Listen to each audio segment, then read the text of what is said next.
Friday, and it's time once again to get all absolute in here. Gray is a Japanese AI. He's programmed to have lots of cheer.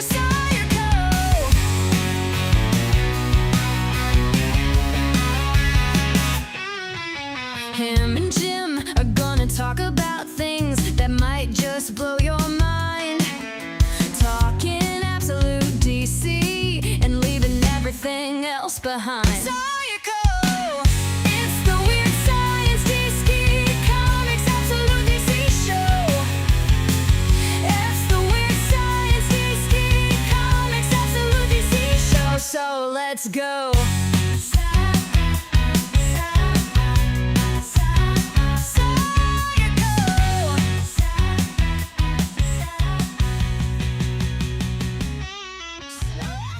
Hello, everybody, and welcome back to the Absolute DC Comics podcast here in the Weird Science Studios. It's international because I'm here with my man, Gray. What up, Gray?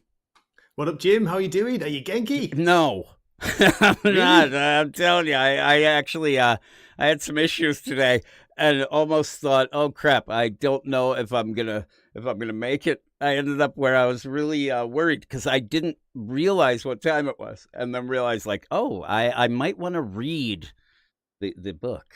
that usually that helps. Might help. That does usually help when you're doing stuff like this, when you actually, are going to talk about and read the deal. Again, I'd recorded a bunch of things, and we have some issues with construction here in the house and all this nonsense, but here we are.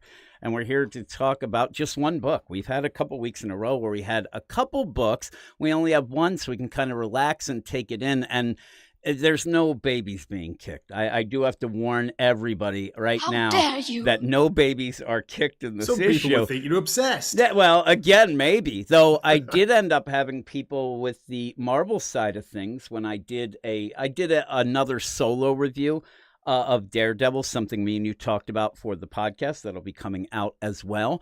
And they think I'm obsessed with side boob there. So that is the problem. And yeah, that was yes. You were the one who brought it up. So I was just like, oh my God, why did you have to bring it I was so surprised making Marvel sexy again. You crazy guy. But yeah, you did end up liking that. That was at least pretty good. And in that, I ended up where I started up the stream. I go to do things, and then already I end up having stream health issues pop up. I'm like, what happens with this? I'm telling you, this whole thing drives me nuts. I have all sorts of problems. So we're going to jump into this. And with people talking in the the live chat, because we are doing this live on YouTube. We've got Brandon here. We've got Joseph Wolf. Exactly, yeah. Japanic. We did have, and I will shout out, you had King Jean says, does the Weird Science website blog have the reviews made by you? Like same score and everything? It does not. I haven't done a written review on the sites in quite some time. The websites, the blog of the Weird Science DC Comics and the Marvel, that's all sus Gabe. That's all sus, Gabe. They're all sus. I ended up where I used to do a lot of written reviews. I stopped doing them because we're just doing so many, and it almost became redundant.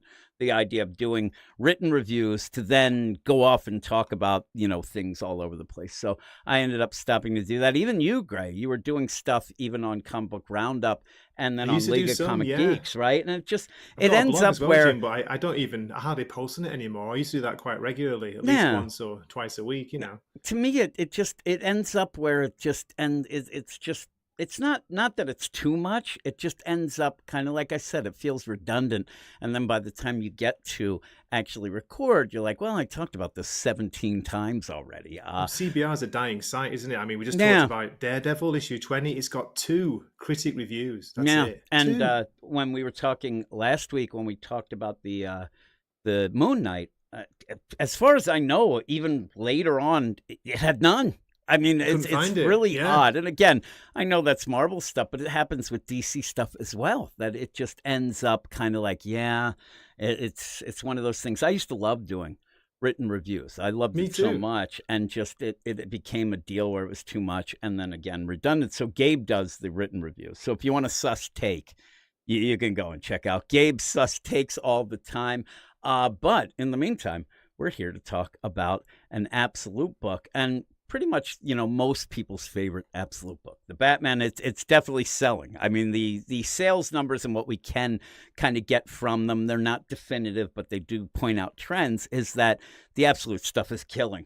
It's actually, beating a lot of the Marvel stuff, which doesn't happen often with DC versus Marvel in sales, at least.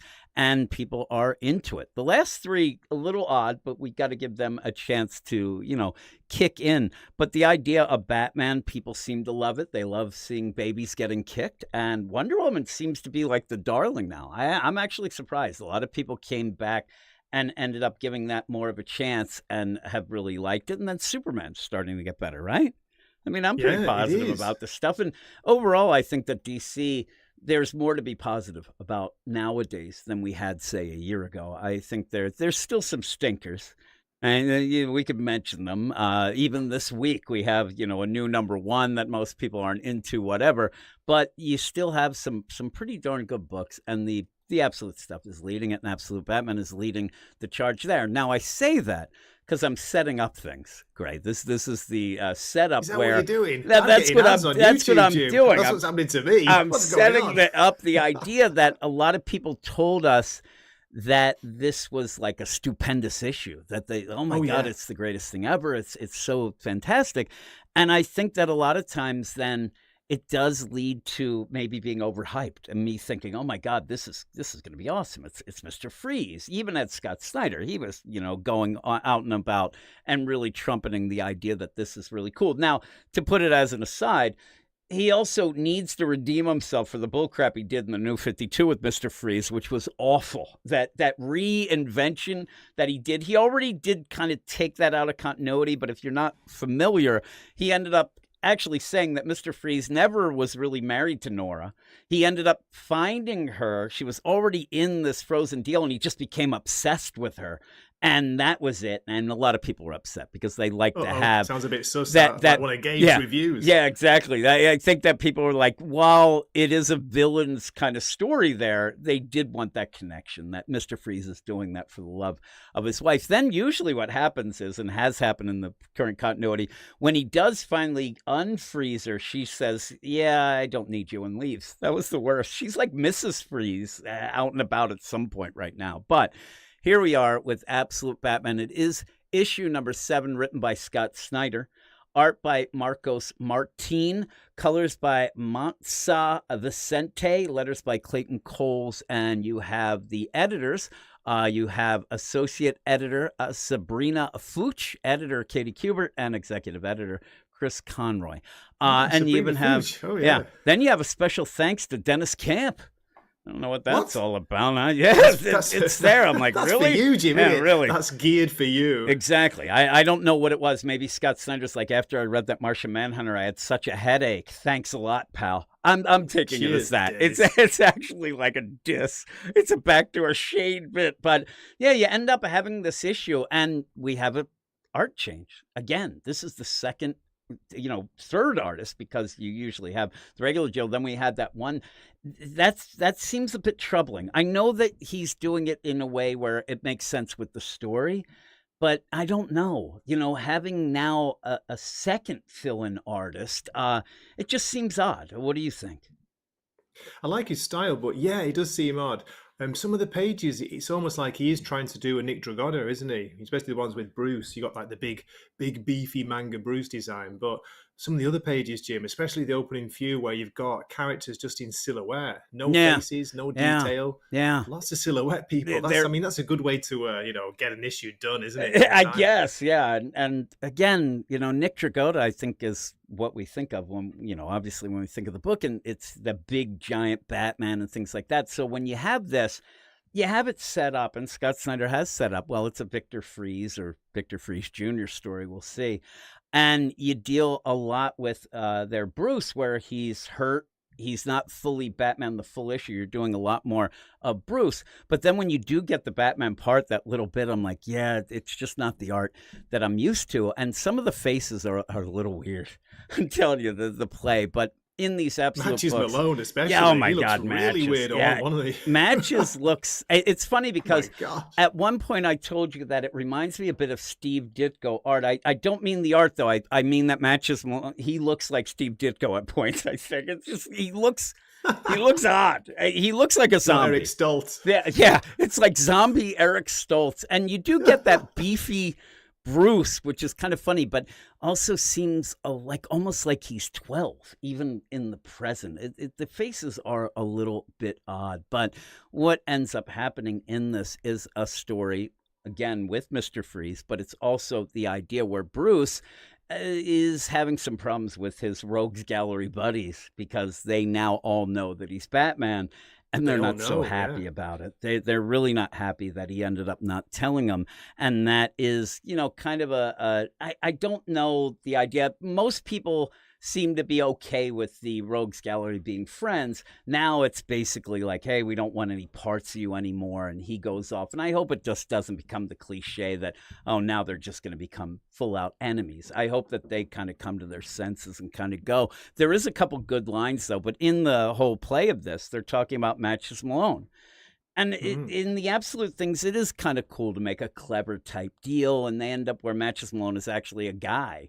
And they even played this game where, you end up where, hey, we want to do these pranks and we want to do things. And they put a box of matches and whoever could light the thing and throw it in, that's the person who would end up doing these pranks and things like that. And it seems that Matches Malone was the guy who would even if he won, he would be like, yeah, I'll take it for everybody. His life hasn't gone so great, though. He's kind of always in and out of trouble, it seems. And so with that, he ends up dying. We see that, and Bruce is with him. But you go from there because they're talking about him. But the real problem here is Bruce being Batman. And they finally do get to it, and they're pretty pissed. They are. They're asking, who knew him the best, or who was the one who last saw him? And Bruce steps in, I did. We're not sure it's Bruce because, again, it's completely silhouetted, but he's got a cast on his arm. So okay, there he is. Yeah, it turns out he'd seen him, hadn't he, Jim? About a week earlier. So this is very recent. They're having a wake, I guess, aren't they? A little. Yeah, they're kind of getting together to have that. So they're talking about him, and I like. The talk is pretty good, and they're like, hey, Ozzy, you kind of know more about him. Maybe you should talk about him and things like that as they go. And he's like, yeah, he was kind of crazy. It's one of those things. It feels like, again, this is a crazy crew anyway. But it feels like when you talk to anybody that, oh, these guys I hung out with, and, oh, what happened to this guy? What happened to Gray? Oh, Gray, oh, you know him. He's always in and out of, there's always that one guy. But he did have, good intent. He seems like a good guy who just keeps running into bad things. And so as they're talking about this, Bruce says, I think I was the last person who saw him. Well, he knows he was, because when we go to that, you do end up, because all of this stuff that happened, especially, the last couple issues, the whole place, because of Black Mask, is under martial law.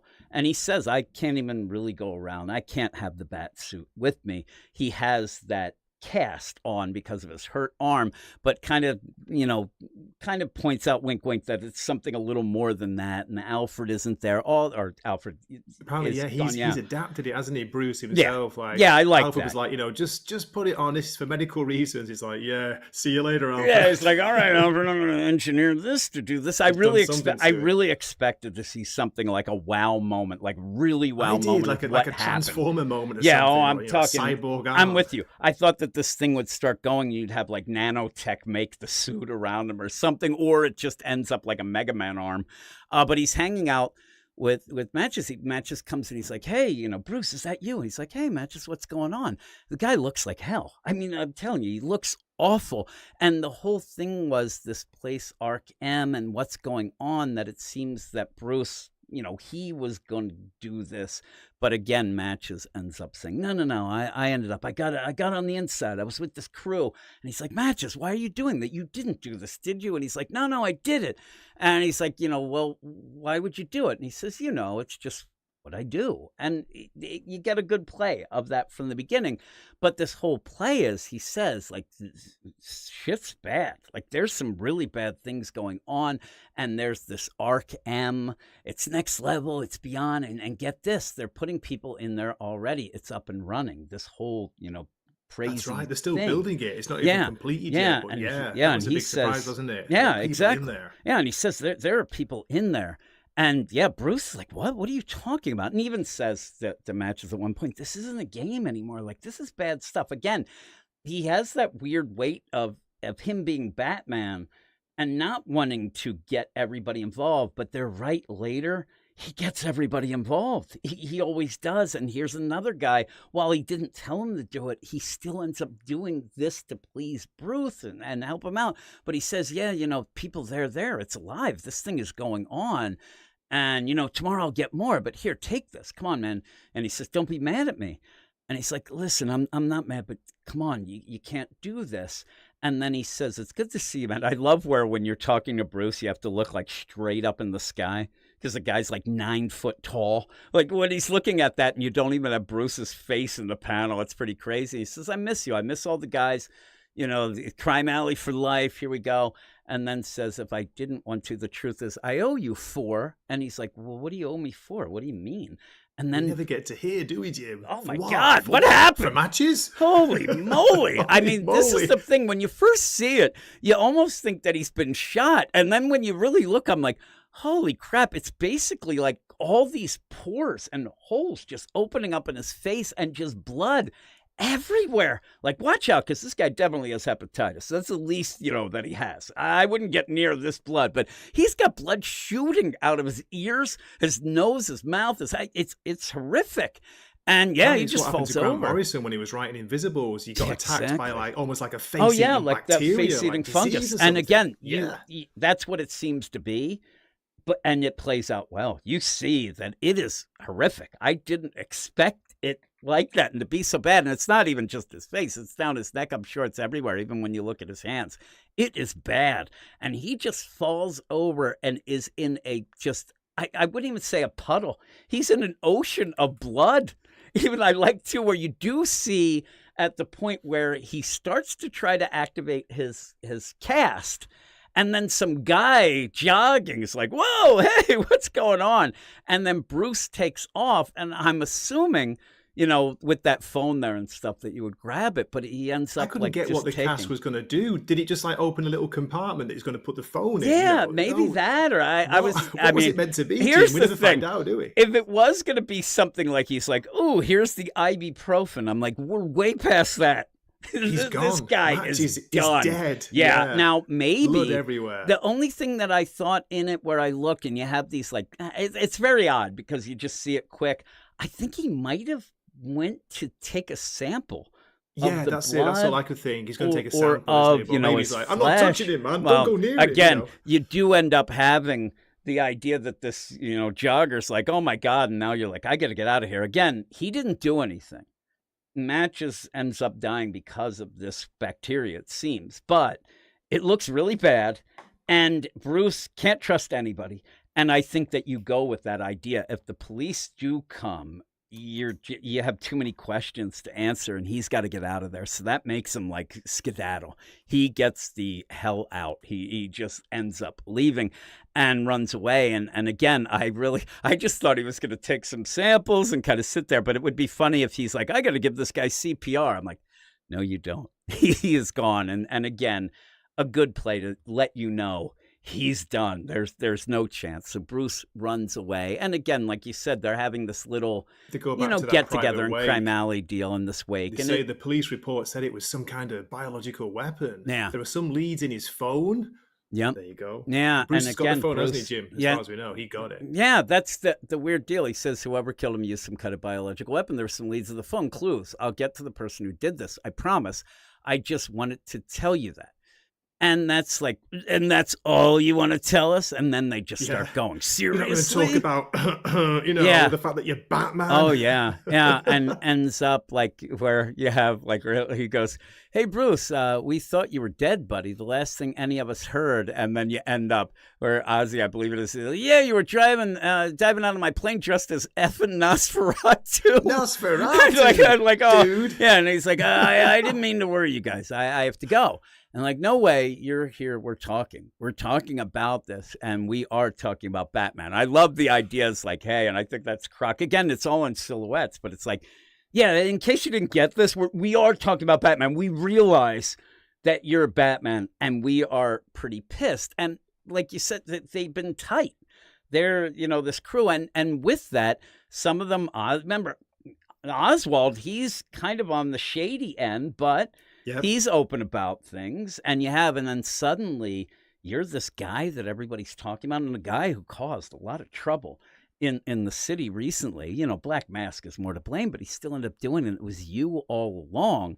And I think that at one point it did feel like when we were even talking at the beginning, oh, Riddler's definitely figured it out, and it kind of felt like a fun little game. You know what I mean? Like they're gonna find out and go, oh man, I know you're that. And what would be, I thought the reaction would end up being more of, oh my god, he better not stop me, like an Oswald. But they're more upset because he just didn't tell them. And I do like the idea, and this is the best line I think of the week, actually, in comics, where they goes, there's nothing left to say about it. I should have kept you apart from this, all of you.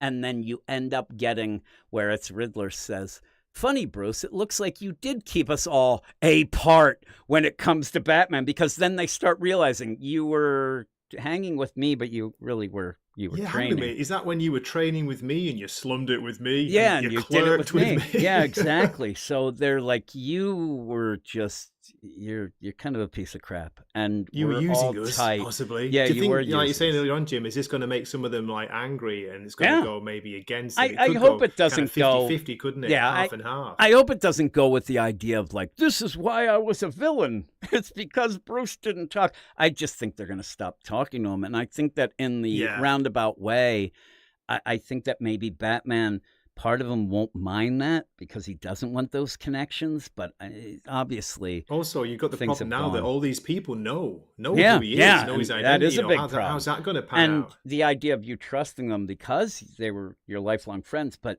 they don't think that you trusted them in the beginning. You know what I mean? Like the idea of trust is what they're upset about, so they may get mad. And Selina's not there. So what is she going to think when she returns, and how is that going to affect everything and whatnot, I'm sure is going through his mind again. So with all this going down, it's a big thing. It's actually one of the bigger things in a issue that we're going to get kind of a new Mr. Freeze. The stuff with the rogues I thought was really good. I saw some people not liking it as much, but again, I think some people were taken aback that you started out with that you had them being friends and whatnot. But I like the idea of who you chose to be as friends. And like, say, a Mr. Freeze, we end up finding out a little different, and really, in my mind, makes the book where it's starting to get really wacky.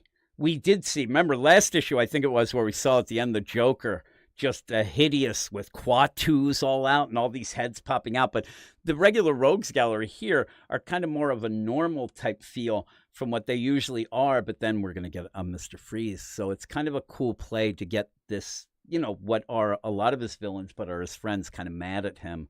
We'll see how that goes, to then introduce Mr. Freeze, who does seem to have a connection with the Joker because of the idea of this Ark M is by, a company that seems to be, pushing the idea that it's Joker behind that. And that was kind of connected with Black Mask. So Joker seems to be, in control. Joker behind things. the company that's building it. Yeah, that's what it the seems. kind of impression I got. Yeah, that's what it seems. It's like JK or whatever it is. And I'm telling you, the last time we saw Joker last week, and that guy was a horrendous monstrosity. Horrendous. Yeah, he was like a Cthulhu crazy deal. Holes, yeah, he's crazed out. He's dead. That panel freaking me out, Jim. I'm looking at it. It's so bad. And again, we haven't really said too much, but by the end of this issue, I actually was okay with the art. It's Me too. different. I got used to it. I just wish we got a bit more detail of the rogues' faces. They're always in silhouette. So. And wasn't clear who was who at times. It's kind of a weird deal, but I do think that it would go well. Not that I don't want what we have at Wonder Woman, Absolute Wonder Woman, the last issue. That fill-in artist there, incredible.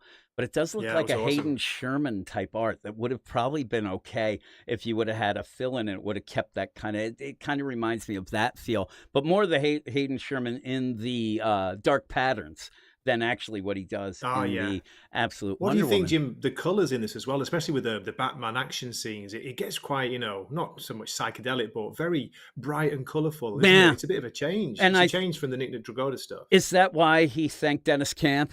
Because That's he's what I was like, I'm going to thinking. get It's like wacky. with channeling this." Javier Rodriguez. Yeah, and Martian very odd. Manhunter.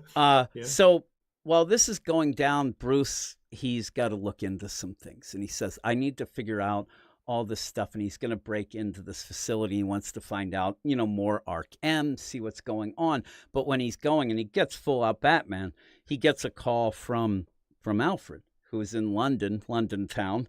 And I do like this back and forth that Alfred does not believe him 1 second. And the idea, hey, Bruce, you relaxing? Oh, yeah. Yeah, I'm relaxing right now. It's great. I'm maxing and What's all the relaxing. bloody noise And in the it's like, background? I like where he goes back with. He goes, "What's all the bloody noise in the background?" He's like, "The bloody radio."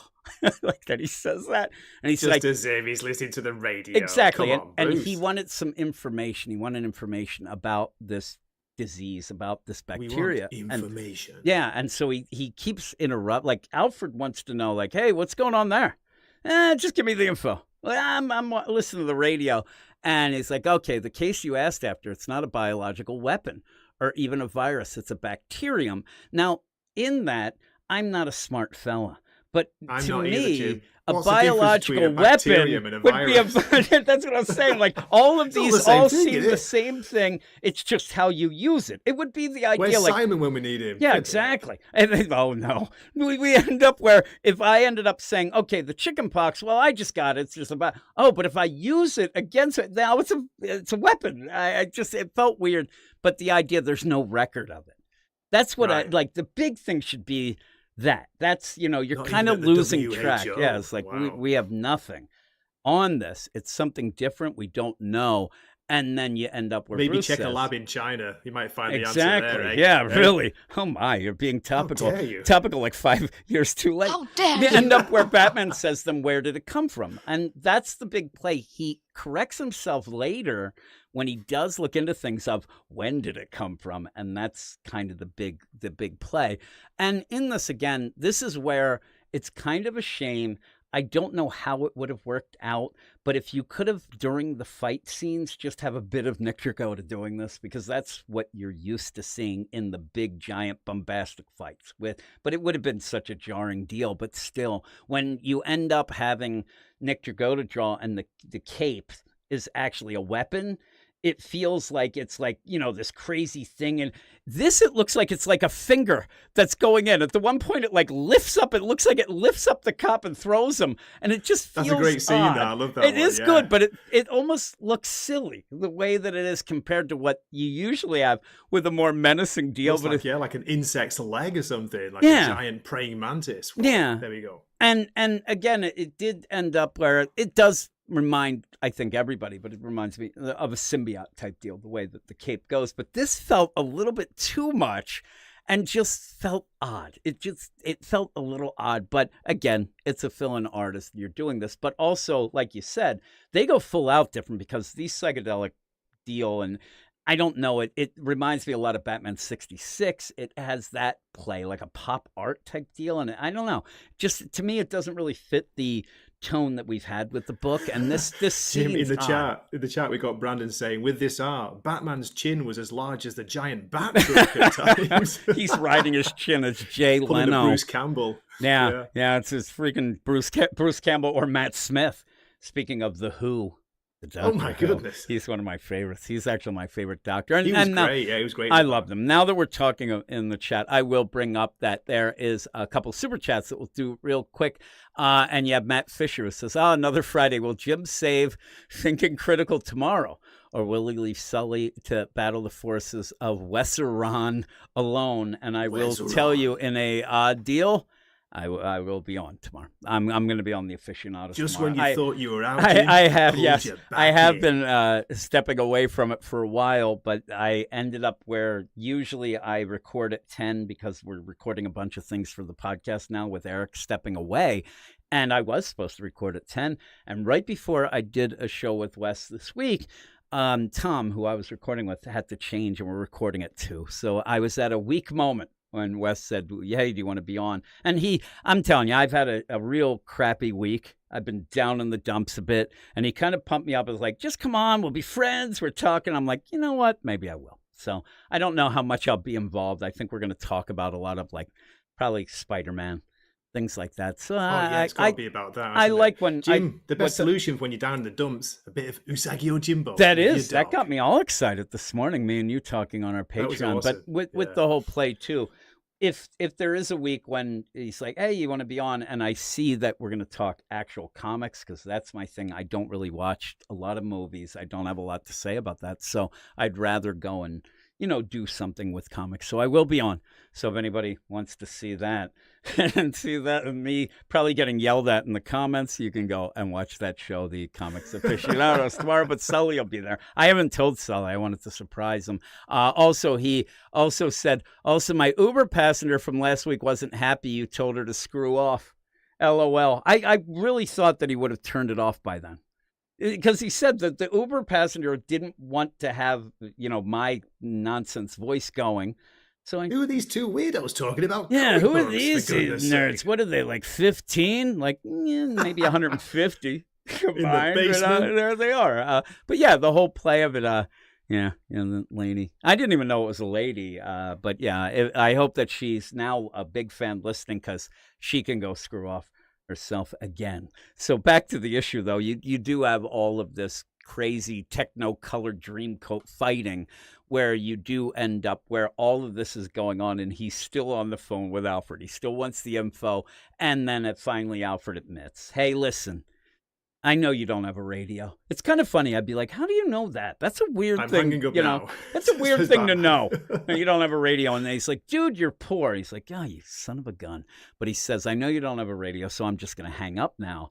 And I think Bruce is like, okay, you should have hung up before. But he did get the info, and he's at this V Corps because this was the idea of trying to figure out, this virus, what happened, and this big technology that Victor Fries, because in the list, there was a point where you ended up having matches where and Bruce says at one point, I don't know if he wrote the list or he just took a picture of it or copied it, but there's a list, and he goes down a lot of these names, and it's like Kirk Langstrom and Victor Fries, this stuff of scientists and what they're into that seems to be involved in all this Ark M and things like that. So you see Victor Fries, you're like, okay, and that's where he's going right now, this idea of cryogenics and what has happened. But a lot of the stuff doesn't seem to be listed on the books. It seems that's like crazy, a lot of Jim, just stuff. to go back to that, pull it back to that panel. I almost missed that. And there's a lot, isn't there, in that, where it mentions not only Langstrom, it mentions Pamela, Isley, Strange, Fries. There you go. Yeah, you start, and the whole play of it is cool because you're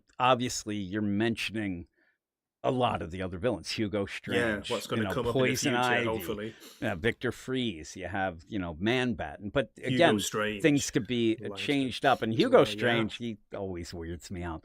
My favorite Hugo Strange, though, I'm not a big Tom King fan. I love in the Tom King run when it's Hugo Strange who's beefing up, and he's he's roiding up on the Venom, and he's lifting weights and shit. That nothing really came that much about that, but absolute strange. He was all AF. Pumped up. Yeah, exactly. So you have all that, and Batman does go into and tries to find out some things. But when he goes in, he does go in. I think that he might have been able to come up with a better alias than Pennyworth. He actually almost the idea that the last one I talked Alfred to Pennyworth. It's I'm from London, by the way. I'm change his accent. Hello, love. It's Hello, me, love. Alfie Pennyworth. Ice M's. Come on, make up something. And this is a weird scene, isn't it, Jim? Because he seems to be in the middle of the night almost, and suddenly he's there. I've just come to check the power. Yeah. Come on, Bruce. And I think that I guess it's too soon, But you almost want to make it the play that he uses Matches Malone for the first time after his friend just died horrifically in front of him. That he ends up going with the alias that he typically, has historically. But he's Pennyworth. I'm telling you, they're like, okay, let me check that out. Luckily, did you remember to wash the blood off his cap? Yeah, you know really. what I mean? From Matches Malone. Seriously, he walks Mamma in, mia. and when he goes in, it's a crazy setup too. It's this huge room. And you end up having this, V-type desk, kind of good for the branding. But behind him, there's just prehistoric animals. I mean, you watch out. If things start thawing, we got Jurassic Park in this place. Yeah, we got a lot of mammoth in there, for goodness sake. In that, you do have a funny play in the here and now, which wouldn't have probably been anything that inspired it or anything. But when they brought back that dire wolf, and all that stuff they're doing now with cloning and stuff, we're just 2 seconds away from Jurassic Park. I'm already scared. Hang on a minute. Have you really thought this through? Have a word with yourselves, guys. What are you doing? Yeah, exactly. I expected that dire wolf where it's such a cute thing and they're petting, the thing's just going to start ripping off faces. 6 months later, upset. it's huge. Exactly. It's taking The over thing New is York humongous. City. It's eating everybody. And the next thing you know, T-Rexes. I'm telling you, it's a slippery slope. People are upset about AI. I'm upset about Jurassic Park. And just imagine the big dumps that they'll take. It'll be the worst. It'll be worse on so many levels. But you end up seeing, and that's where Bruce even gets this play, where he does see the newspaper article and stuff of it might not be where this is from, but when and how this all connects. Because he's there and a guy just pops out. And you expect it to be Victor. And the play is he does look the same age as Bruce, and so are the rest of the rogues, pretty much, that we've seen. They're all his friends. So I'm like, okay, this is just Victor. It's a different play. And he starts talking. He's like, hey, that's a tiger from Siberia, the beetles from Chile. Pretty neat, huh? And Bruce's like, yeah, whatever. Liverpool, aren't they, Jim? Yeah, exactly. They are from the cavern. So you end up where he's like, hey, I'm just here to check the power. I'm a director of VCore, he says, and that's what he says, run to check on the power. And Bruce says, okay, yeah, I'm here, from the city.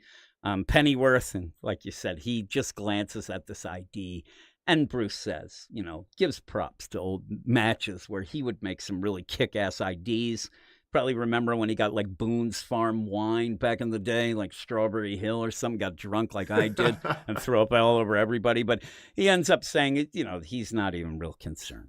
So he's like, hey, you like the view, all this stuff going on. But then you end up where you think it's Victor, and he's like, hey, and he's like, do you still oversee, or did they still oversee, Victor and his wife, Nora, did they still oversee things going on here, Victor and Nora? And he goes, well, you can kind of say that. And then he hits this deal. I'm like, it's such a horrific thing to have there. It's just in the lobby. I mean, this is the lobby. This, to a supposed city worker. It's like, huh? And I understand this is where they are, and you have to do it. And they're in this ice so that they don't die. You didn't have to build the pretty much the entranceway and the lobby around them. Have that in a side room and then get to the things, because it's so crazy. They do go in the one room, but still it's just there. Like, boop, right. And you're there. I'm like, holy crap. And why would here's you Mummy reveal and this? Daddy, and they look horrific, Jim. Like, oh at my one point, God. they've got their eyes open in one point. Oh, yeah. Yeah, it frozen looks like with their eyes open. Yeah, they got frozen Terrifying. flash freeze. And they end up, and he's like, yeah, I'm their son. And here's Mommy and Daddy. They are holding hands. That's nice. And says, I know it might seem extreme, but it's what they wanted, given their shared love of the ice. And then he starts talking about it, and you do get that ominous deal as he keeps continuing and starts talking about their mission and their faith in it. Oh, the ice is great. They think it's the greatest thing ever. They think that it's, I'm surprised they didn't marry the ice. They were so excited about it. And he's like, oh, well, what's up with you? And he's like, well, I had some problems. I was in the ice as well because I did have an incurable disease. And that's what you get this whole play, right down the line here. Ted Williams' head is probably there frozen with a tuna can. I'm looking for Walt Disney. Yeah, Walt Disney, he was all one of of the them. first ones, wasn't it? Yeah. It was rumored that they did that too. Yeah, legit. Ted Williams did kind of get cryogenically frozen. At one point, they had his head like stooped up with a tuna can that they had to break off of him at one point. When they did, half his head came off with it. It's horrific. By the way, It's like a horror story, they Jim. never figured out any way to do anything because we haven't. But you end up where he's talking about this idea that he was frozen, and his mom and dad, Victor and Nora, they froze him so that he could be cured later. And obviously, well, kind of you think he was. And It Bruce worked, even didn't it, says, Jim? well, it No worked. problem at all. He's like, well, it's good it worked, right? It's pretty cool. They were right. And then he's like, yeah, about that. And he says, they kind of think the ice is great. You know, being in that ice, probably pretty cool to you, right? You think it's a cool time. Do you, Brucey? And he's like, huh? And he's like, it sucked. And it's bad. And the ice is evil. And you don't want to be in it. And when you come out, everything hits you and it changes you. And he just starts going nuts. And you do see, and I'll tell you, until he completely shows the full page of him, where he looks like a horrifically zombie-esque version of one of those inflatable things at the car lot, where it's like going around. That's what it reminds me of. That's it. He looks like that. His arms were up. That'd be perfect. Oh Yeah, my like God. He's waving like, arms. it's going all around. dude. But as that's happening, you do see, and I don't know why I didn't even realize, where you do have all these veins and stuff going, and his eyes are turning red. And Bruce is just like, what the hell? And that's where Bruce is looking down at the panel here. Oh, yeah, How yeah. weird is this, Jim? It just happens to be opened at, bacterium Yeah, in big exactly. letters. It's like very convenient. You know, Victor Fries Jr., he's not really good at subtlety. Because all of a Is sudden he he's playing talking with it, do about you think? things. Is he playing with the whole He time? might be. I think it might be one of those where, again, it's weird because here comes Bruce pretending he's Alfred, well, using the name Pennyworth. And then in that is lying about what he's doing. And so where would be the play where Victor Fries Jr. understands that and then really doesn't care? Because it almost feels like he doesn't care if anybody finds out anything, because he's going Could be that also he's in the gonna chat. kill him. Japanic is saying maybe well, thankfully Victor Jr. is socially inept, so it could be that play as well, couldn't it? He just doesn't have the clue. Well, it the might be social that. skills. And in that, I mean, here's the thing. A lot of these plays and stuff like that, and he ends up like the Ice Burst Monsters, Mr. Pennyworth. And again, while it's in a word bubble, we see it. He does not believe. He knows that it's not Pennyworth. It's in quotes. He's like, Mr. Pennyworth, in bold Pennyworth. letters, yeah. And he says, just like me, In now quotes. to the land of ice we go. And I wanted to say what I was going to say is, well, maybe we'll find out that he's not really a threat and that he wants help. And I'm like, nope, he's a threat. He's pretty bad.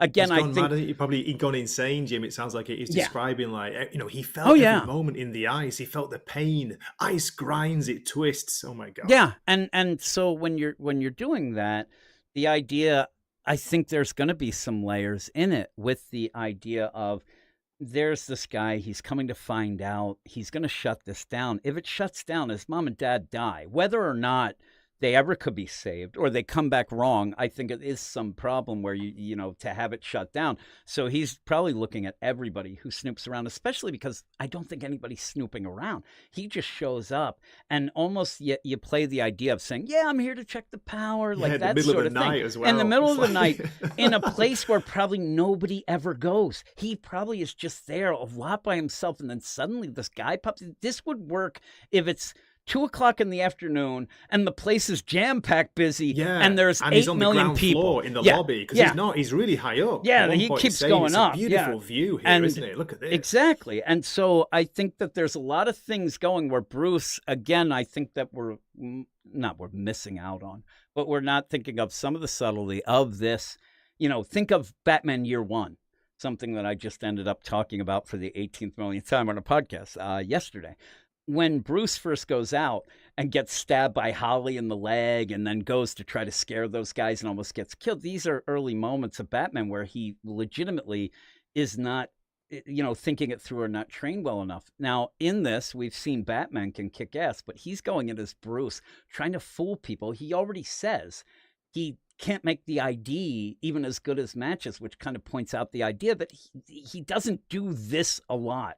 He's doing this now, and unfortunately, whether he wants to admit it or not, these are things that Matches was good at and would do instead of Bruce. We saw it, but he knew that. Matches knew that. That's why he went to Ark M and did all that. That Bruce kind of seems, and again, what the Rogue said, you want to keep us apart, but you're keeping us apart. And it kind of throws it back into there where he just kind of went into this. And I don't think he expected it to be quite what it was, because No you way. wouldn't. I mean, No. yeah, we had, a Twi'lek baby kicked into the ocean. The Black Mask was horrific looking, but you never really saw most of that. This gets to the point where it's not supernatural, but it almost feels like it gets towards that something a little bit, kind of feels a little bit new, because Almost Bruce is like a Lovecraftian moment at the end, yeah, there, isn't and it? With the body horror, the transformation. and so while that's going on, Bruce is paying more attention to the stuff on the scale. Like he's peeking and doing that, which, okay, that's detective work. He's not paying attention. He doesn't see that this Victor Fries Jr. is turning into a horror show. And that's where he says, ancient microorganisms preserved. Maybe the question isn't where the bacterium that killed Matches came from, but when.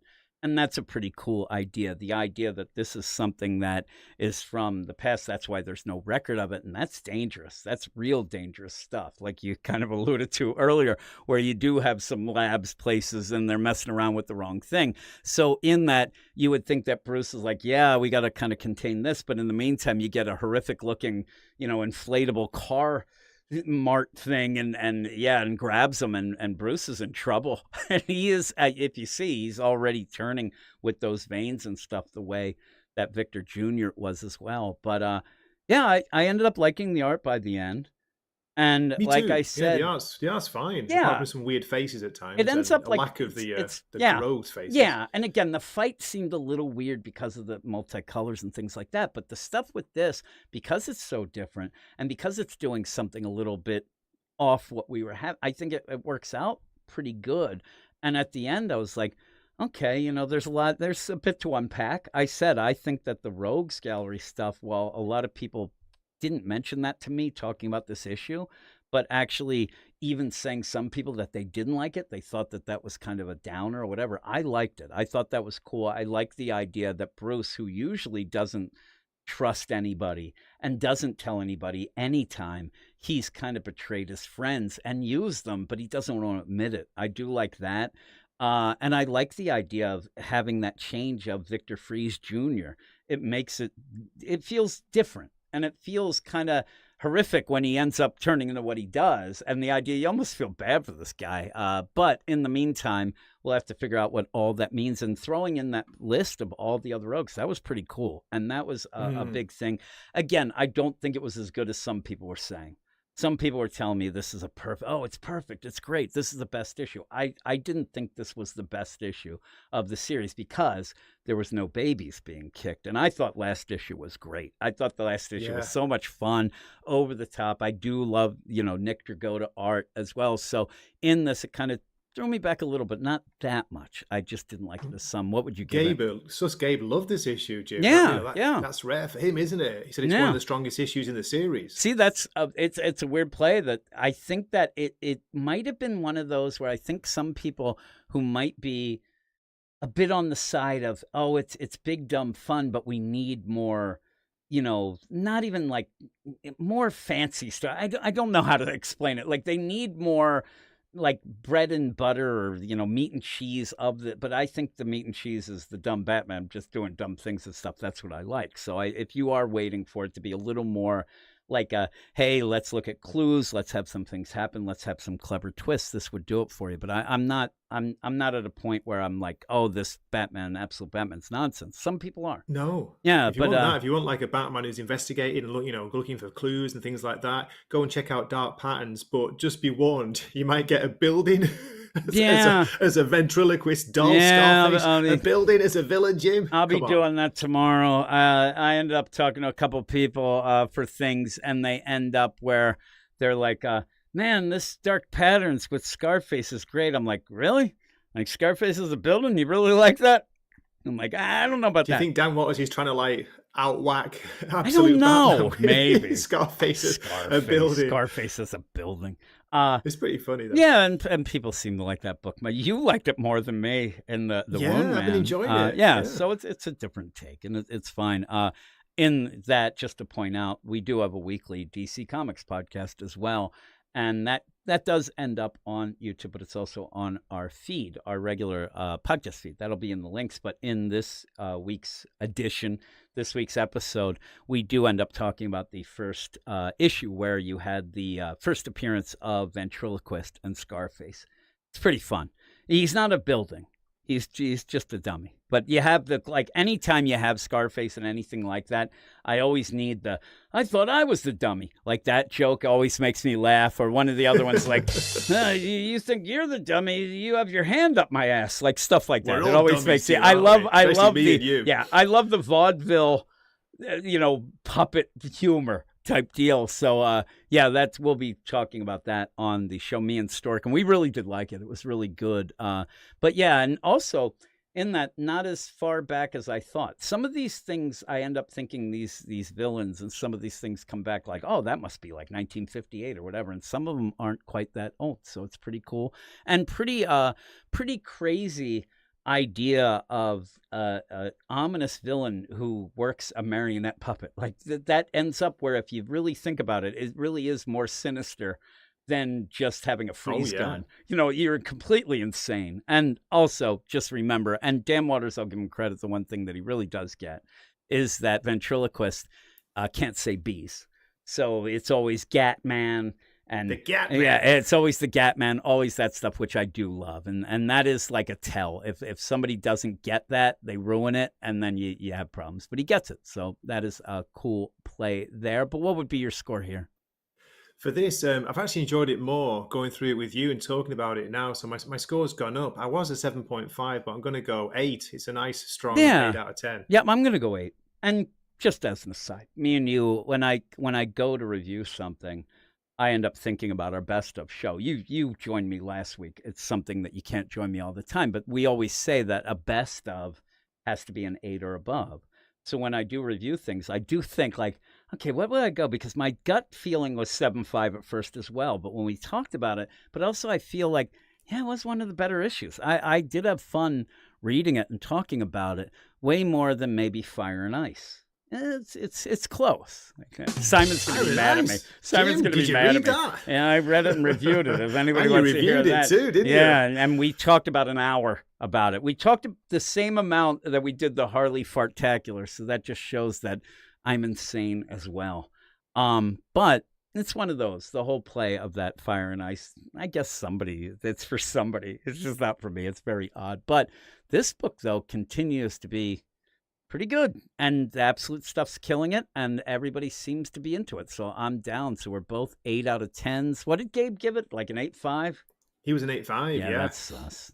Gabe never goes that high. Maybe he was high. Maybe that's the deal. He thanked Dennis Camp too. Maybe he supplied him with some things. I never know with Gabe. But as we always do, we're going to wrap this up, and what we do is we end up talking afterwards. But unfortunately, Gray is going to have to skedaddle after we get done here. He's going to go off, and I'll stay, and we'll talk some things and talk some comics. And if anybody has questions or whatnot, you can, we'll chat a little. But thank you right now for joining me here on the podcast, Gray. I'm telling you, it was like at the end. Jiu-jitsu. Yeah, you're doing jiu-jitsu, and I end up where I'm telling you, like this really felt like a weird whirlwind because I got done reading, boom, boom, boom. We had to come on because I had issues, but it worked out okay. I hope that people enjoyed it, and if you did, and you're listening on, say, the podcast or on Patreon or wherever, please, if you can, come and join us on the live chat. We do it every Friday night at 7:15 p.m. or like 7:18 p.m. maybe some days like today. And we do it live. I was getting worried at one point, folks. Like it was almost time for the show to go live. Like, where's Jim? I've not heard from legit. If I thought you were asleep. If it was normal stuff, I would have certainly have gotten a hold of you and said I'm going to be a couple minutes late. But it was crazy stuff going on. People screaming and yelling, and I was being accused of things and things on the phone. It was the worst. It was the worst. We have a scattered family right now. We have a bunch of problems, so we're trying to get that kind of together. But I don't know if we did or not. But yeah, so with all that, though, I would have normally have told you. And actually, I was going to message you and say, hey, can you tell people in the chat that we're just going to be a couple minutes late? But then I'm like, no, I'm going to set it up now. That's why we only have the static screen. I was going to make a bunch of things. I had all these plans of all these things with the art. Plan is there is no plan. I certainly would have had at the one point where you would have had that crazy Matches Malone thing to just weird everybody out. But oh no, I'm glad you didn't put that. Oh, then the worst. But again, panel. Please, if you can, join us on Friday night. And also, we did have at the very beginning, before we even had anything come out, I don't know if he's listening, but Delmar Decides ended up having a chat and actually said that for him, the reviews are a little too soon. He doesn't get his books until the weekend. And I tried to explain, we do a bunch of things and others. This is the night that me and you can do it. And I like doing it with you. And he said that, things get buried or whatnot. I do want to keep reminding people that this also is put out as a podcast on our regular podcast feed, where you can go in the show notes and click on that. And in that, you'll even not have to, you'll just get the podcast up until where we play the theme at the end, and then boom. But yeah, you can get involved that way if it's something that you want to wait and not go with spoilers. And if it does he said it gets buried. I'm like, I don't do that much. Like, if you want to see Buried, you go to our Patreon as a little play, patreon.com/weirdscience, where we have a bunch of shows, and we have a ton of things, including me and Gray, who do a Grant Morrison podcast, but also do a Usagi Yojimbo podcast, which we did this morning. And I'll be putting that up tonight or tomorrow. And I had so much fun. It's so good. I even sent you a picture of my dog reading it with me. She was all into it. And so all of that. Thanks, everybody. I'm going to keep around. Gray's going to bail out, but we're going to hit Gray's theme song at the end here. And then I'll be back in just a moment. But thanks, everybody. Thanks, Gray. Cheers, Jim. And we'll talk to you later.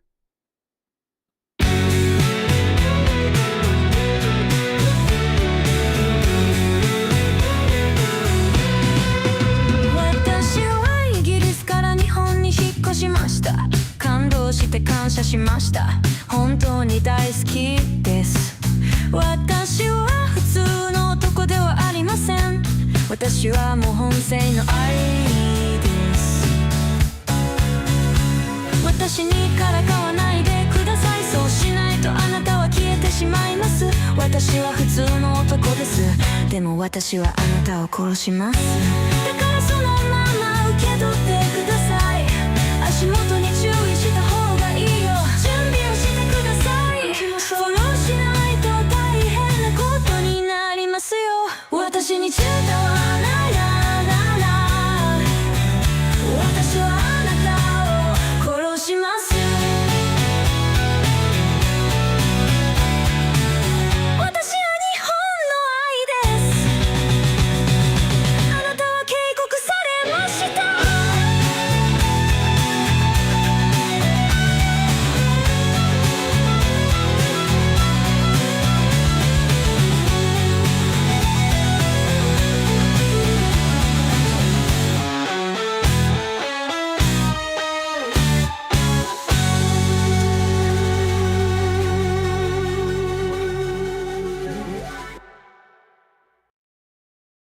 Alrighty, and that is the end of that part of the show. Gray's still kind of here, but he's muted.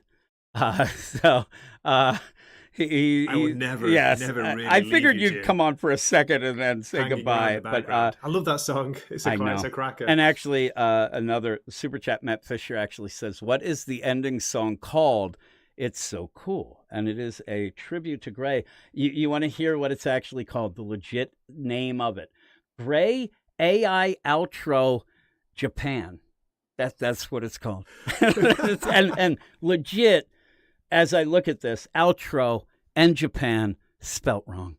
They are spelt wrong because I think I was reaching around my mic to actually put it in, but that is my goodness, that reaching around with that. Yeah, really, reach that. I actually have a song about reach around. That is legit an original song. That is out for Gray, and the whole play of that is we have a bunch. We actually have. I know that Gray likes the Usagi Yojimbo song that is You made a couple of those as well, you didn't you? like Not the just there's a K-pop couple of like one though. Enka style ones. Oh There's yeah. a Japanese And folk and music version. Yeah, there's a K-pop version. and here's the thing, and Matt Fisher, and if you say you really enjoy that, if you really enjoy it, send me an email and I'll just send you the file. You can have it. I don't know why you would want that, but if it is something that you enjoy, and some people actually do end up asking for some of the stuff and some of the, especially when I used to do more of the parody songs and things like that. But before you Just go, to let Gray, Matt know, it's a bit weird because when I hear it, I can get most of it. My Japanese is pretty good, but it opens up with saying, "I came from England to Japan," just to let you know. Yeah. That's how it starts. Yep. It's about Gray. It Oh my is. God, It moving is from about the you. UK And, to Japan and one of the things that I being a really, Japanese AI. one of the things I really liked is a couple of people have listened to the show and they do speak enough Japanese that they realize. And the last person to comment on it said, "Is it me or did that song talk about an AI robot that's going to kill everybody?" And I'm like, "Yep, that's what it said." Somebody in the comments of when it was after, they weren't there as the live show. They talked in the comments. It was kind of funny. Now, with that whole play of you being Japanese AI, and I don't know why, but I always end up with making up crazy stuff like Sus Gabe. That kind of stuck. That was pretty funny. And you with Japanese AI was that Eric claimed That was Eric, wasn't it? Eric originally? claimed that you were wouldn't not believe I was real. real. And you know why he didn't believe you were real? Because you actually said that you liked to talk to me. And he said that I made that up. Because I think There's at no one way point, that's real. yeah, I think at one point I said, "Gray likes to talk to me. He told me he likes to talk to me." He's like, "That's not real. He's made up. He's Japanese AI." Like, all right. And then it stuck. So there we go. But we do have, if you want to stay 1 second longer, we do have a super chat from Jack Halsey who says, "People are bummed that Rook Exodus takes long breaks instead of doing a couple one-shots with different artists, giving the book a very different look. Like this, do you prefer to keep going or take a break for the main artist?" Now, here is the thing, though, at the Ghost Machine with Rook Exodus, you have had fill-in artists for Geiger. You haven't had, Brian Hitch has done all of Redcoat stuff. But the problem is, and my idea of this is the idea that I would rather have the artist do all of it, right? The one artist, and it's Jason Fabok. It's great. The problem with it, though, is you also got to remind everybody that this break is like a year. It isn't like the idea that, hey, we're going to have this. And they have skip months. Jeff Johns is notoriously bad at keeping schedules. So when he did this, because it's his own thing, I think he really did want to make sure that they weren't going to fall behind. So you ended up having skip months already programmed into the deal. But when you take 9 months off, that's a little different. That's crazy. And you can maybe so, 3 months you go, can't you? 2 to 3 months, Yeah. okay, you can accept that. But And 9 so- months, Jim, it's too long. So as we're talking with Rook, if you were saying that, hey, with this going, because I certainly don't want 9 issues of another artist other than Jason Fabok, but Rook is such a weird play that I wouldn't have minded, and I think it might have been well served. I mean, you end up where even you had that one shot. Remember that weird one shot, the weight loss deal that kind of ties into Hyde Street when you have that, like that ends up happening, and then you're like, Devour. okay, yeah, Devour. So that works out. What I think they should have done is they have it is like a 9-month break. Maybe after 3 months, you come in with the one shot, and I think Rook Exodus, just as a particular deal, it's kind of tailor-made that you can come in and say, okay, this is a one-shot with the Direwolf stuff. Or you have all of those like wardens. a Tales from the Rook I said universe. Tales, yeah. Have Tales of the You were Wardens. talking about that. That would really work. And what I think might end up happening in that, now this is going beyond the art deal, but you use that to build some character work for, say, some of the other wardens that we haven't. We saw, remember that one issue where you saw all of them, where all of a sudden they kind of zipped around the whole Exodus world and you saw all these different ones, and some looked awful, like that spider warden just looked like a horror show. But I think that almost as scary oh as my God. Matches Malone's Yeah, face. exactly. So I think that there's different ways to do it, and I do think that would have been a kind of cool play, because you're gonna brand it as like I said, Tales of the Wardens. So it's not fully Rook, just like that Devour, and I think you get away with it better that way. Yeah. And you can have a couple artists, and so what ends up happening is not just the idea that Jason Fabok has to take that's a long break. but it actually like, it's not giving him extra time because you're just going to take the break anyway, but it makes I wonder how people. long it takes him to do one issue. Yeah, I Seriously. think that it's one of those where they really want to go for like, hey, we want you to nail down like a whole year's worth, it seems. You know what I mean? Because I think they're going to Yeah. be going towards in universe event. You can't fall behind, and I think that he must have said, listen, they had to have figured out the idea. Listen, here's the benefits and the not, and you have to realize going away for that long is not a good thing, but it'll be better in the long run. But I think that what you need to do is keep it on people's minds. The idea that, Rook Exodus, and oh my God, because people will end up, hey man, I heard about this Rook Exodus. They can go and get the trades, but it's going to be a very quick read through.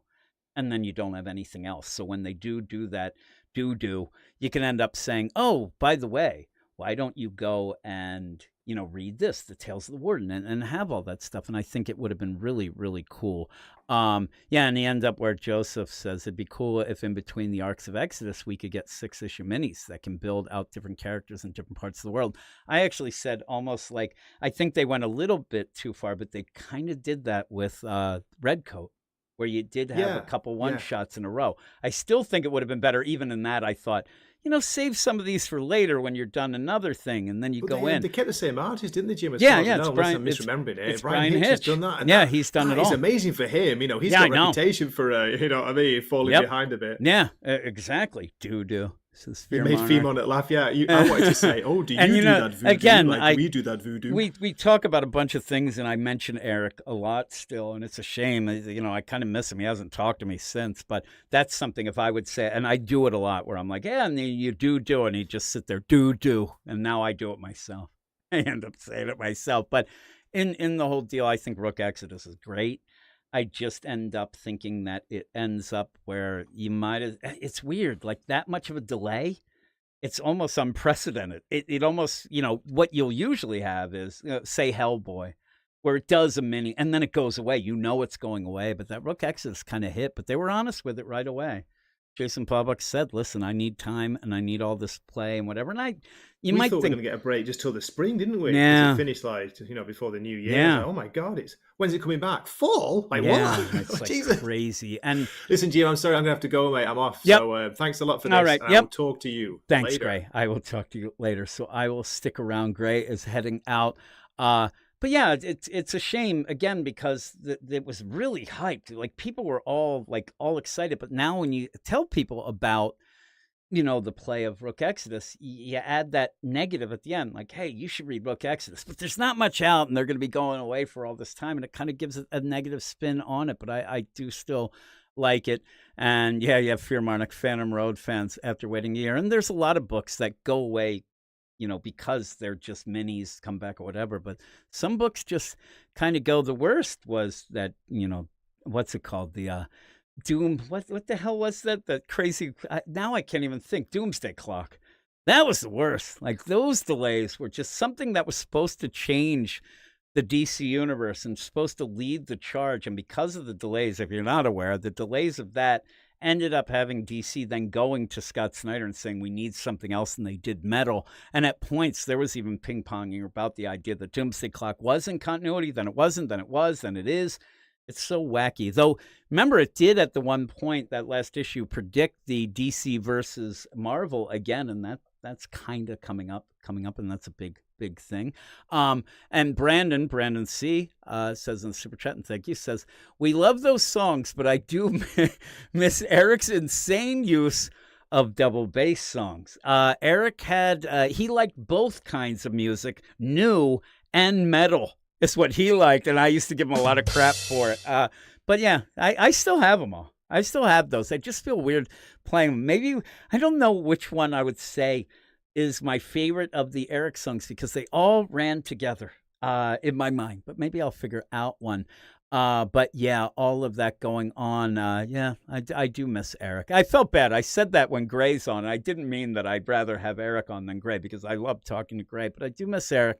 And people who have listened to the podcast for a long time would realize, like, we talk to each other every week for 10 years straight. We didn't take a week off. And now suddenly he's gone with the wind. I have not heard from him at all. I don't even see him doing. I do check in, you could say stalk, but I do check in to see if he's talking about anything on Twitter and things like that, but he doesn't seem to be doing that great. And Joseph Wolf said that New God song was great. I'd have to figure out which one that is. I have, and I would hope that you were talking about the Miracle Baby song, but that's not what you're talking about, I'm sure.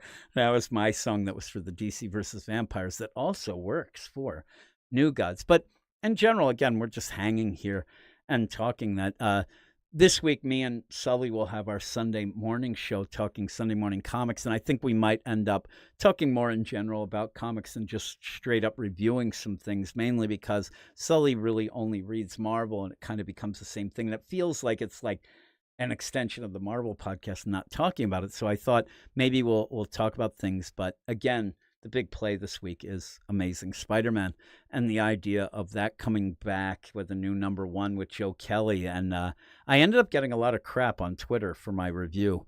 I don't know why, because the guy didn't listen to the review or watch. He ended up, because I had in the thumbnail, "Is it better?" That's all I said. And the guy said that was a toxic rage bait deal and that he was not going to click on it. And that it was ridiculous, and I was a hateful guy, and all these things. I'm like, really? Like, that's what you think? You didn't go and watch or listen to it, where I, said on the review that I thought it would wow me some more, but it was okay. I just think it's more, Brand New Day, part 2, part 3, part 4, or whatever. But the whole play of that isn't that. Fear Monarch said that Sully can't really shine unless it's a week where an issue of Jeff the Landshark came out. And we'll have to wait for the next Marvel Rivals. Somebody did give me a little shit that I didn't seem to know anything about Marvel Rivals, and I'll admit I don't. I read the issue. I tried. That was one of the, and I don't think anybody read that. That was one of the most talky, crazy dialogue heavy issues I've ever read. And it was supposed to be a tie-in for all ages and a video game. Like, it was the exact opposite of what they should have done with the deal. And Jack Halsey said that ASM is a book that really needs a break right over your knee. And that I have to give everybody credit when I was even talking about, remember at the point when you end up, Zeb Wells announced his run would be over and they hadn't announced who the next writer is. A lot of people then thought it was Justina Ireland, but you end up with Joe Kelly. And the idea at the point, I think I had a video where, okay, I heard these people were asking this, whatever. And a bunch of people, even people who are in the chat right now, kind of said, listen, it doesn't matter. It doesn't matter at all. And I wish I think that all of my sound effects ended up getting taken away by Jason on the Weird Dose of X. So I go to, as a kind of a reflex, go to hit a sound effect there. And it's not there, so I have to get it right now. But the idea, I think I agree with them now. It doesn't matter. As long as Nick Lowe is still involved, you're going to get what you get. And I think that is going to be something that a lot of people aren't really down with. But I'll mention Joseph Wolf said, I like the ASM issue well enough. I just hope it continues to be fun. Saw Kelly do an AMA where it seems like he's just wanting to make it fun and introduce some new villains, and that sounds cool. And you end up where Comic Book Muscle said they thought Rivals was their chance to get an Eisner as a writer. Yeah. Again, that is a crazy, crazy deal. There are some people actually this past 2 weeks, I've had 2 books where people actually reached out to me and said, you have to read this issue because it's going to win an Eisner. This is going to win an Eisner. This is going to win an Eisner. And it was the Immortal Thor last week that had a gimmick with a coin flip type of deal, Al Ewing. And then this week, legit was a lot of people saying that for the Batman and Robin by Philip Kennedy Johnson with the different, it's always gimmicks that end up doing it. It's gimmicks that seem to rule the day. But the idea of it being those journals and things like that, we're going to be talking about that in our regular podcast. But the idea of people are already counting these things in. I still think in a book that I don't like, but I keep saying when I review it that I swear to God, Metamorpho, just to get me mad, is going to end up winning an Eisner just because of what it is. And Brandon C says, will Scott Snyder, continue to message Gabe? LOL. Gabe stopped telling me if Scott Snyder, the worst is though, the time that Scott Snyder ended up messaging me and asking if it was Gabe. Then I got mad. Then I was pretty pissed off. How I dare didn't mean you. that. I think the last time that Gabe's like, oh, and we were actually recording something for the podcast. It's like, oh, Scott Snyder. That's Gabe, though. He loves the attention. He's like, oh, pardon me a minute, sir. I'm getting a DM from one Scott Snyder. And he's reading it. And he's like, oh, he wants me to tell him what I would do to make current comics good. And I said to Gabe, that feels like a trap. That feels odd. Like, why does he go? Like, why? And what are you going to say and whatever? And so Gabe says, should I respond or should I do that?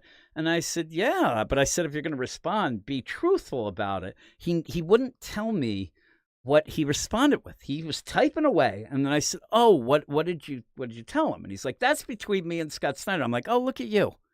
What a prick. I ended up getting so mad. I'm like, I just, because what happens then is I'm assuming that you're just talking shit on me. Like, he's like, I can't tell you an answer to that, but I'm talking to Jim, and he's a real asshole. And Scott Snyder's like, yeah, I know. What a jerk. I used to talk. It's funny when Scott Snyder does talk to a lot of people, but he tries to make it seem like you're the only one. So when you do talk to him, you get all fired up. You're like, oh, my God, it's awesome. Scott Snyder. I remember the first time he messaged me. I thought it was like the greatest thing ever. And it was during the New 52. And I'm like, holy crap, like this is awesome. And what he did was message me and then started saying that he didn't like one of Eric's reviews for Batman. And he wanted me to review it. And he was like, you do such better reviews. I'm like, all right. I think I did. It was for the first Metal is what it was. And Eric didn't like the first issue. It was kind of funny. And Edward Hollis says, what is the anti-Eisner? I would love to say that that's the Harvey, but it's not. I think the anti-Eisner would end up being, I mean, that's the thing. Whatever it is, nominate this week's Action Comics 1085. I think the idea of the anti-Eisner is just any review from Gabe is what it is. How dare you? And yeah, me and Gabe actually talked about that issue. G. Will Wilson jumping on the the Action Comics. It's the Superstars Initiative. And I did say at the beginning, you're going to have problems with this. The idea, if it keeps on going, and they're stopping it. This seems to be the last one, and then Mark Waid's jumping on. But the idea, if you have the Superstars, and then you start adding, say Lansing and Kelly down the line, or you get Tim Shedd, like it's hardly Superstars. You really painted yourself into a corner. G. Will Wilson, I still think could be maybe not superstar, but she's, I don't mind her. That issue stunk. And I'll ask right now, the idea for Edward, did you get the idea that as you were reading it, that this was a issue that somehow they grabbed from somewhere else and it was supposed to be for a scholastic book for 6-year-olds that ends up where they're basically giving you like, not even science, but the idea of just like things that are just presented in a very basic bitch way. But at one point in that issue, you're in the Arctic and you end up having these people doing research on global warming. And they're talking to Clark, who's taking the place of Lois, doing a story on this. And this guy goes, oh, man, we don't know what's going on with our computers. I think it might be it's something weird. And we're afraid that we're going to lose all of our data.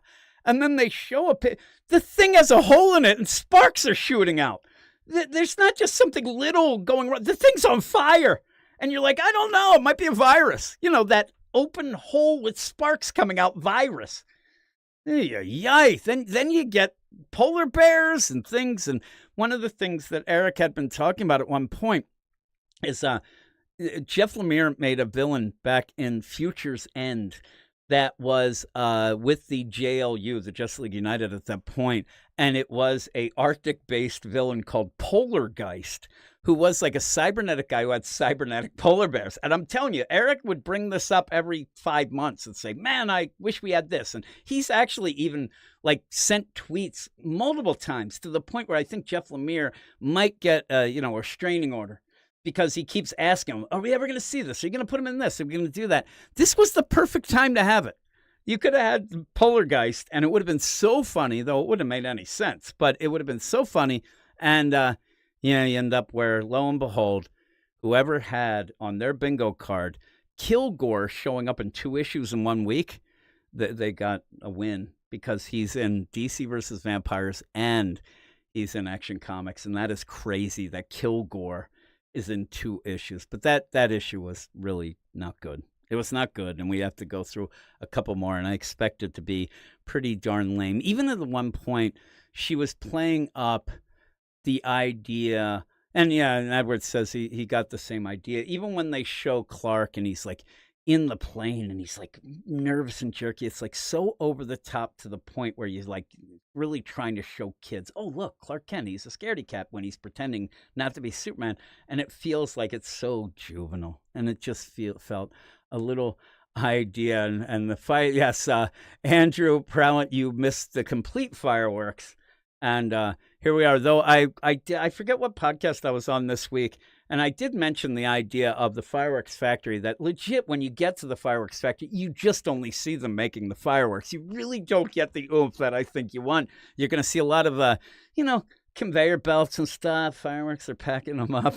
I forget what we were talking about, but that's what I said at the end. I was like, this is what really happens when you get to the fireworks factory. Nothing happens there. And I used to have that sound effect as well, but I ended up getting screwed. I do have that one, though, and I have that. So we have that going on. But again, back to, say, Amazing Spider-Man.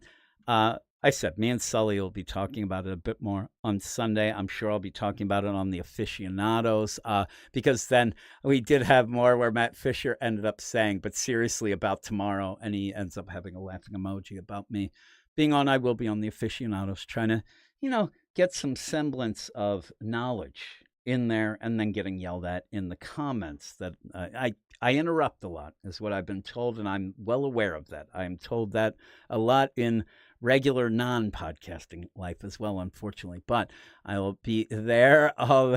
Andrew Brown just gave me the finger. Yep, you missed it all. But yeah, so other things this week, I did plan on doing an Incredible Hulk video. We're going to have it on the podcast. I talked to Gray about that. I did like that.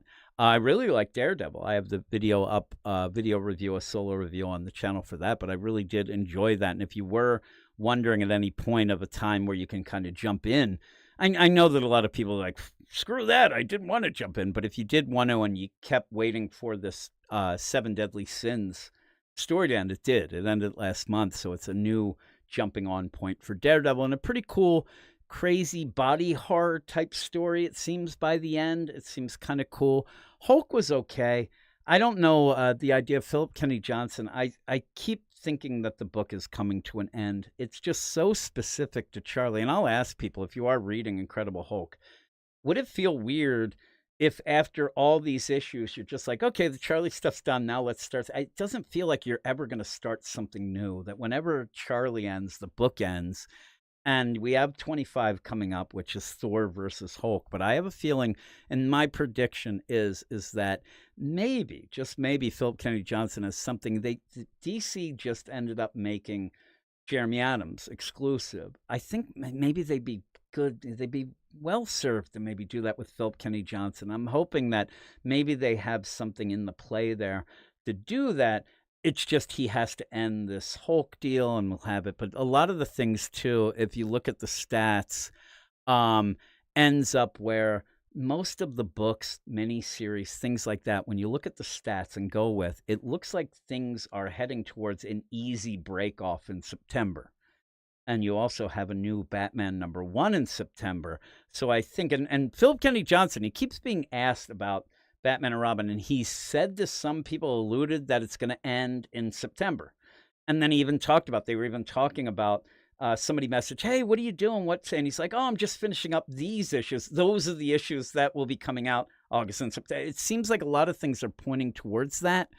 And I end up where I think that they're going to have new #1s. They're going to have creative teams. That's why, and I did a video of why didn't they give Batman and Robin a new #1? Philip Kennedy Johnson coming in. Yeah, Joshua Williamson had his things, like supposedly Zaz's son, the soccer goalie, all those stuff. Shush, everybody loved it. But when Philip Kennedy Johnson jumped on, you want to give that, I know that people who collect, they get mad at new #1s, but you want to give it a chance. You want people to know that it's a #1, but they didn't do that. They didn't do it for Green Arrow as well. And also, when a lot of these things say a Batgirl, when that came out, that did, start new because you had a new book and cast, but that was even spelled out as it will probably be 6 issues unless it sells. Lo and behold, it sold, so it's continuing. But a lot of these things seem to be very, hey, it's only going to last a bit, or we're going to end up. And when you look again at the stats of things coming out and what's going, it seems a lot of stuff is going to end August, September, even a little bit into October. And I do think when you get the Batman #1, they're just going to go. I don't think it's a reboot. I don't think it's anything like that. I kind of hope that they don't have a slogan for it either, because people will assume then all the time that that's a reboot anyway. You have a lot of that talk that DC's rebooted 17 times last weekend. So, but with new #1s, with the Batman, because people will go, and it's Matt Fraction. Again, some people love them, some people don't, but it's a Batman #1. You're going to have people going to the stores. Why not have, I got a Batman #1. Maybe I'll pick up Green Arrow #1 or Black Canary #1 or all these different things going. So we'll see. We'll see how it goes. And doing that. And then Fear Monarch says, Flatline showing back up to immediately go away again. Not only that, Fear Monarch, I love Flatline. And that Robin series by Joshua Williamson, I, again, will argue with people that the story itself in that tournament, barely anybody even remembers that Connor won the tournament. It was more about the character work and more about those new characters. And Flatline, one of the best characters it seemed like that book was Joshua Williamson saying, hey, Tynan, I'm going to do your thing and I'm going to make but boy, Flatline, I really, really liked. And at this point, instead of having her come back during Batman and Robin, I really wish we got like a one-shot, or I don't think a mini-series would sell, but maybe a one-shot with her, because she's so interesting and so cool. Maybe a backup. Don't have her show up in Gotham to then use it as a way to introduce her sister, which changes that, which lessens Flatline. And I want to know what the hell's going on with Ghost Ra's al Ghul. That was cool stuff. I even have a song I wrote for that, just because I thought it was going to be more of a thing. I was so upset. Yeah, and Brandon C. says, I think Matt Fraction is a creative writer. My biggest worry is the man himself. I think that what most people are worried about, that when he goes to bed, his wife's going to whisper sweet nothings in his ear and change his mind about things, because people do not like Kelly Sue DeConnick one bit. I'm not one of an opinion. I know that she has come out and said, hey, it's one of those things that people should learn. And when you're a creative and you're a writer and you work for that, you don't come out and say at one point when you think you're riding high, say, hey, if you don't like what I'm doing, don't read it. Because that's what Tom Brevoort just did. Hey, if you don't like Amazing Spider-Man, and people will be, that's a mission now. I won't, and I'm going to be proud that I followed your advice, Tom. But that's what Kelly Sue DeConnick said. She's like, if you don't like my politics, then don't read my books. She said it like a Comic-Con. The next year, begging for people to read her books because it fell apart, and you haven't had a lot of Kelly Sue DeConnick. She was on that Aquaman that people just hate. That Aquaman deal with the land of the, misfit gods and things like that. I didn't mind it at first, but boy, yeah, got a little off there. Yeah, and Dungeon Crawler Carl says, I really like Flatline too, and Gabby, and I don't know if he is trying to do a little tugging of the heartstrings, because Gabby legit is one of my favorite characters of all time. I won't call her Scout though. She's Honey Badger, and I love her. I always loved her the minute that she ended up coming out in that Tom Taylor run of, the Wolverine with Laura. And I like Laura too. And I'm not one of those guys who's like, oh my God, I hate these other versions or whatever. I like Laura. I like her story, but Gabby is awesome. Gabby immediately reminded me, again, this will tell you what I like and don't like, and some people get mad anyway. I love Damian Wayne, and she felt like a Damian Wayne at Marvel. And I really thought, right now, Damian's getting a little older, but if they do have full out verses, I want Damian versus Gabby. I think it would be great, and Gabby would slice the hell. That's the thing. Both of them would want to go for blood, but Damian might pull back because of Batman. If he's not looking, maybe not, but Gabby will slice him. And I still will tell everybody, if you don't like Gabby, well, I could say other things, but if you don't like Gabby, look up the issues that she interacts with Deadpool. And if you read those and you actually don't get kind of choked up at points, I don't think you have a soul. You have no, so you're probably a ginger, is what is the deal. But boy, yeah, So great. The things where Gabby and like you have these two scarred things, and they start talking about how beautiful it's so good. It's so good. And Gabby again is one of those. Again, she's like Damien, but not, because Gabby, in my mind, like she'll just do crazy stuff, but then wants to act like a little girl still. Damien just thinks he's, an old soul and just thinks he's the best, but still. It's really good. Yeah. And Who Dat Nation 12 says, had no idea people didn't like Damien until I started looking at comic things online. I'm with you. I love Damien. I think he's great. I love asshole characters.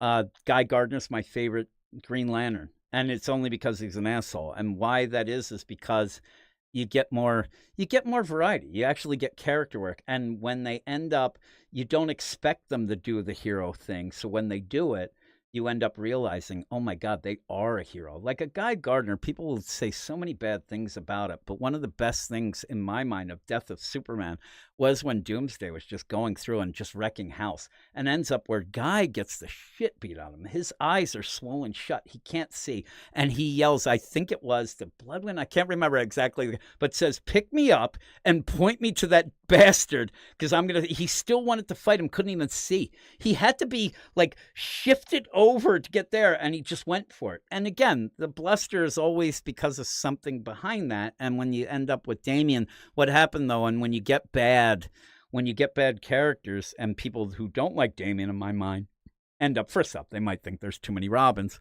But if you go with the idea of every time he showed up, he was an asshole, it's because people didn't know how to write him. They didn't know, because it would be passed down the line character work. Hey, what's this Damien like? Oh, he's an asshole.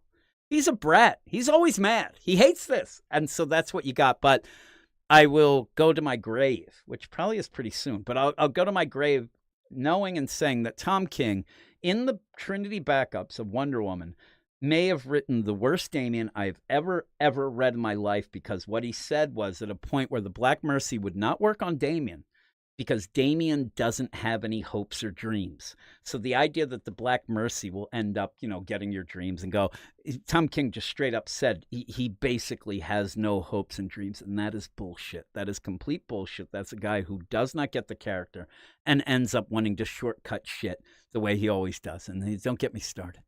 Don't get me started. But yeah, Billy says there's nothing wrong with Damien as a character, just the bad writers attach him. And it's true. And there are people who, the big comment is, there's no bad characters, just bad writers. And my whole play back to that is, there are actually bad characters that are worse because of worse writing. Like the idea where the problem is you get characters like that, and it always seems to get attached to some pretty bad writers. But I'll say right now too, to some people that don't like Miss Marvel, she has a big problem as well. She has a couple problems. They tried to elevate her too much. They make her a mutant. It's all ridiculous.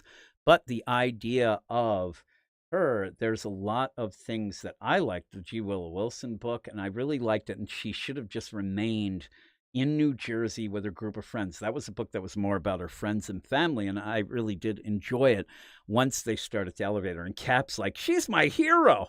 And then she's suddenly, like, the idea too, just to show how awful there are writers. Zeb Wells, I guess he's told to put her in Amazing Spider-Man, but suddenly she becomes a scientist that she never was. And she's working at Oscorp in this crazy way that she shouldn't be. And then you kind of go at the end like, well, we were keeping an eye on. Bullshit. You had no idea. Zeb Wells was made to do that anyway, and he tries to get out of it. But the idea that she died in Amazing Spider-Man, and that made more hype than when Spider-Man actually died in his own book in the 8 Deaths of Spider-Man, is one of the craziest things that ever happened in the past year. The idea that Spider-Man died in Amazing Spider-Man, and nobody, it made no peep. Nobody talked about it. Nobody said anything about it. Everybody rolled their eyes. It was the craziest thing ever. And then I'm looking at some of the other comments with the whole deal of Damien and, no hopes and dreams. And Who Dat Nation said, it's crazy. That's an insane line. It is. And it is somebody who ends up where they are probably, insane. The idea, I remember when my mom, and I don't know if anybody ever heard this, because I've asked a couple people and they say, no, my mom, when I was little, she told me that, and I don't know if it was a challenge, but she said, hey, if you can draw a perfect circle, that means you're insane. I'm like, really? Is that what it means? It's like, really? So I was always afraid to even try.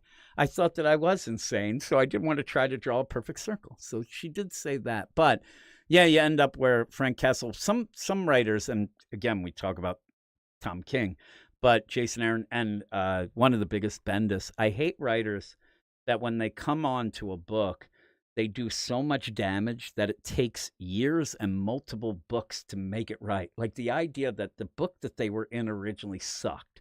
You have Wally in Heroes in Crisis. That event sucked. It was hardly an event. It was bullshit. It was, to me, the death nail in the whole rebirth. It was just bad. And there's so many people that I know that was the book. You talk to people like, man, what's the book that got you into comics? Hey, Watchmen. Hey, this, Saga of the Swamp Thing. You end up where, hey, what was the book that got you out of comics? Oh, Heroes in Crisis. Because of the idea of these Wally fans, they didn't get him in the New 52. He comes back for Rebirth, and then he's a murderer and all that crazy stuff. But then it took years and multiple minis. You had that Scott Liddell Fast Forward mini, and that didn't fix it all. And finally, Jeremy Adams he finally fixed it. But I still blame, and you could, debate it with me. But the idea that you ended up having a Wally West book by Jeremy Adams, who people didn't know. They didn't know. So it's not going to be like, oh, I read everything. Now he's elevated himself, and people do say, I'll read whatever he does. But at that point, they thought, oh, this is just some no-name guy, and they're going to fuck with Wally again. I'm not going to bother him. By the time that certain people, maybe me being one of them, trying to convince people, no. I mean, I actually had people where I knew they were Wally West fans and said, you have to be reading Jeremy Adams' run, right? And they're like, no, I'm not touching anything. DC has tainted the character. They can't do anything. They don't, respect him or his fans.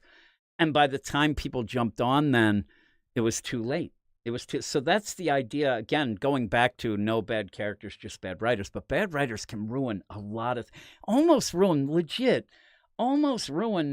a comic book career of Jeremy Adams, because I did talk to him. I talked to him occasionally. I used to talk to him a little more, and he's very nice. And again, he does some really nerdy things that are funny, that are really cool. He really loves comic. But if you do have a question or whatever, a lot of times you can just ask him, just tweet him, and he will answer. He's a really good guy. But he ended up where, when I said to him something, there was something with Flash, and, his run was still going. Nothing was announced. And I said, hey, what's going to be coming up the next year in Flash? Do you have any? And I think I had like a thing. Are you going to bring back? Are we going to see Reverse Flash? Are we going to do this? Some sort of question. And he actually said, listen, to be honest, and please don't tell anybody, but they've already kicked me off the book. They end up saying, like, I'm already off. And this was months before they announced it. And I said, really? Why? And he said, well, they said they wanted to go in another direction. And then I said to him, well, that can only mean one thing, because your book is very family-based. Is that it? Is it the idea of family that they don't like it? And he's like, yeah, they don't think it's not selling. And it wasn't at that point. And he said, it's not really selling, and it really sucks. And at that, he didn't have another book coming up. That was it. And he legit said to me, and talking to him, really, I felt for him, because he said, I think that, I mean, I gave it my best. I just didn't have the name for people to, be aware. And I gave it my all. At least I did try to do this. He's in the animation stuff, but he said this was kind of a dream to do the comics. And I even said at that point, well, did you think about, like, I hear everybody kickstarting everything. And he said, I don't have a name for that yet, so I can't really do it. So he ended up having that, and then they finally announced that he's been kicked off. But 2 days before the announcement, he then got a hold of me and ended up saying, hey, I'm on Green Lantern. And he actually said at one point he was worried. He was kind of like, should I take that job? Because I want to, but it's not really my thing. He really wants to write Wonder Woman, but they weren't listening to his pitches and things like that. And if you follow him on Twitter, it's funny, because he does have a bunch of times where he'll just pitch things randomly or say, I always wanted to do this, and they all seem cool. But he really has this pitch for Wonder Woman that he thinks is really good. Other people have read it, think it's great, but he ends up, not being involved. But yeah, Mariko Tamaki bailed on that Green Lantern book. She was supposed to be on it. Boy, just imagine that. Well, maybe there'd be a lot of people sitting around eating food and drinking and talking at tables is what they'd be doing. But they asked him to do it, and it was almost like a desperation thing. Hey, he's not doing anything, get him. And then it just went from there. And luckily, people started really recognizing him. And I did think that while everybody, I think, even Cy Spurrier's mom probably wishes that Jeremy Adams was still on Flash. That Cy Spurrier Flash is a tough read. It really is. And it's the slowest moving Flash book to read. It takes me forever. I don't even read it anymore. It's one of the books I never thought we'd drop from the podcast, but I can't even find anybody who's reading it to talk about it. But yeah, the idea of if he stayed on Flash, he might not have gotten to this level. Maybe, and sales were picking up, but I think him going to Green Lantern and people having a fresh deal of, not worrying about Wally going, and also kind of the idea of, oh man, this guy kind of got screwed off of Flash, so I'm going to go. I think that really helped him. I think that overall the plan, if you have that idea, if you're a religious person and God has a plan, I think that was the plan. The idea of kind of having a low to get to that high, because now he's big enough that they signed him exclusive. But also what I thought was really cool is the Green Lantern core book that Morgan Hampton seems to maybe be writing more. They actually throw Jeremy Adams' name on that as a known name to sell the book. And I'm like, that's big time. Like, that's really cool. Speaking of which, I think that Green Lantern core book is great. I ended up, the last 2 issues, I thought they were great. It's weird. And Jeremy Adams' Green Lantern is really good. You can tell really good. It's not my favorite book, but it's because a lot of the stuff tying in that Philip Kennedy Johnson, Orgram and whatever the nonsense, that was tough. And I do think that there's times where he does hand wave a bit of continuity, and it doesn't quite. But if you don't care about that, or you don't, he does it for a reason. He does it so that you can have some fun. So I'll go with that. And I'm getting more and more into it as well. But the whole play of that Green Lantern Corps book, I ended up just reviewing it right before recording this, and I really like this issue as well. Having stuff with the Red Lanterns and having the whole play of Thanagar and this, the big god and things like that, I thought was really, really good. And Billy says Jeremy's a great dude. He is. And he says he met him at MegaCon. And here's the thing, and Billy mentioned something that so many people have told me, because he's best friends with Tim Sheridan. And Tim Sheridan, not only people don't like his writing and some of the things, and some of the stuff is, I get it. It's not my issue, the stuff with Alan Scott and stuff like that. I can't get mad at a writer who I think was told exactly what to write, but I think he did a poor job at it. He should have done more Green Lantern stuff as well in that. But also talking to Tim Sheridan seems like a real prick. That's patent pending. He seems like a real jerk. He's a guy who's ready to fight at all times. And unfortunately, the fight came to him, so he kind of went with that. He tried to manipulate people to kind of get sales, not really, in my mind, meaning everything that he said, but more trying to rally one side of a fight where it was odd. And just seems like the opposite of Jeremy. It seems like an opposite. I think that he thinks that he's owed something at all times. I think that he thinks his shit doesn't stink. And I don't like guys like that, because my shit stinks. It's, you know what it smells like? It smells like shit. But yeah, you end up where Joseph Wolf said Horus was awesome. And Horus, the god that comes out of that egg in the middle of Thanagar, was awesome. And it sets up, I love the idea. What are they? Because they're going to go off and try to find a new Thanagar. I hope that they come up with a better name. Neo Thanagar, maybe, because Thanagar has issues. But yeah, and yeah, Billy said he's standoffish. I'm telling you, he comes off as a very pretentious prick who thinks that it's like him being there. I'm telling you, Billy probably walked away from that thinking, that guy thinks it was an honor for me to be in his presence, the way that he acts. And it's so different from Jeremy Adams. And what I like about Jeremy Adams, too, first off, he's just a nerd. He doesn't try to be cool. He's a family guy. But even if you are an aficionados fan, Aaron Sparrow ran into him at a crazy screening. I think it was the screening of the Transformers cartoon. Jeremy Adams just happened to be there. He just went there. It wasn't like something that was, oh, I'm here for a cup. He just was there, ran into Aaron. They were just shooting the shit. I've had many people who end up telling me that they ran into Jeremy Adams at the comic shop. And this wasn't him signing. This was him going to get his books. I mean, the guy of the nerd cred, he's got the cred. And if you don't know, this past issue of Aquaman that came out this week that I did love as well, he ended up where John Timms on art, he ended up where, and you look up this video if you haven't seen it, but he ended up sending John Timms a video where, because Arthur has a new sword/trident. So he went to like Home Depot, got a bunch of things, and arts and crafts himself up a sword trident, and then was jumping around with it with his kids, trying to show John Timms the way that he thinks it would work. And that's awesome.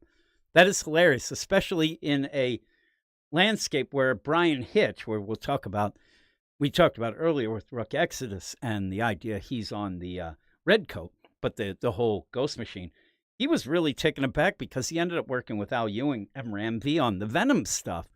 And he legit said he worked with these guys for a year, and not one of them ever sent him one message. He never talked to them in person, didn't even get an email from them because, I don't know, he kind of act like, they're kind of jerks. And I like the idea, you get a good book and you get fun when you're having fun doing it.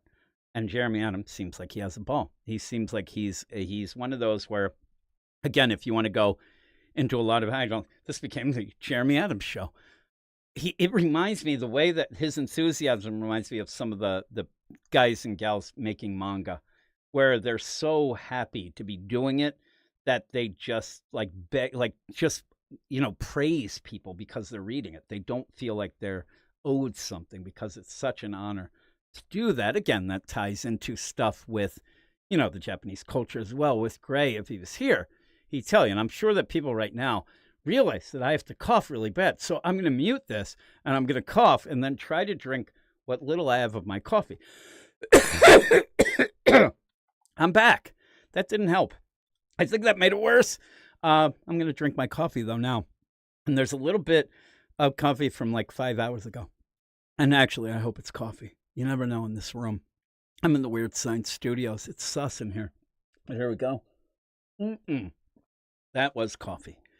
Right now, if you're anywhere where there's a Wawa, they have a blueberry coffee. And I tried it the first time and hated it.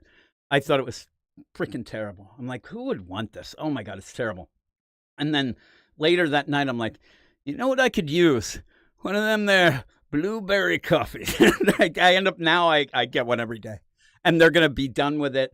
And I'm going to be mad because I usually end up like loving whatever their flavor of the month is or whatever, and then I end up missing it. But yeah, blueberry, I'm telling you, blueberry coffee, it smells very blueberry. It's like blueberry cobbler. And they end up where you can smell it. It smells really, really accurate to blueberry cobbler. But again, that's the worst thing, especially as a kid, where you smell like, oh my God, that vanilla. And then when you drink it black, thinking it's just going to be like syrup, you're like, holy crap, that's terrible. But in the meantime, I end up having the blueberry coffee with French vanilla creamer is what I do. I don't put any sugar or anything like that in, but I end up putting a bit of the, the French vanilla, and it's really good, but it's sickening sweet, and I'm not a real guy who loves sweet things. I'm more of a salty fan, which leads to, great things like hypertension, that stuff. But yeah, so with all of this, as this is going on too, we're going to have live action here where I have to send my son money, which I forgot to do, and now he's upset because he needs to get some groceries. So, and I don't know, the idea when he asks for money for groceries, it's usually like 3 times the amount that I would ever spend for a whole family on groceries. So who knows what these groceries are? I think he might be getting more greens than I might want to admit. So here we go. I got to go to the cash. This is good stuff. I'm going to go to the cash app here, and I got to send my son. I hope I didn't delete it. At one point, I was pissed off that I was sending too many people too much money, and I don't know where it is. Here we go. There it is. There's a big dollar sign. That would make sense. So I got to go to my deal here, and I'm going to end up sending. Anybody else need money? And you could just ask me, because I had a weak moment where I get lost and confused when I end up sending everybody too much money. But here we go. Boom.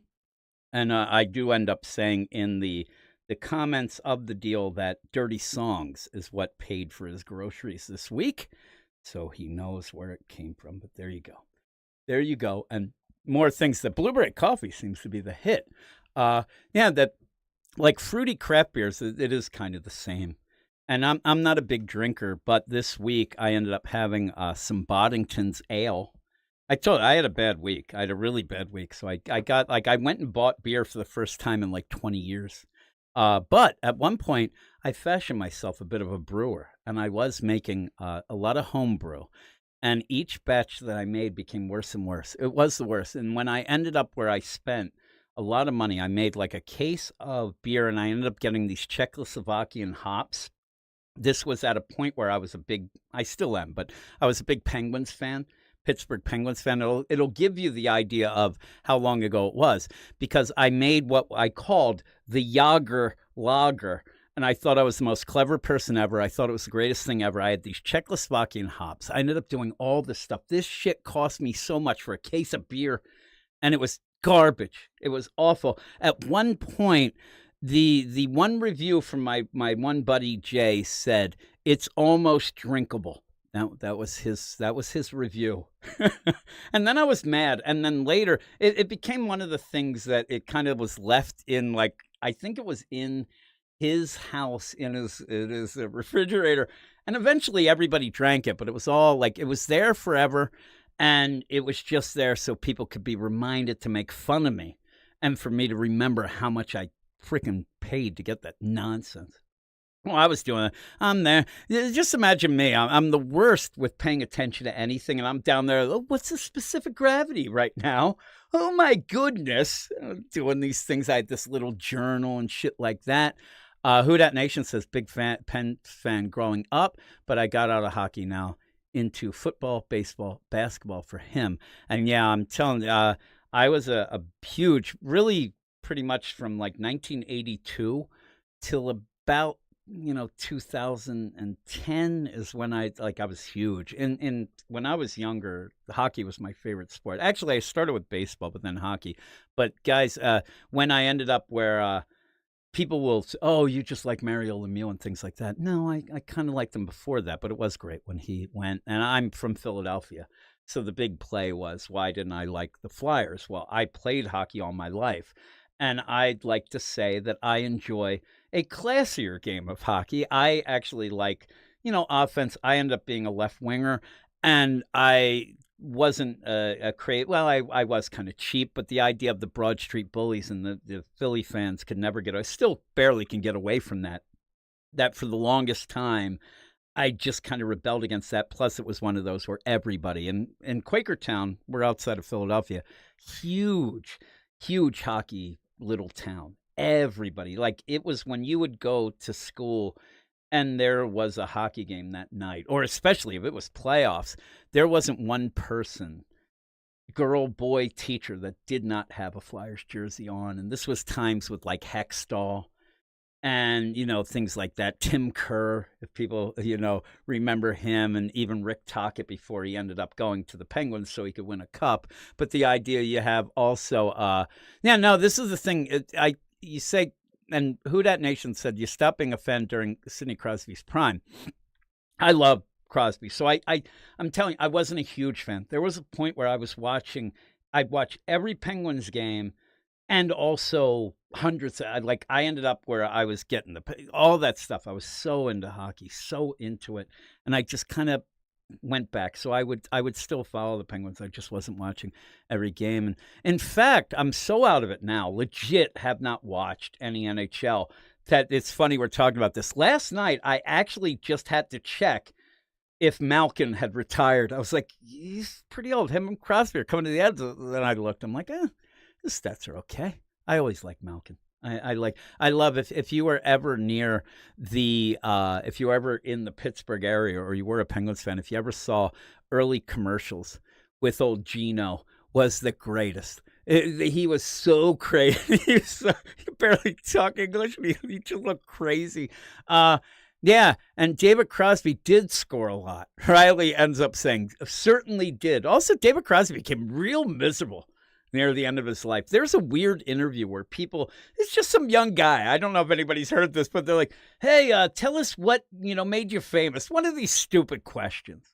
And he was so sick and tired, like, really? If you're not going to do your homework? I got really angry at this guy. And I'm like, I don't know. You sound like a jerk. But I also love, speaking of that, I also love music a lot. I do have some varied interests. But yeah, David Crosby, though, he did score. And that guy was not, that just shows you the power of being a musician.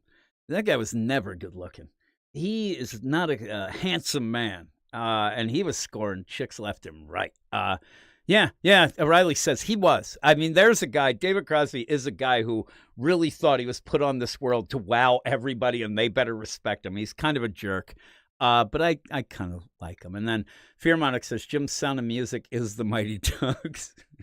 Actually, if you want to know my favorite hockey movie is Youngblood with Rob Lowe and Patrick Swayze. I love that. And now APA 7783, and I am kind of rambling, but I like talking. So it says, since you're doing your origin, why do you hate York, PA? And I'll tell you why, APA 7783, is that I'm, hours away from York. And it's funny because for the longest time, the town that I thought was the real shit was Reading and Scranton.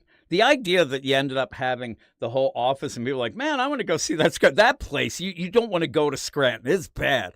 But here's the play, and this will make sense. It'll shine a new light on every time I mention it. My girlfriend in high school, when we graduated, she went to York College. She went to college in York. And so a bunch of times I would go visit her. And yes, Scranton's full out meth. Brandon said it is 100%. Where if you're looking for a paper supplier, you ain't find it. If you're looking for meth, you will find it everywhere. And randomly, there are stories of people driving through Scranton and buildings blowing up as if they're being bombed because the meth lab blows up. It's bad. But you end up where, APA 773, my girlfriend went to York.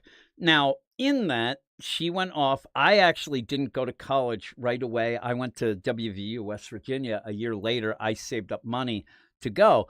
And in the meantime, she started banging other guys, and I was pissed. So I was mad at York about that. But every time I went to York, it was just trouble. It was always just a crap hole, and I didn't like it. But it was nothing like, I'm telling you, the idea of that damn Scranton, whoo-wee. And then it says, Fearmonic says about Ween, thought that New Hope sucks. And the play is, Ween might want to go. And he says, man, and those Ween guys thought, they think that is a very high-priced area. The idea, I think that they didn't like the idea that they were from New Hope because they knew that threw out cred because that is a very rich area. And anytime you hear of Doylestown or New Hope around here, you're like, oh, you must be like Pink is from Doylestown. Also, Sabrina Carpenter, if you're into the youngsters, she's from like 3 minutes from here. Actually lived very close to the girlfriend I'm talking about that went to York. Now, my girlfriend went to York, PA, and really ended up like becoming, a word that you use for somebody who's kind of loose, right? And then I didn't hear from her for a while. And then she tried to get a hold of me when I was at college, but I already had a girlfriend then. But then later I found out she became very religious. And here's a little side note. I had 3, like what you would call serious girlfriends, and then a wife. So 4 people, right? 4 ladies that I was serious with. Each one of them all had 5 boys. That every person that I dated seriously and with, that each one of them got married, including my wife. And we ended up all having 5 boys. And it's the craziest thing. It's so crazy. And went down the line. And I kept finding like, oh, what are they up to? And this girl, Heather, ended up getting a hold of me. And the funny thing is she's gotten real religious, but she was a real Prince fan. And a Minnesota Vikings fan because of Prince and whatnot. So somehow she got a hold of me, and it was during the playoffs. It was actually the first time, 2000 whatever, when the Eagles won the Super Bowl. I'm going blank on the year 2018. But the idea where they were playing in the playoffs, they were playing Minnesota, and somehow she got a hold of me. And I'm like, oh, you're still a Minnesota fan? She's like, yeah. And I'm like, oh, is it because of Prince? And she denied. She's like, I never liked Prince. I'm like, what? You love them. And she's like, no, no, no. He isn't a religion. Ah, this is the worst. It was worse. Yeah, I think I do have 20 sons. That is the deal. But yeah, Who Dat Nation says, not anyone close to me, but I do know of a couple of meth heads that I went to middle school with. Yeah, I know. There's a lot in this town. Quakertown's pretty bad. Actually, Quakertown got real bad with fentanyl. There was legit at one point where you would just walk down the street and you just see people just die. And it was crazy. And I don't like to go near people that look like they're crazed out and dying. So I felt like I was a bad guy. But at one point, even Tanya, my wife, was really concerned. And we ended up having Narcan because she was afraid somebody was going to OD on our porch. Maybe her, I don't know. But he ended up where that was a big thing. And yeah, you end up where Prince was, a Jehovah's Witness, and he was kind of religious about some of the things, but she just ended up because he was too sexy. Yeah, so yeah, and the Avs, Roy, I actually got a Patrick Roy jersey, but he had already gone to the Avalanche. I got it in Buffalo. We were at a hockey tournament and we went to see the Sabres. The Sabres play the Canadians. And for some reason, they had like these weird jerseys. They had it's now would be kind of a retro jersey, which is fun, but I got a Patrick Roy Montreal Canadiens jersey at that point, which was pretty cool. And it was like a real like sweater. It was awesome. And the game we went and saw, we got kicked out because we were there. Our whole hockey team was there. And this one guy got in a fight with a guy and then we got kicked out. So that was great. That was awesome. And also was a game. If you ever look up a game, you ended up having like almost I don't know what the delay was, but what they ended up having an old timers night, which was really cool.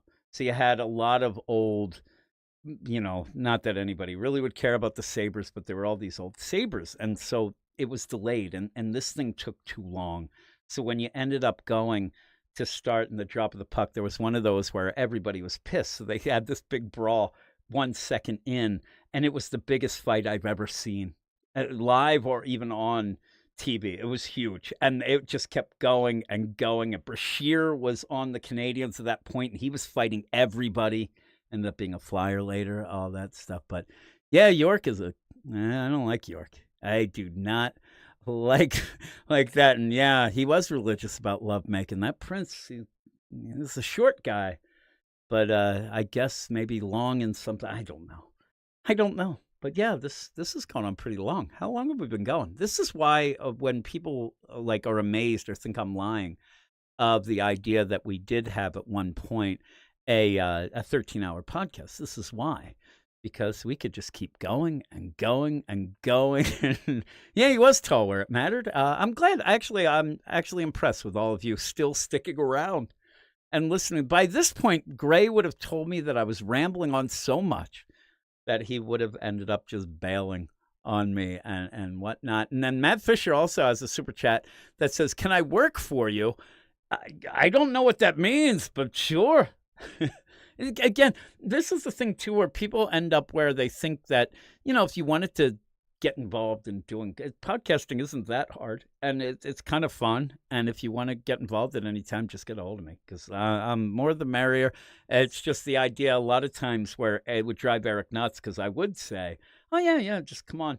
And I like to think that most of the things worked out, but there was one guy that went a little crazy and kind of wanted to come and find me and Eric and kill us. And Eric was mad because I might have given the guy our address, or at least our address at work, because he wanted to send me a shirt. And I had some issues.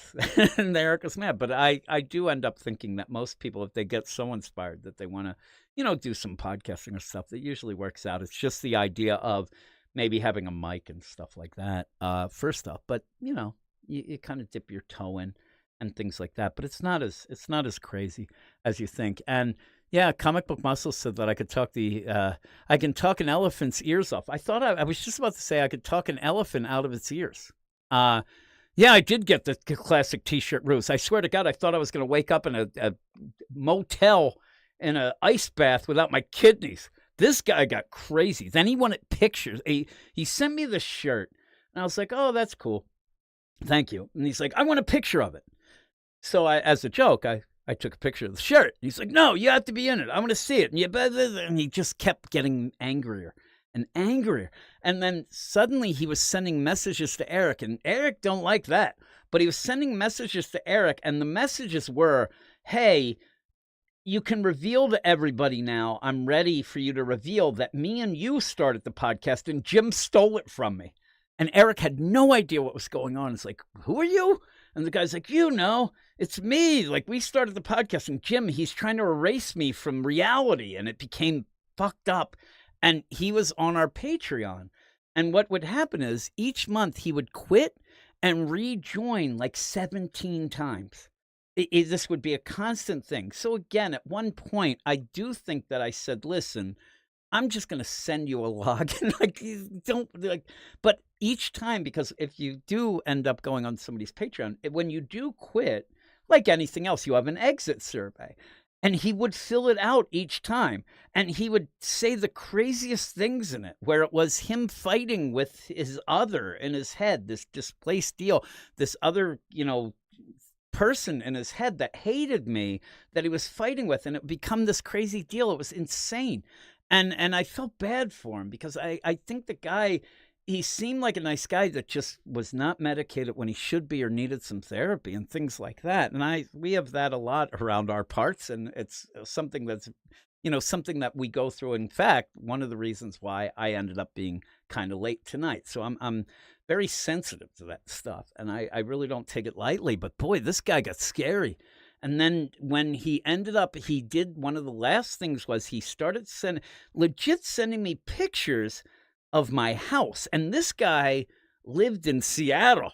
I live in Philadelphia. And then I realized later it was like he was using Street View and stuff like that. Like, he didn't seem to be that, but it was scary.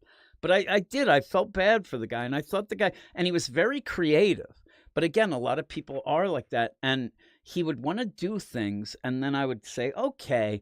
But then he would suddenly turn and get mad, as if I was pressuring him into doing it. It was like that ping-ponging thing. And and then if I said, oh, don't worry about it. But what I ended up doing, he did make logos for our podcast, and he ended up doing that. And then when he really got mad, he would tell me that, and I said, I want to send you something, please. I'll pay you for it. I'll send you a gift or whatever. And he's, no. But then when he would get mad, that would come up. Oh, I did this, and you don't, and it would get really, really scary. And, but again, I really was worried that if I said to him, like, hey, leave me alone or whatever, I didn't know what that would cause. So I kept talking to him, but then he did end up, what happened, I think that he ended up going and, he started hounding somebody else. And I would love to say, like, good for that. But I did end up seeing at points that when he did that, these people weren't so kind to him. He was in like a chat for another podcast, and people were making fun of him. So I did reach out to him and say, don't listen to them. Come on back. Like, I'll get.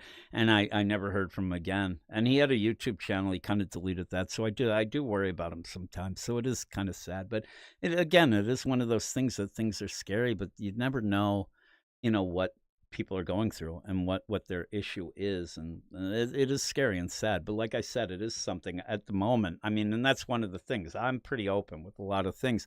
At the moment, my wife is actually in a mental hospital. She has had problems all her life, and now that when we got older and our kids are growing up and doing their own thing, something in her, and her mom died, and something in her cracked the idea that she thinks she's, I'm not good enough and I'm not this or that. So it ends up where she's actually right now, I'm in, again, Philadelphia. She's in a Delaware hospital, unfortunately, because the hospital that was going to be something where she could actually get therapy and kind of go back and forth and do it like that, it never opened. It didn't open yet, and the funding has been kind of put on hold because of the election and stuff like that, and the change of the guard and things. So it is crazy with this whole play, and you do meet. But again, that's kind of why I do really, really like the idea of doing podcasts. And this all started. I was going to talk about the idea.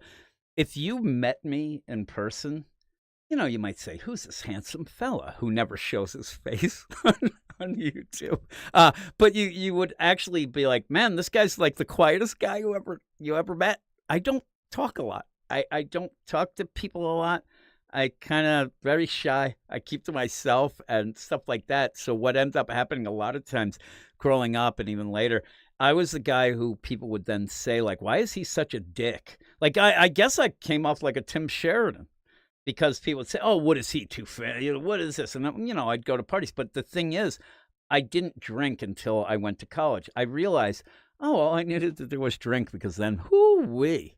Yeah, I did. I actually, had Brandon, he's making fun of me. I did have a mullet, and I was in a band. I was a singer in a band, and legit people would tell me, I'm telling you, whatever, but they would say I look like Andre Agassi. But the younger one with hair that turns out was fake a lot. If you ever want to hear a funny story, look up Andre Agassi talking about the French Open when he had a full-out wig and was afraid it was going to fall off, and that's why he lost the French Open. It's hilarious.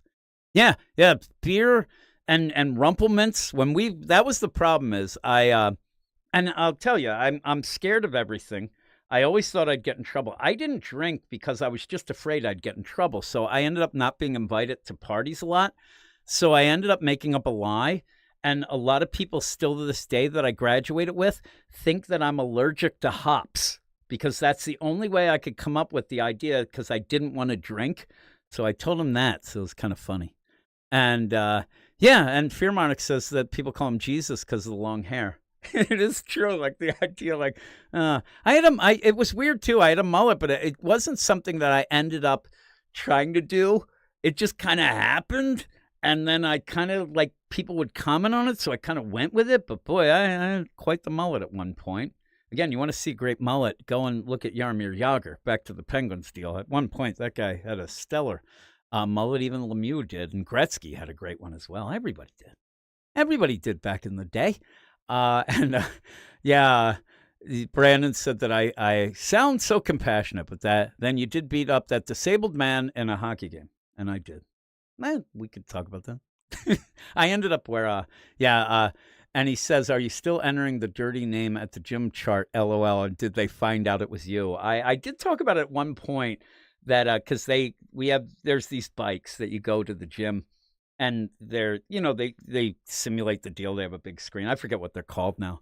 And I am still doing them, but I'm not involved in the big race because they took it down. I ruined it for everybody because they had a contest. And it was actually a contest that was like throughout the nation. Like you had our gym and this gym, but in the gym, there was a contest. And I would enter, my name would be like, you're all fucking losers, like shit like that. And I would taunt them. And then there was a chat deal. And so nobody would know because you go into different names or whatever. And I would go in and I would just taunt people. And I was yelling at them. And they would try to figure out who I was. And eventually the one person who was the person in charge at the Y, they realized who I was. And they deleted me out. And then either they didn't know and they deleted me out to try to figure out like who's going to complain. But I didn't. And so I kind of got away from that. But the idea where I did end up maybe hurting a disabled man. I was playing hockey. It was really more of a tournament when we were playing this. And so we were playing, and I guess that what it was a team ended up having a guy, and these were like, not pickup. It was an organized thing, but it wasn't like anything official, but it was guys who I played with. But this team I think that the guy ended up getting cerebral palsy and ended up like or MS, something along the line. Never really figured out what it was, or ALS, whatever. But it was almost like the idea, hey, let's let Charlie here play with us one last time before things get really bad and whatever. So we're in the middle of a tournament, and already I'm pissed off because the idea, like you're going to play, and you can't end up where, we're just going to let this guy like score because this was, a thing. Like it wasn't set up like, hey, we're going to let this guy play for 5 minutes. We're going to pretend it means something. Then he's going to go home and we'll really say this was just a game. So we're going, and I was getting angry, but then the guy, for the real story in it too, the guy was kind of going around as good as he could, and he was trying to hurt people. He was but again, not even that. He was trying to play legit. This is a classic story, Brandon said. He was trying his best to be legit. So I said to my buddy, this is more of the story than you've ever heard. I said to my buddy, Brett, and, we're sitting there, and he was the right wing, I was left. And I end up, and my buddy Pete was the center. So we're just sitting there on the bench, and I'm like, that guy, I think that he might be getting pissed that people aren't trying as hard around him. And then Pete gave me this look of like, what the fuck are you getting at? And I'm like, like, I think that he wants to be treated as an equal. I think that that's what he's trying to do. Like he's trying to actually, because you could see he's trying to check people, but he just couldn't because he's gone. And so Brett finally says, "You're not going to do something stupid, are you?" And I'm like, "What? What are you talking about?" I'm like, I just think that the guy would really appreciate people like treating him as an equal. I think that that's what he wants. And I was being serious. I wasn't joking. I'm just throwing it out there. It seems like something that the guy would appreciate. I'm like, okay, whatever. So we're going through, and I think it's like that was in the first period. I mean, this was right away that I'm saying it, but I'm like, all right. So I'm thinking there, and there were a couple times, the puck would go in the corner, and I'm like, yeah, I'd go in, and I even go in and get it. And this guy again was defense on my side, and he was playing defense. I don't know what he normally played. We're in the corner. I'd just go grab the puck, and people were booing already. Like I'd go and like I'm like, what the hell do you want me to do? We're playing, and I'm ultra competitive, and that's a thing too. As another aside too, is that at that point in the tournament, I was like second in scoring, and I was pissed because the guy who was first is a guy that me and him would always have these crazy things going, and I didn't like the guy. And a side story, the guy ended up robbing the post office that he worked at. He went into the post office and ended up trying to rob it. And they're like, "Dave, we know it's you."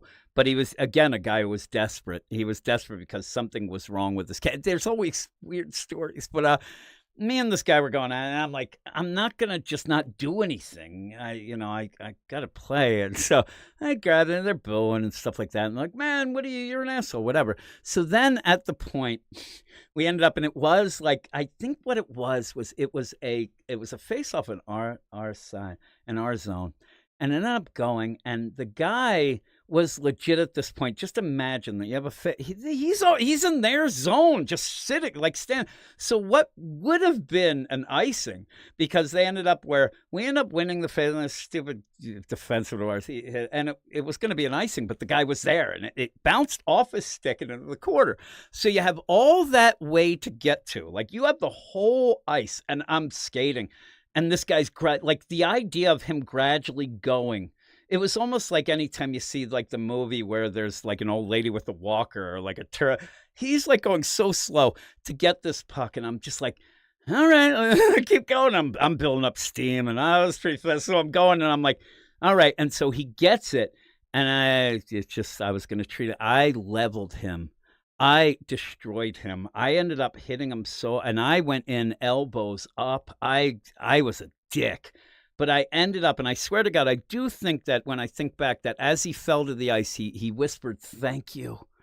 He didn't. He ended up going down crumpled, and you can never. I talked about that fight with Brashear and the Montreal and the Sabres. You have never seen a whole hockey team try to kill somebody, and they came after me. And the idea of it too was I was there for it, and I was swinging. It was bad. One guy actually did like hit me in the back with a stick, and then lo and behold, my buddy Brett. I've talked on, if you listen to, when I talk to Wes, if you're on his Patreon, it's the guy who I talk about who ends up where he's Taekwondo, and he's been one of my best friends all my life, but he's big martial arts and things, but he's huge. He was on steroids too, and all these things. He ended up pretty much, I think he might have saved my life. He ended up fighting a bunch of people, and as he's fighting them, I saw him, and I'm fighting too. And I mean, this is a full out, just awful brawl. Also, I have to throw in the other fact that one of the guys on the other team, who was real good friends with this guy with this affliction, was due to go to jail on Monday and had been talking the whole game bullshit like, "I don't care what I do because I'm already going to jail on Monday." And it was crazy. And so we're fighting. Then I look, and it's really only me and Brett fight. Everybody else is like, I'm like, you got to stick up, but they were horrified at what I did. I ended up where I did have like 2 black eyes. I had a broken nose. The guy hit me over the back with a stick, but again, these things happen. I've broken my nose so many times, and I end up where I do have a problem where I don't have a lot of pain sensors or whatever. So they were just beating the crap. Brett ended up with like a split lip, a chipped tooth, and he to this day doesn't forgive me because he did not want to be in that fight, but because he plays hockey and actually was a man and jumped in. But also part of that whole fight. Another thing that I've talked as a separate story, but it's part of it. The refs, because again, this was just kind of a weird little tournament, so it wasn't full out like you had the amount of officials and things like that. So you had these two poor guys. The one guy ends up and he comes over and grabs me. While that's going on, I'm still fighting with one of the guys. He kind of slides down me. He kind of falls and starts sliding. And as he did, I mean, this is where it gets to the point where nobody's going to believe this story. He pulled my pants down. And the play of it is like my hockey pants kind of went down and I didn't really have underwear and shit underneath. And so my wang was out and that caused a big disturbance as well. Yeah. Yep. No underwear. And it ended up. And again, I think that in that I was barely even wearing pads because it was one of these, things. So I was like, yeah, you go in. So I think the pants and they were just kind of there and no underwear. And it was bad. And then I'm yelling at the ref, you got to let me go. And the ref's like, no. Then I'm yelling at the guy as he's down. He's basically on his knees with my pants down and my wang in his face. I don't know why he stayed there, but he's down there and I'm yelling shit at him. And it was fun. I tell you, like my wife at one point would not allow my kids to go watch me play hockey because it would end up in something bad because of me doing something stupid. Getting mad. I tell the story often too. Again, if we keep on going, the idea where I was in a league, I was playing, and this guy was a guy, he wasn't really friends with me, but I knew him from hockey, and he was a couple years younger. So I knew him, but we were never friends. We were always on different teams and stuff like that. So I think that was one of those where if we ended up on the same team, we probably would have been best friends, but we weren't. So I ended up where we were going, and I'm one of the assholes where you even hear like Larry Bird trash. Like I learned from the best maybe because I love Larry Bird, but I would actually before, and this is like real league stuff. So I would call up some of our players and make up shit and say, hey, did you hear this? Jeremy was saying you're bullshit. Like you're the worst. You end up saying that you couldn't, be the defenseman here. So I would rile everybody up, but I'd also end up asking around about things like, oh, what's up with Jeremy recently? He seems down. And then I would get inside info. And legit at one point, again, if you think I have compassion, at one point I found out, and it was pretty much a big thing in town anyway, so I kind of knew, but Jeremy's twin brother had died. And I legit used that as trash talk in a game a week later, and he got kicked out. He was trying to kill me, and that's what I was trying to do. And I feel bad to this day, but I ended up doing that because that's how crazed I was, that if we're going to win, I'm going to do whatever. And I did end up kind of, I forget, I said something along the lines that is, even now your brother's still better than you or something like that. It was bad. It was bad. And he's told people, I've actually, like that became a bit, anybody who played hockey, that became a big thing that was talked about a lot of how much of an asshole I was. And we did win. That was the thing. We won. I actually think we won like 8-2. It was a race. It was a debacle because he was their best player. But the idea, I've heard recently in the past 2 years, they're like, oh, you see Jeremy anymore? I'm like, no, you get that? Like, whatever. And they're like, oh, I saw him at a party like recently. He said he still wants to kill you. That's good. He wants to kill me. Yes. Yeah. And again, and that's the deal. Yeah. Take it back. I actually said a lot of times, it doesn't make sense in this, but I did explain to somebody that I care globally, but hate locally was what I ended up saying at one point. But, any sports though, it's bad news. And, at one point people do retire from playing sports. Sometimes they're told that they better, or they're going to have to find somewhere else to live, because I would come home bloody. I would come home with people after me and stuff like that. And it was really bad. I loved it though. I'm telling you, I actually when I would play, I was kind of cheap as well. So if I'm behind the play, and I'll give a defenseman a shot to the ankles. I'll give him a little stick, a little wood. And but again, I never complained if somebody did it back to me. I'm like an Eric Lindros. Eric Lindros at one point said, "Listen, I get it. They are not going to give me calls because I dish it out." So I do like that.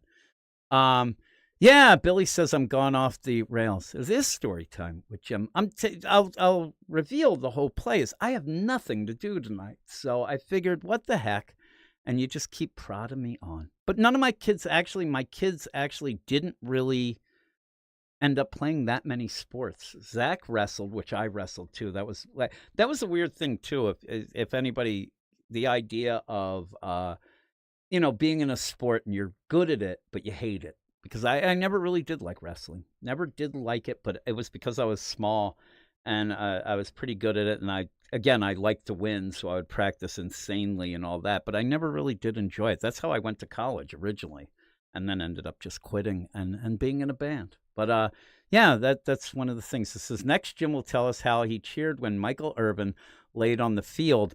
I did not. I actually was watching that game with one of my better friends. Guy that I ended up, me and two friends ended up living together in this house, and he was a big Dallas Cowboys fan. But he was so nice, but the dumbest guy I ever met. And so I couldn't be mad at him. But I ended up where that happened. We were watching the game with him, and I looked over at him, and he was kind of almost in tears. So I felt bad. But this is a guy who, when we moved in, and it actually was his house, we rented it from him. His mom and dad bought it for him. And he ended up where he worked nights. But before he went to work, Herb, one of the other guys, this guy's name was Rick, and he was a real good-looking guy. Actually looked like Rob Lowe and got laid constantly, and it pissed me off. But he ended up where he was going off to work for the night shift. And right before he left, Herb, my other friend, he made like a frozen lasagna, like a Stouffer's frozen lasagna. So he puts it in the oven. It's one of those. It's at like 400 for an hour, and it gets done, and we take it out and we're having it. Rick's having it. He's like, "Oh man, this is good. I'm going to go off to work." And he happened to like lean on the oven, and we'd already eaten, but the oven's still going to be warm, right? You cooked it. And he's like, "Something's wrong. I better call my mom." And I'm like, "What are you talking about?" He's like, "Something's wrong. The oven's hot." "Why is it hot?" I said, "Rick, we just cooked lasagna for like an hour and a half. It's going to be hot." No. The problem is he never used a oven. He'd only used a microwave and thought that when you're done, it just is cool. It ends up where it's not hot, and ended up calling his mom twice. Then he went to work, called us like 6 times from work, thinking something was wrong. Finally, this is crazy. His mom comes over, and I had met his mom kind of, but not really like talked to her or anything like that. I had just seen her kind of drop some things off, but never really paid attention. She came over then to pretty much discuss with us how dumb Rick is. But Rick, again, it's one of those nicest guy ever. Like, so nice, but gets laid too much. It would really drive me nuts. But he was a really nice guy. So you would put up with some of his things. And a lot of times it was like this weird, like, he was dumb, but it was more in this like childish, like, wonder, like, oh my God, that's like, he actually didn't know that some bookstores had like little coffee shops in it. And then he didn't understand why people would go to a bookstore, because he had never read a book in his life. He's also a guy, again, we played sports a lot. He was really good looking, and teachers would let him get, like, no child left behind. This guy just got pushed through. But his mom came over to talk about us. And he's like, she comes in, and all I could see is this woman was missing an arm. And I'm sitting there, and I didn't want to look. And she's really nice. And I'm sitting there, I'm like looking, because I guess all the other times she just had like a coat on, and you just had the flat. I don't know, but she had a shirt, and there was no arm there. And I was like, oh my goodness. Like, oh. And then I kept staring. I was like, hey. And then she's like, just be nice. Like, she might have thought that, because she didn't really know me and Herb yet, I think she thought we would make fun of him or be mean. I said, there's no problem. I mean, Rick, I knew him since like kindergarten, And I thought he was a really good guy. He's one of the few guys that I really, really liked. And he got laid too much, though. And it was beyond me because such a dummy. But he was so nice. So I said, no, no, no. So then she came over to hug me, and I didn't know what to do because she's like one arm hugging me. I didn't know what to do, and I must have reacted in a weird way. And then she ended up saying, I forget, something like, oh, just call me the one-armed bandit or something. And I'm like, I will not do that. And then she kind of gave me, I think she kissed me on the cheek then. And somehow, because I was weirded out, I got her affections. I did. But yeah, it was crazy. And yeah, the thing was, I was friends with he had like 5 brothers, and I was friends with all of them. But yeah, no, I didn't get back at him sleeping with his one-armed mom. She wasn't really she wasn't a MILF, I'll tell you that. She was kind of an old lady. She looked like a grandmom at the point. But again, you lose an arm, you got some problems. That's something that it's like one of the things in life. Though I did end up where my one buddy Jay at one point, he said to me at one point, "Hey, my mother-in-law, she just lost like 30 pounds." And I was like, "Oh, what happened? Like, what, she on a diet?" And that was to the point, if you remember, the Zone diet and even the Atkins diet was going, but all this crazy diet. I'm like, oh man, like what was she on? Whatever. And, oh no, she got a leg amputated. I'm like, what a dick. This guy, and I worked with him and his brother Pete. Now, if you listen to the podcast, you'll hear there were points where randomly Jay would fuck with people. Customers would come in, and their Uncle George worked with us. And he would end up where he's on vacation. And they come in, oh, where's old George? And Jay would go, oh, you didn't hear? He died yesterday. And they'd be like, what? Oh, my God, how'd he die? And he's like, yeah, he got a heart attack. He ended up shitting his pants, too. It was crazy. It was right here. We were working, and all of a sudden he started yelling, and he shit his pants and died. And we had to go. He'd go into these stories. They were all fucking lies. And then usually when you have people like that, it's like the guy, and I hate the guy or girl who would be like, they always lie, but they say right away, it's part of the lie at the end. It's like, oh my God, this happened. I'm just kidding. Like, they don't even give you a space. They always do that. So you never believe. He never did it. This guy left in horror. And he's like, oh my God, I just talked to him. And I think that one of the plays was, I think George owed him money too. And then when this guy came in like a month later and George was back from fucking vacation, Jay just denied it. He's like, I don't remember that. I don't know. Must have been joking. And the guy was like, what a prick. So crazy. So crazy. Yeah, there's Absolute Wonder Woman was up late at night cutting her own arm off. That is true. And she's a hero. It is. She is a hero. So was Rick's mom. Mrs. Radzai. She was a hero to us all. And she was, again, a very, very, it's like almost one of the funniest or the nicest things or whatever, where there are times when you go through life and you lose faith in humanity. And you're like, when you see a guy checking a guy with MS and then his junk's out. But then there's times where you think you're down in the dumps, and then this lady with one arm comes over to tell you not to be mean to her really dumb son because he's nice. And also the like happy, joking around, smile on her face. I was like, holy crap. Like that's a secret sauce that I don't have. But in the meantime, we have now gone, 2 hours and 30 minutes. I did say at one point that a lot of people will have those, hey, we're doing a charity thing, and we're gonna have a 3-hour podcast for a charity. I'm like, really? Like, that's what you're doing? Because again, I think people realize why we ended up having a long podcast. They probably also we could reveal that legit, I did end up being able to get my Adderall 2 days ago, and you might think it might be that as well, because I did end up forgetting to take it and took it right before we started recording. So if you did have visual, my leg is going a mile a minute, as if I'm trying to keep starting a motorcycle that isn't there.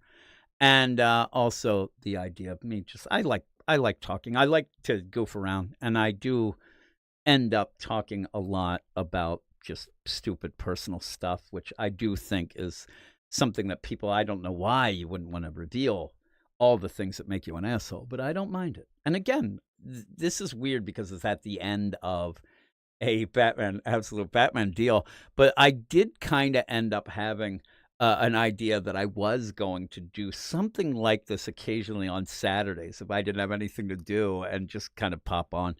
and pop on and pop off is what they would say. But again, this is what also ends up making people. I see the arch angles. That's true.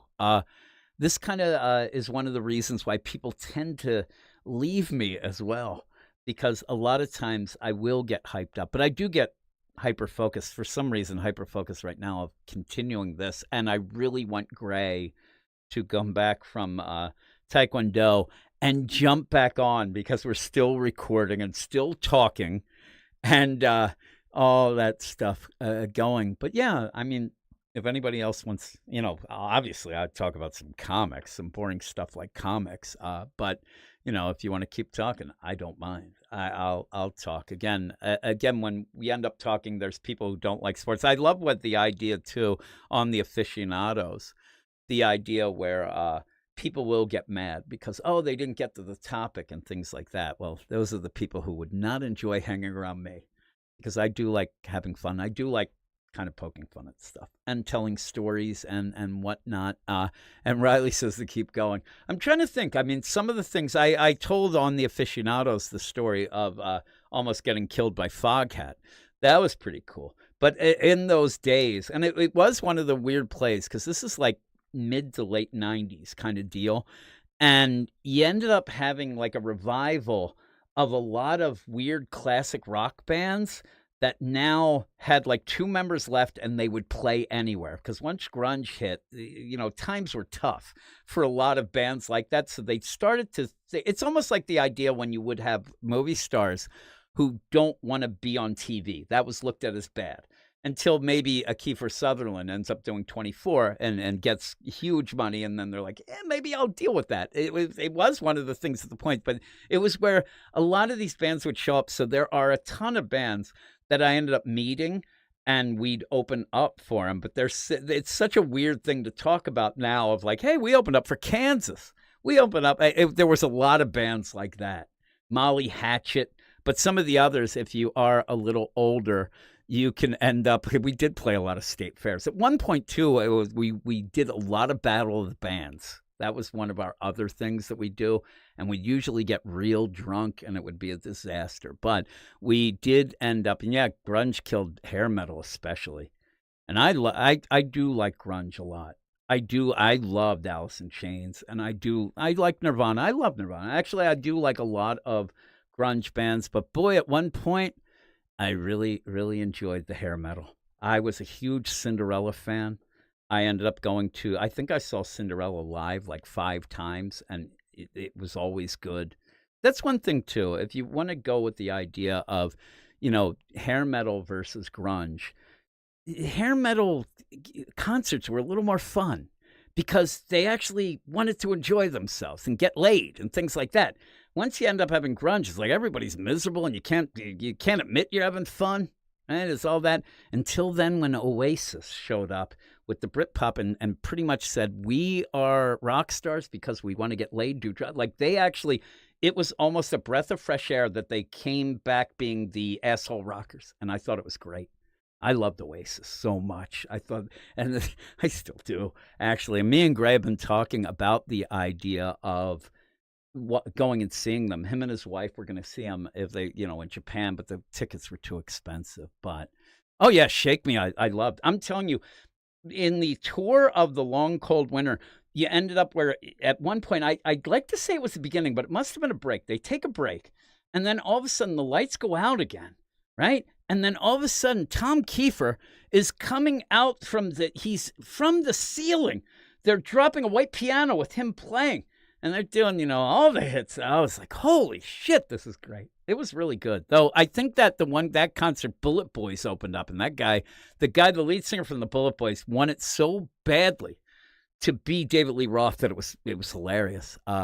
Yeah, Alice in Chains were awesome. And I ended up where, legit, if you watch the Man in the Box video, they're 2 seconds away in that from really being a hair metal band. It's just that the trends had changed and they were dark enough to kind of go, But they really, you could see Mike Starr wanted to be a bassist in a hair metal band. He's swinging that hair around like nobody's business. They're all doing that. Jerry Cantrell, all that. I'm telling you, I love them too. And Lane Staley is awesome. He is so good. And one of the singers that I love listening to, like isolated tracks of, and just listening to him sing, he's so good. But yeah, there it is. Like Liam wants me to check him. It's true. I knew. I did go to a festival type thing. It was in Philadelphia, and it was Moby, Beck, Oasis, and somebody else. And if you do look it up, what happened was they ended up where Oasis, and this happens a lot. Oasis booked a bunch of shows, so they have these things in America, whatever. In the meantime, they play Nebworth in Britain, and now they're the biggest thing. And they are hitting, and now they're going, especially in Britain, but they're starting to be world. But now they have to go off to America and play these things where they're third on the bill to Moby and Beck. And I love Beck, not a big Moby fan, but the idea where they really were pissed. And so they showed up in Philadelphia, and I was so excited to see them. And again, if you want to go see Oasis, you kind of want to see some trouble happen as well. Maybe in the middle of the show, like Liam will take a swipe at Noel, and Noel will hit him over the head with, stuff like that. They legit, 2 songs in, they played 2 songs, and I was loving it.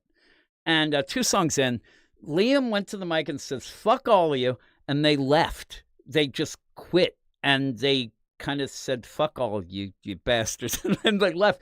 And at one point, like, it's one of those, as an Oasis fan, I'm like, that is the coolest thing I've ever seen in my entire life. But also I'm pissed because I wanted to see them play, and it was bad, but they really were like, we're bigger than this shit, and left. But I will give, and that's the thing, Fear Monarch said, is anyone a big Moby fan? Well, from the interviews, I think he might be. He was, I think it is Moby when you have that Lollapalooza documentary, the 99, like he's really vocal about how awful it was and stuff, and just annoyed me. But I'll give him credit. They had to do something, and Beck came out, played some more songs. Moby came out, and then they kind of got a bunch of the bands. I forget who else was playing that show, but they had like almost like a quote-unquote all-star band, and they ended up like playing even longer. Like, I guess the show was going to be an hour and a half, 2 hours, whatever it was, and they legit like doubled it because they said they felt bad because people were there to see Oasis. And Beck came out and actually talked to people, and he ended up saying to everybody, "We apologize," but they left. And I don't know why. They seemed upset. I don't know. But they seem like really good guys. I think everybody got along with Beck, and he's like, they seem like really good guys and all this. But yeah, so that was pretty good. But I am a huge Beck fan as well. I also like Jeff Beck, but I do like Beck Hansen. He is I guess maybe still a Scientologist, but I won't hold that against him. Maybe. But yeah, I love all that stuff. So yeah, Matt Fisher lives Moby, but also probably loves him. And I don't know. Just the idea, Moby and any sort of thing like that, it's almost like when you get the shoegazer deal where you're like, man, that song's pretty cool. Until you go see it live. And you're like, this is the most boring shit. The stuff with Moby and stuff like that, like, why go see it live? Like, who cares to see Moby? And I want to see Beck, who at points, my one buddy, again, Jay, who I mentioned earlier, Mr. Jokester, we went to another festival deal where it was Cheap Trick, Weezer, and Beck. Jay had never seen Beck and ended up saying, to tie everything together, said that Beck was legitimately the White Prince because he was doing all his moves and stuff like that. But I do like him. Saw Cheap Trick. Had a bet that they weren't going to play The Flame, and they didn't, and I won. And I think the bet was for like $50. It was great. Saw Weezer, and then earlier in my college days in the band deal, I actually met Weezer and Rivers. They were playing at a show. We didn't open up for them. That's a little too big. But they were playing at the WVU Coliseum, and because of all the things, we ended up where the sound guys were people who actually did local sound as well. They had this huge, it was crazy, this sound deal, like the biggest sound company that was ever in just a small town doing weird stuff, but they ended up doing sound, and I got to shook Rivers' hand. He's very nice. He was very shy, and so was I, so we kind of said nothing, but it was kind of cool. But yeah, there you go. And the Weezer bassist wife just got arrested for attempted murder. I got to end up seeing that the actual original Weezer bassist was pretty cool. What was it, like Matt Sharp? Was that his name? Like he was one of the guys who I really did like, and he kind of bailed. He bailed and ended up with that the Reynolds with that song "Friends of P." Here we go. This is the thing. See, it's a new side for people.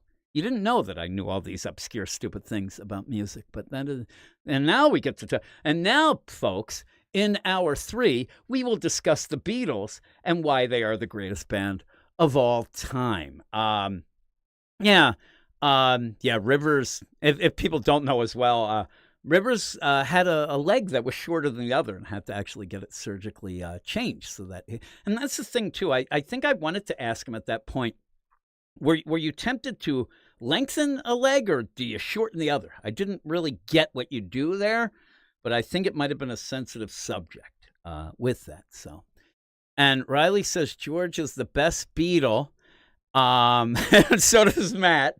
Well, you might think that. I will say that Paul did George dirty throughout and really didn't respect him. And it was all, if you do know about the Beatles and things like that, the idea of being such a huge band, even if you don't like them, you know that. The idea that Paul would not give George enough credit was only for one thing. It was nothing to do with talent. It was only because he was younger than Paul, and that was huge to Paul.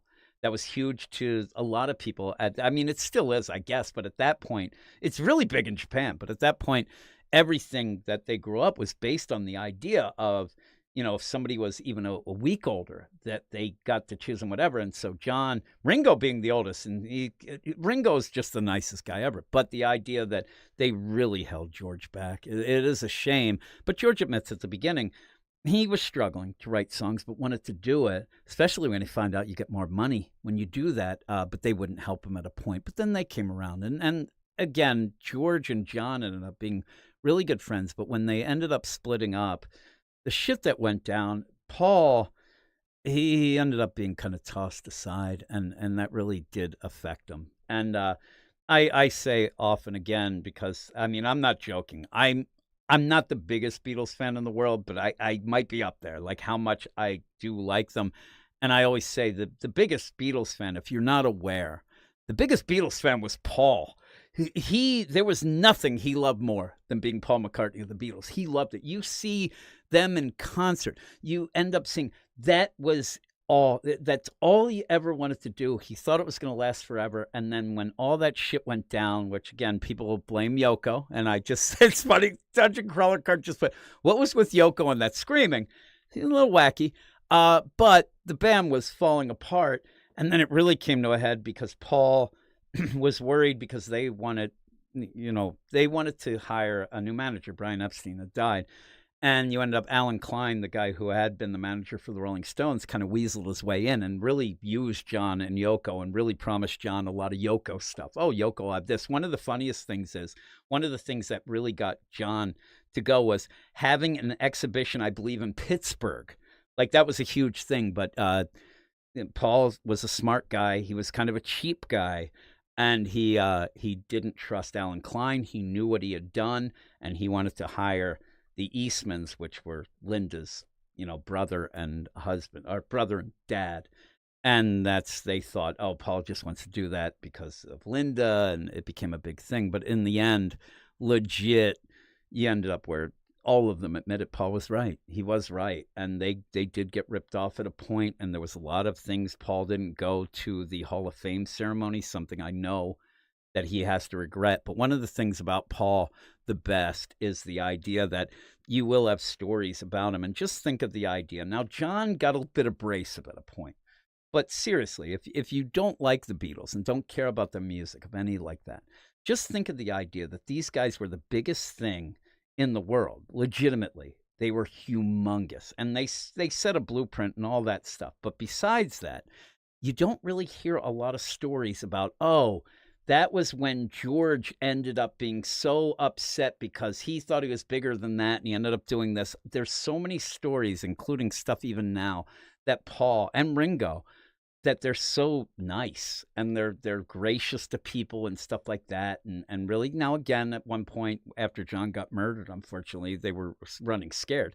But the idea that most of the stories you hear are them being really nice and really down to earth when they were the biggest thing in the world and had every right, if they were jerks, to just end up letting it go to their head, which I'm sure, backstage and things like that, they probably had some things. And John later got really bitter about the Beatles themselves. So he would end up being really nasty about the songs. And he was big on, if you want to hear somebody who hates the Beatles, I said Paul was the biggest Beatles fan. The biggest Beatle hater was John. He would just not admit to anything being good, and he would just want to pish-posh it. But it's funny, too, because I did see that somebody said Yoko ended up ruining the Plastic Ono Band. I agree with that. And you want to hear screaming, which was mentioned before, please go and look up John Lennon, Chuck Berry, Yoko, and you will get one of the craziest things where John and I think it was like the Dick Cavett show, whatever it was, they end up where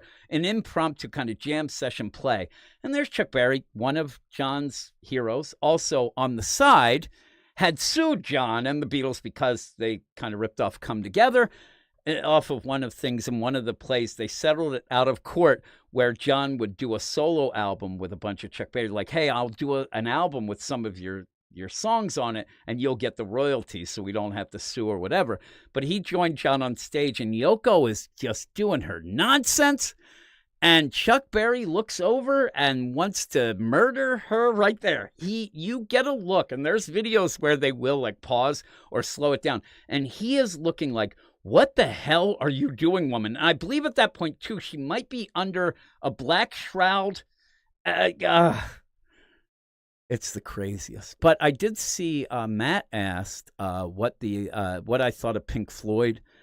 Not a huge fan. I'm not a huge fan of Pink Floyd. I do think that it was mainly because the people who did like Pink Floyd, I would get annoyed with. But it's a little more laid back than what I enjoy. Again, I don't like the Grateful Dead, and I'm still not sure if it's because of the fans or the Grateful Dead, but I don't really like them as much. But, oh yeah, he says his eyes go wide for a second, says Fear Monarch. You see it. He looks over and he's kind of like, he's down almost doing like the duck walk, and he looks over and it looks like he saw a ghost. It's so good. It's so good. And yeah, that's the thing though, Matt. There are times, and just recently, I ended up listening to a bunch of Pink Floyd. And it's one of those things. I really like a lot of Pink Floyd songs, but I don't necessarily like Pink Floyd, but I do. And our band played a lot of Pink Floyd songs as well. So I appreciate their music. It's just, I never really got into the whole deal with it. And I never was into like what I would consider more like prog stuff and things where you could have, an album that has 3 songs. That might be a little too much. Again, Dungeon Crawler Carl says Zeppelin, and I'll go through the progression. When I was a little kid, I listened to whatever my mom played. My mom's from England, and luckily, she kind of did for me. At least she did like the Beatles, but she was more into, at that point, Bay City Rollers, if you know them, and also Herman's Hermits. And then at that point, like some of the more current things, she liked Billy Ocean and Love Cher. So I listened to a lot of that, but I listened to all that. But when I finally was like the play of being able to pick something my own and ended up going and buying a record, it was indeed Chipmunk Punk. The Chipmunks singing punk songs that weren't quite punk songs, but in that, like My Sharona was on there. And the band, that's funny, our band played My Sharona. We were just a cover band. We did a couple originals, but we were a cover band. And I knew the words from My Sharona already because of Chipmunk Punk, but it also, I think it had Call Me by Blondie and a couple things like that. May have even had Should I Stay or Should I Go, but I think it might have been a little before that. But I love that. But then the second album I bought was Meet the Beatles. At that point, you only had the American releases of the Beatles stuff.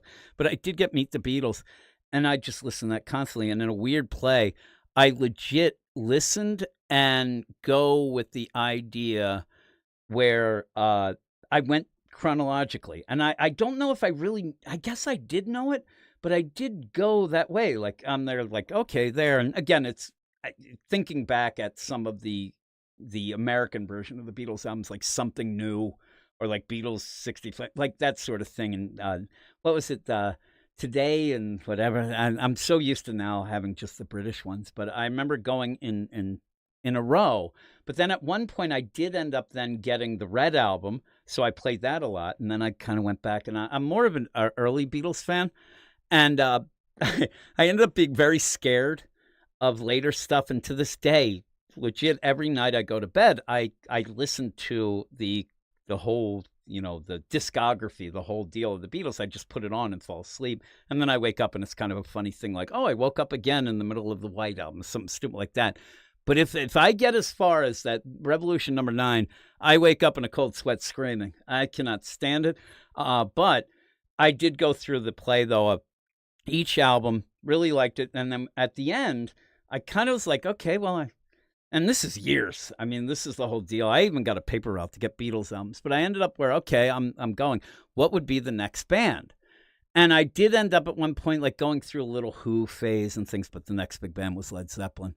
And I ended up loving them so much. In fact, I'm right in the middle, on a Plex server. I'm watching the new movie, the documentary, which I really like. Plus, I have a book on the Audible. There, one of the. I guess it's pretty long. It's like 15 hours or so, or whatever, about Led Zeppelin.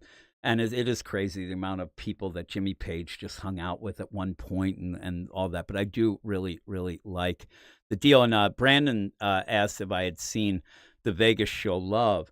I actually ended up, a person ended up where I don't know, it was a bootleg or something crazy. But I did want to go and see it. Nobody would go with me. But I did like the album. I liked it with those remixes and stuff like that. And I think that was the first time that I heard of George Martin's son. Like he was kind of getting, now he does a lot of the re-releases. And of all those, I do think that the White Album remaster and remixes is the best for me. That's the one I like the most. But Keith Moon's solo album, one of the craziest solo albums I just saw, it just popped up in one of those, like, you listen to this at one point on like the Apple Music or whatever, was the rap album that I think was Dee Dee Ramone. Who did it. It's the worst thing I've ever heard in my life. And it was I listened to it again. It's so bad. It's so bad that one of the Ramones had a rap album. It's really bad. I like the story when Keith Moon passed out and they just got a guy out of the crowd. And I love the idea that they tell this story and they're like, hey, we get this guy, and the guy gets on the drums. And when they talk to Pete Townsend about it, and they're like, oh man, that's crazy. That's like real punk rock. And he's like, yeah, the guy really sucked. Like, okay. And then he says, what do you think of the last song by the Beatles, Now and Then? And it kind of made me sad. I didn't love it. And I ended up where I heard the idea that, and the AI stuff, I don't really get tangled up in that. And I thought it was kind of a neat play. But I think George Martin ended up saying at one point, and even when actually he was more talking about the Free as a Bird and the Real Love deal in the anthologies, that he wasn't part of it. They ended up, that was when they got Jeff Lynne to do a lot of that stuff. And there's like a big debate. Like he says that they did ask him and he turned it down, but then they say, oh, we didn't even bother, whatever. But he had a good point. And I think they should have done it with this one too, with the Here and Now. They probably should have just made it a song. Now, at that point, unfortunately, because George had passed as well, but just Ringo and Paul. But even with the stuff in the end, maybe not try to push the idea of John being in it. Go with the idea that we're going to do this as a tribute. We're going to do a song and do it as a song with, them and not with that stuff. Because, and that anthology documentary is great. I hear rumors that there's a new anthology coming out, but the problem is, they keep recycling some things. And what I noticed in the last thing that they did, and what was it? I keep forgetting, like Beatles in America. It was already stuff that had come out, but they add a little things to it. You keep hearing the same, you keep hearing the same damn stories. And I've heard all the stories before. I've heard Paul tell the story a million times that when him and John were coming up with She Loves You, yeah, yeah, yeah, that his dad said it should be She Loves You, yes, yes, yes, because you should use proper English. And he said, oh, Dad, we're trying to be cool. I've heard this story a million times. I've heard a trillion times of all of Ringo's stories about, hey, I quit and I went off and then they sent me flowers and the octopus's garden. There's just so many things you could talk about. And in fact, I ended up where if you really are a Beatles, if you're listening and you really are a Beatles fan and you haven't listened or read the document, the biography, and I think it's Tuned In. It's a weird name for a Beatles deal. I could even look right now on my Audible deal. It's like 45 hours of the deal, and legit, it's a biography of the Beatles. It's 45 freaking hours, and you just get to them just releasing the Please Please Me album. Like, you get to their first release, and then that's it. That's 45 hours because it goes through a lot. And supposedly this guy is going to he's working on the next part that hopefully gets to like Revolver. Hopefully, probably in my mind, you would get to right before Sergeant Pepper's. You'd kind of get to there and then go forward. But it's insane. And Brandon said it was John's tape though, so they had to make it. The AI just isolated his voice, and they had the tape. And originally, that Here Now, they were legit going to do that in the anthology, but they couldn't. The tape was so bad that with the technology, they couldn't do it then. And it was something that legit, I mean, there's a lot of bad stories about Yoko, but she did give Paul that tape and said John would want to have it. And it is a play on, some of the lyrics and things like that did seem like it might have been written for Paul. And the idea of like the last time they saw, and he's like, hey, think about me now and then. And that was like the last time. And it's sad when you hear Paul talk about it. And when he says, hey, the last time I talked to John, he's there. But one of the things around it was that Paul and John started getting together again. And Paul would, if he was in New York, he'd stop by and things like that. And then John said to him, like, hey, you can't just do this anymore. You can't just stop in. I have other things going on. I have a family. I think also it was kind of like wink, wink. Yoko doesn't like you at all. And I know you don't like her. So that whole play. And when he talks about it, he's like, oh, yeah, the last time I saw John, we were talking about some things, and he said, hey, think about me every now and then. That was in like 78, years before he died. And that's the last time that they kind of were together. And there was a play at one point where Saturday Night Live, the big joke was Lorne Michaels would come out with $1 and say, hey, or whatever it was, $1, $5, and say, hey, I got this shiny dollar if the Beatles want to get back together. And legit, it would have been the greatest thing. Paul and John were right down the road. They were at John's house, and they were legit. They could walk to the studio, and they almost did it. They were going to go down just as a joke, and it would have been incredible. It would have been the craziest thing ever. And they just decided the last second, nah, we won't do it. It is a shame. But yeah, at one point, Paul said that when nobody realized that him and John had been talking, and even on the phone.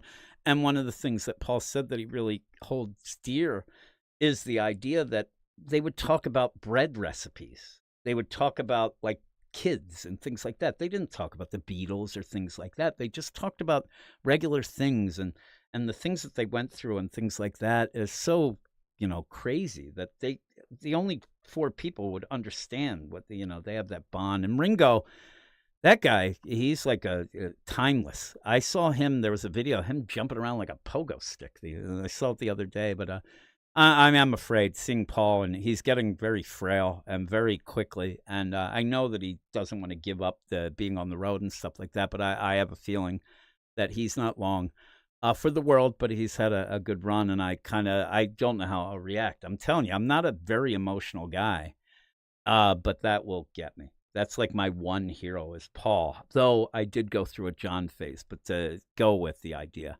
I am a huge Paul fan. And also I saw some people mentioning at one point I was going to do an impromptu, one of those ranking videos with the video, and I was going to rank the Beatles albums. And yeah, Ringo did marry Barbara Bach. I'm such a big Beatles fan that I went and saw Caveman in the theater twice for Ringo.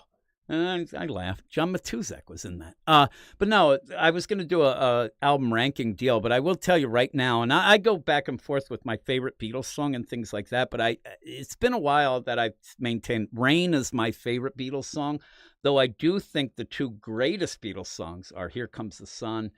I do like Something a lot, but I really like and Strawberry Fields. But my favorite song is Rain. And my favorite album at one point, it changes a bit, but my favorite album is definitely right now Revolver. and it will kind of leapfrog between that. And I know that Rubber Soul, it doesn't get pish posh, but I do love Rubber Soul as well. My least favorite Beatles album is Let It Be, and at points Sgt. Pepper's. But I have actually, I'm in a phase of liking Sgt. Pepper's again.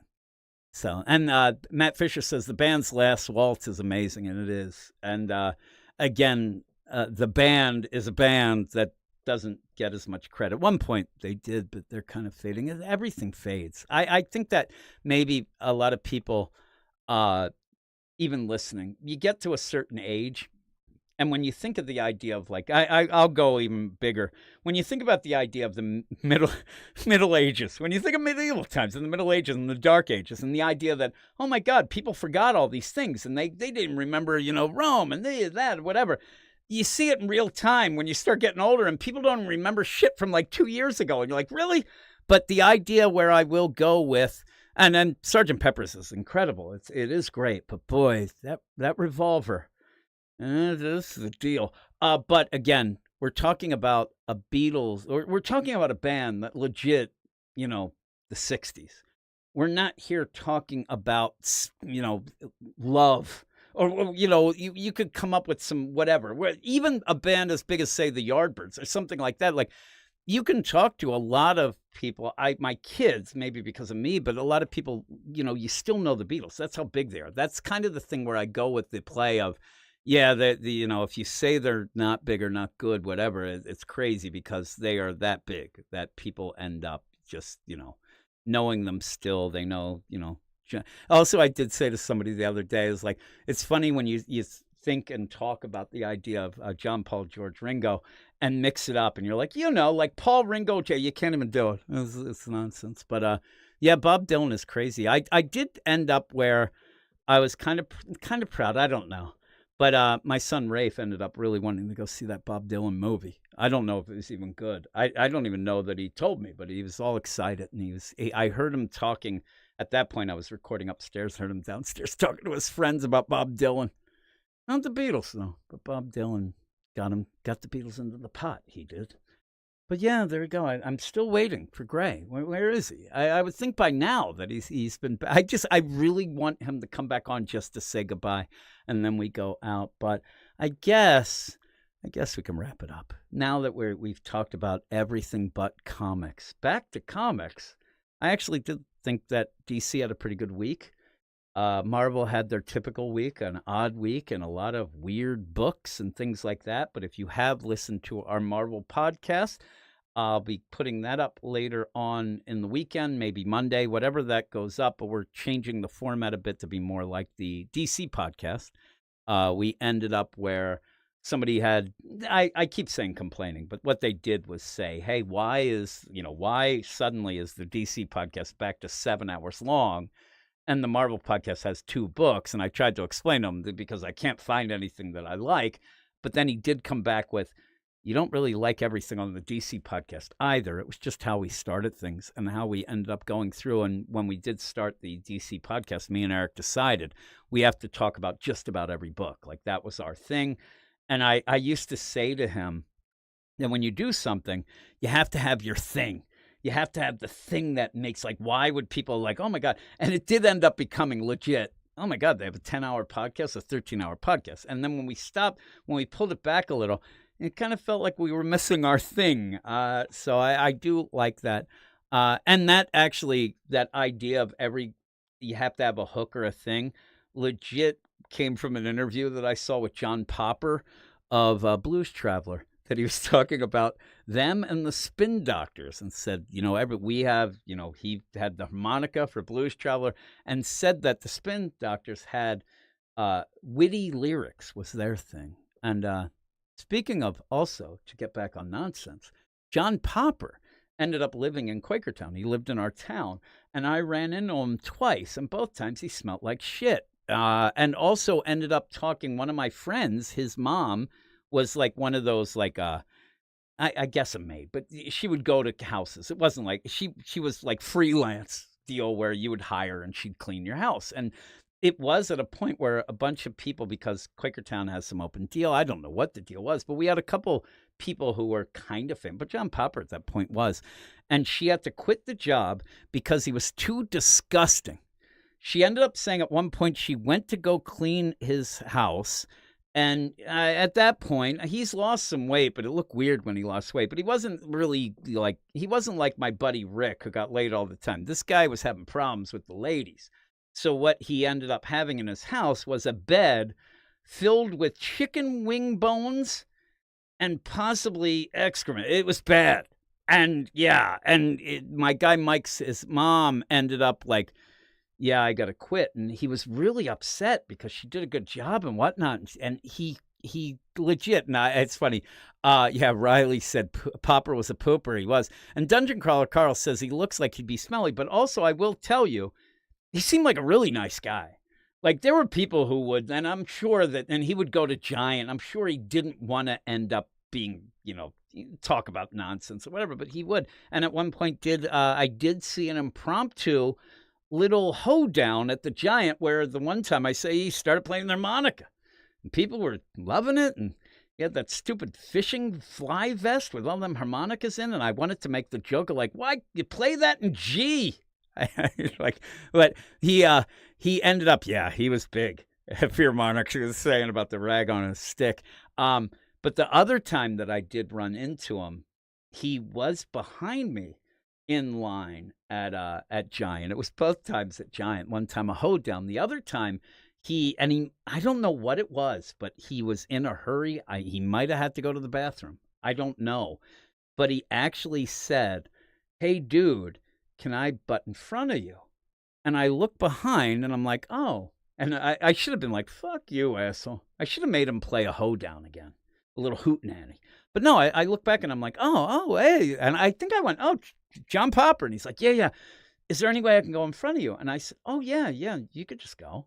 And I think at that point, he looked so disheveled too. And legit, in his arm, he had both arms where he had a bunch of Duro logs under each arm and like 3 guns and ammo magazines. And I was like, what the fuck? And I was like, yeah. And he ended up checking out. And again, I don't even think there was self-checkout at that point. I think, they checked him out. This lady looked at him like, who is this scumbag? Whatever. And he gets it. And when he left, he legit tried to give me $100. He was just handing, and I'm like, oh, you don't have to do that. And then I was like, why the fuck did I say that? I should have taken it. I should have said, hey, I should have been cool about it. I'm like, oh, can you sign that? Because I really don't need $100. I'd freaking spend that in a minute. I'd be spending it right there as he left. But he ran. And that guy don't run much, I don't think, at that point. He ran out. I think he had to take a dump. And I do believe at that point, you did have that problem where a lot of places didn't have public restrooms. And I came the closest to, having an accident at one point way back as a kid where we had this other grocery store in Quakertown called Gennardi's. And I really had to go to the bathroom, and I begged this, can I please use the bathroom? Nope, employees only. And I'm like, please, I got to go. And they ended up not letting me go. And I was probably like 7. So I had to run home, and I had to run across a field. And then the field had a doctor's office that had like a little ornamental like pond type of deal. And legit, not my greatest moment. But as like a 7-year-old, I ran. I knew I couldn't make it home. I did not want to crap my pants. So I kind of went down to this weird pond because it was a little down, and I took a dump in the pond. And then I ran home, and I thought I was going to get arrested. I thought that I was like on the lam. I thought people were going to come get me as the mad crapper. But I ended up, I was really struggling. And I was really upset. And I think my mom even was like, what's wrong with it? Hello, love. What's wrong with you? You look like you just seen a ghost. I wanted to say, Mom, I just took a shit in this duck pond, and I think I'm on the lam. But I didn't. I ended up running up to my room and just thought, okay, at least I didn't shit my pants. That was the plus of the whole thing. I'm just wondering if anybody down the line is going to get to this point and where all of us think our life is led. When you show up for Absolute Batman, maybe get a baby being kicked, and you hear that as a 7-year-old, I took a crap in the duck pond.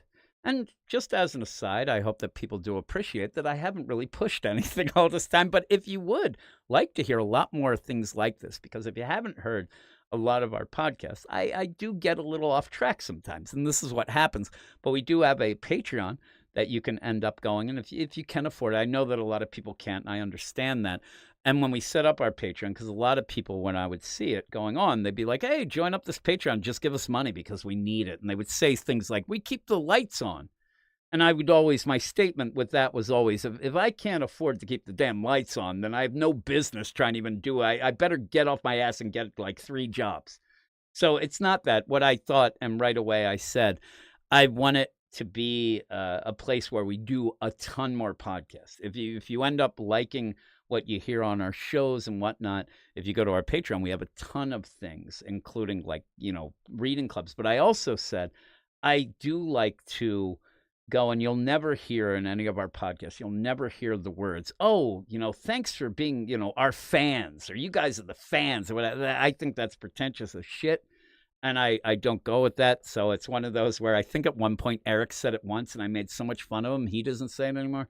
But we end up where we call it the Get Fresh Crew.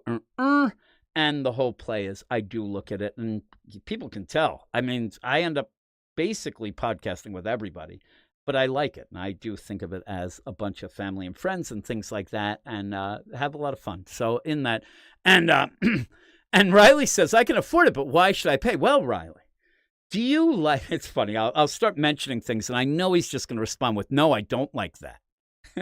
But if you like things such as Usagi Yojimbo, or Grant Morrison things like The Animal Man or Invisibles, or you like Hellboy, or you like The Walking Dead, or you like a podcast that talks about events and crossovers, or you end up liking a podcast dedicated to year one stories, or you like to have an exclusive spotlight each week, 2 books picked by the badasses of the Get Fresh Crew. What else? If you like to talk to people in a Slack chat, we have other podcasts too. But yeah, that's a lot of stuff. Yeah, we have early access to all our shows. It's a lot of exclusive stuff, but a lot of do you like Mark Miller? We have a podcast for that. And legit, there's podcasts that we have done that are still out there. I ended up doing a podcast that I did finish that was all of the Detective Comics before Batman. Mainly the Slam Bradley stuff, which is some of the most crazy, offensive stuff ever. But I had fun doing that. So we have a lot of that stuff. I say this, and I'm trying to just think about the idea. I should just go to the Patreon real quick and tell you some of the things that have come out recently. But really, I really think there's a lot going on. And I don't think that even if you signed up for whatever, you're ever going to get to all the things. But we also have an exclusive indie comics podcast. We have, what else? I'm looking here. And I do have to edit a recent deal. We end up talking the newest Geiger and Vatican City. Speaking of Mark Miller. Recently we are going, me and Gray do the Grant Morrison deal where we go through and we jump around between Doom Patrol. Right now we're jumping between Doom Patrol, Animal Man, and what's that other, The Invisibles. And so we're doing Animal Man now, probably finishing up the run. We're at issue number 22. We really, really like that. We have a full out X-Men podcast. I do put it up on YouTube. That isn't even done by me. That's done by Jason and Ruben. But we also have, we have a Book of the Month podcast where everybody votes on what book we're doing. In this deal, we're going back. I don't know if anybody is aware of the Luna Brothers story, The Sword, but we're at volume 2 of that for April. We also, I'm looking now, we have the Marvel Comics podcast. We have our absolute one that we do here. Again, you have it here anyway. But a lot of the early access stuff as well. We have we just started up a pop culture podcast again. Me and Stork are doing that. Year one podcast where right now we're going through Daredevil Yellow. That is pretty cool. The Walking Dead, where we're up to issue. And we go through The Walking Dead, we go through as the deluxe issues come out. So we end up doing that. What else? We just have a lot of stuff. We have a lot of stuff, and I am always up for doing more stuff. In fact, this week on the regular deal, Zach did. Now, that's the thing. The idea of the book of the month was all Matt. Matt wanted the sword. This is his pick of all time, and he ended up doing that. But yeah, it is a learned podcast, that crazy X-Men deal. But it's one of the things, and I end up where if somebody says to me, and they're Jim will rap your name. Yeah, you actually get to hear me rap at points. People could hear that, but yeah, some of the things are pretty cool. But again, one of the things that I do stress, first off, anybody listening still, you have to be a part of the Get Fresh crew. Whether you're the Patreon doesn't mean it. You're part of the Get Fresh crew. That's just standard. And with that too, I do take pride and pretty much stress the idea that if you do end up, liking what you hear or whatever, and you want to keep going and you listen to stuff we do, you don't have to pretend that you agree with anything I say. And I actually prefer you not to. And I prefer to have people not argue with me, but the idea of if you have a different opinion, don't be afraid to tell me. I'm not going to hate you. I actually like that. What I do hate is people who end up where they listen or watch somebody or whatever, and they only parrot their opinion. And that kind of, don't do that. There's no reason for that. And also just to point out, whether or not you think that I'm positive, I try to be honest, and I don't get caught up in any sort of fights. I'm not involved in it, but I won't tell you not to. The Fear Monarchs saying Beach Boys are better than, what are you, my dad? That's all I'd hear. That's all he kept yelling. And then I would say, well, actually, Dad.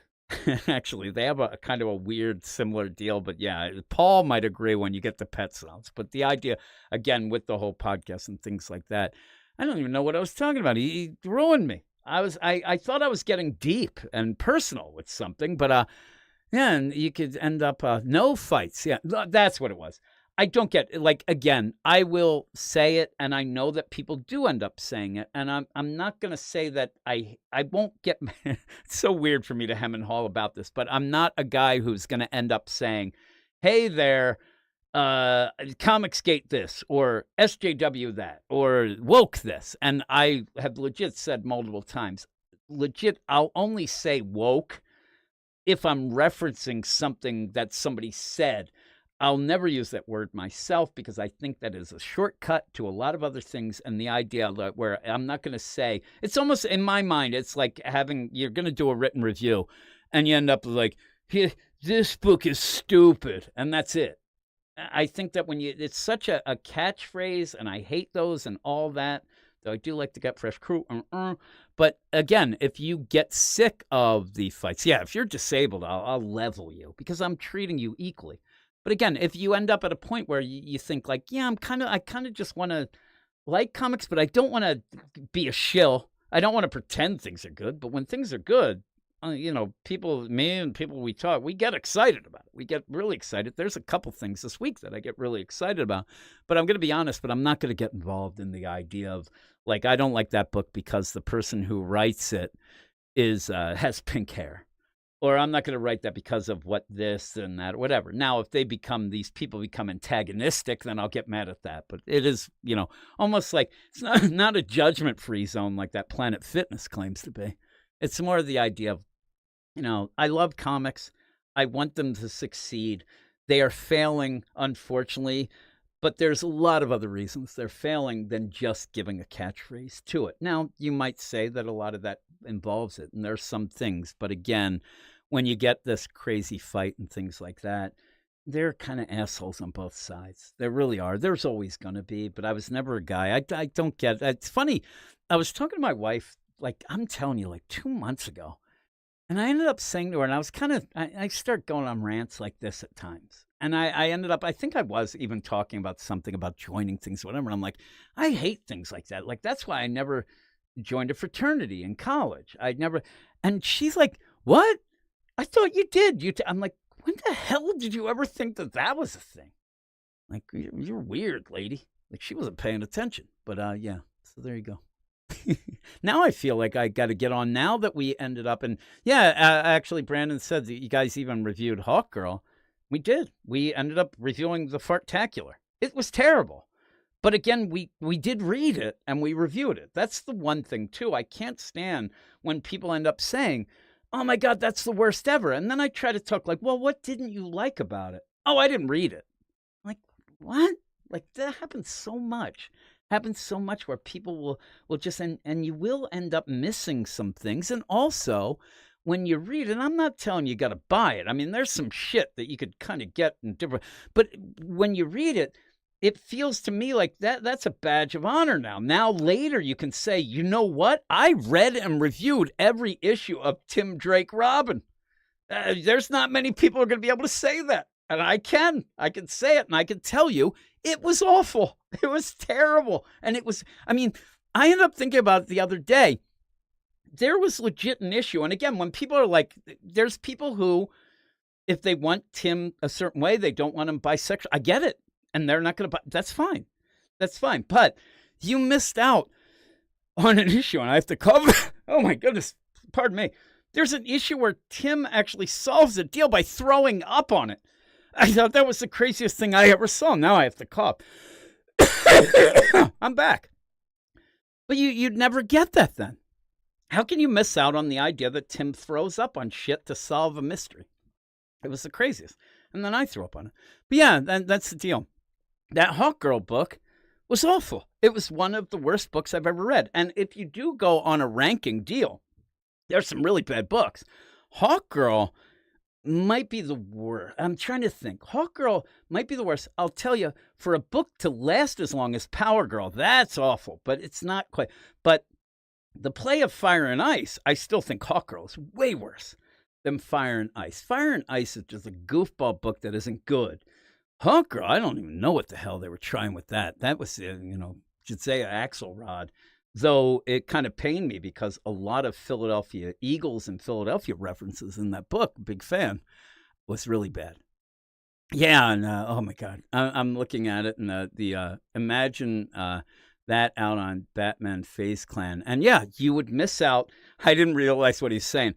That issue, if you haven't, go in the app and just type in Batman Phase Clan, and you will be presented with one of the worst ideas, the worst execution, and just one of the worst comics.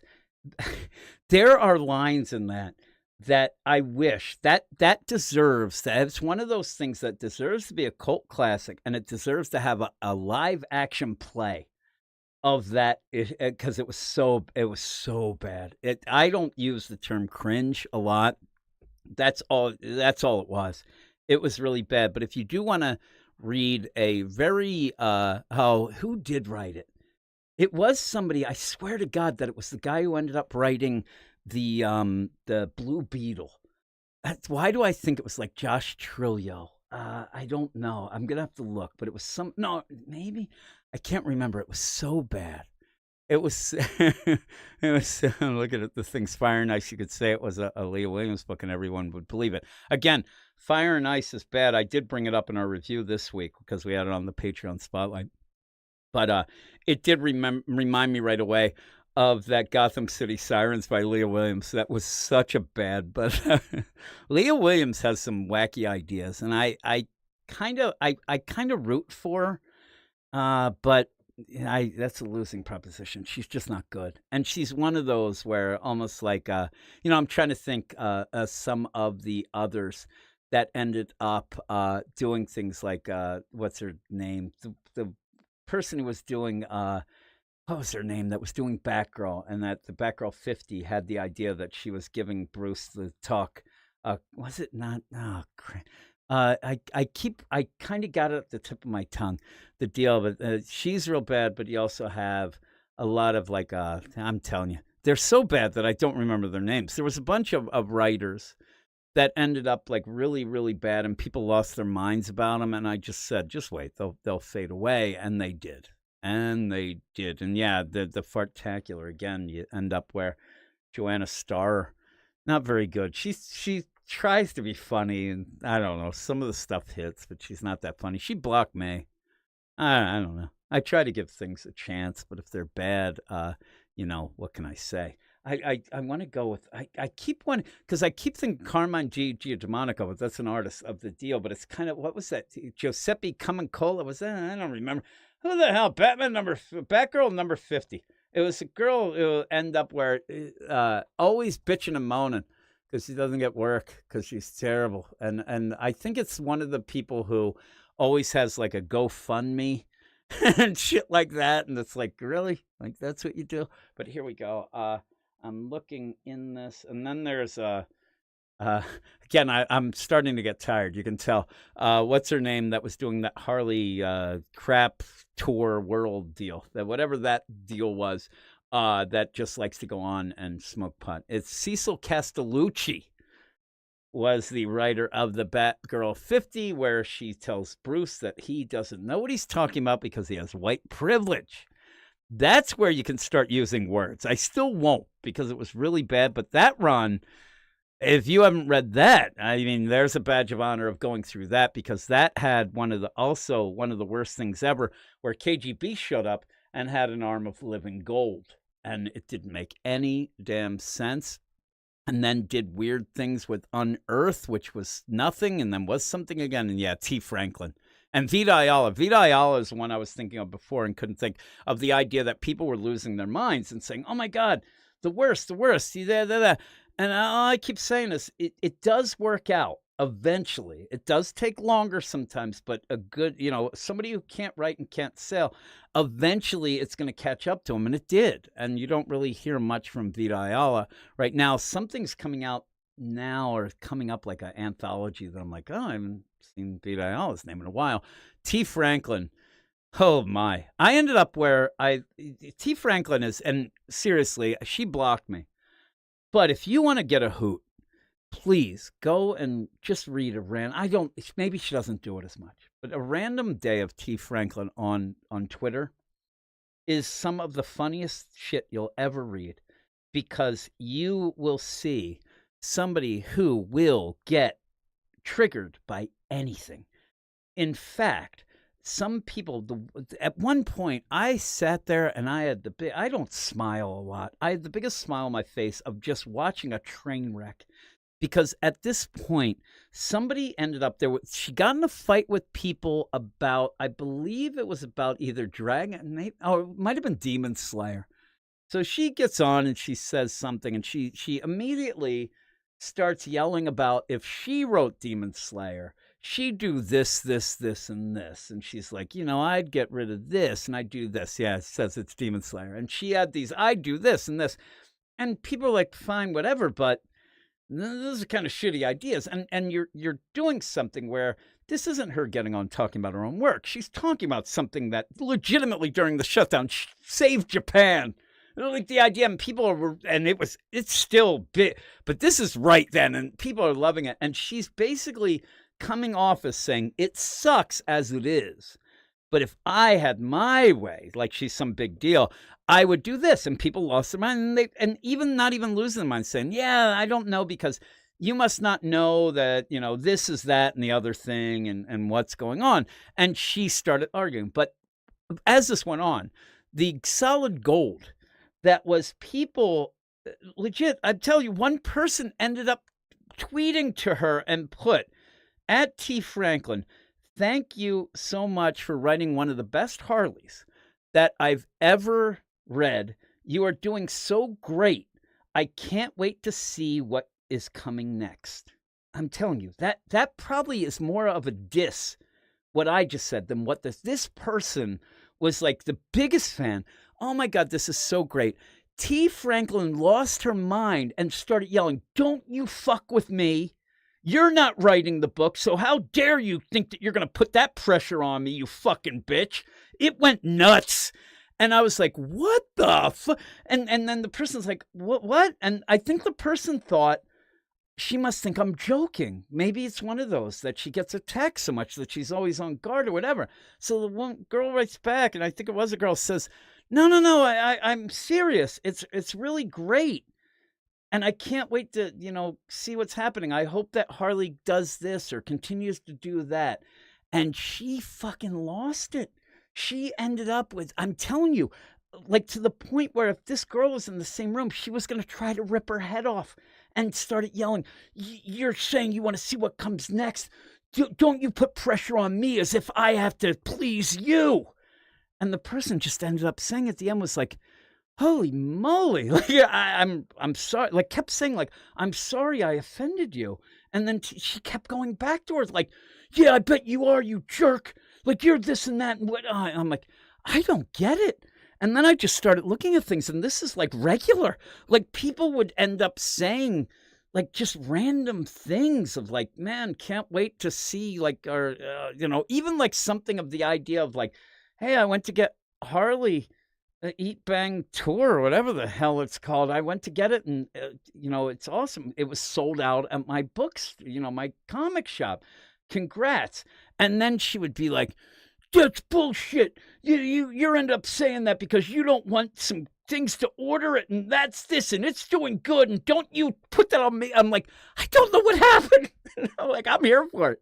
And then I think that, going with all that, then I kind of got involved, and I'm like, oh, this is great. And so I ended up where I wanted to test it, and I said something. I was the one that ended up getting kicked out. She blocked me. And I think that's when Dan Slott blocked me, because he said, the next person who says that I ruined Spider-Man is going to get blocked. And I wrote, oh, a contest. I think you ruined Spider-Man. Ha ha. And I got blocked. And I was like, oh, shit. I won. I won the contest. I also got blocked by Al Ewing because I asked him why he blocks people. And then he blocked me because we ended up starting our Marvel podcast. And Eric went to see what's going on with this Immortal Hulk writer.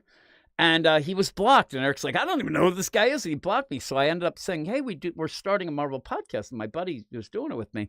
He ended up wanting to see what was going on, and he was blocked. So I was just wondering, is there a reason or whatever? You do these things, and maybe you can unblock him. Nope, he blocked me then. He did that. Yeah. And Zero's ordered count is sold out. I think it does.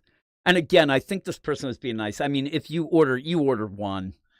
If you do. And it was so, I'm telling you, she lost her mind. But yeah, it all started like when I showed up was this Demon Slayer deal. It became a big thing. She was fighting with people forever. And then, she throws out like you think that people throw cards out there at points, different.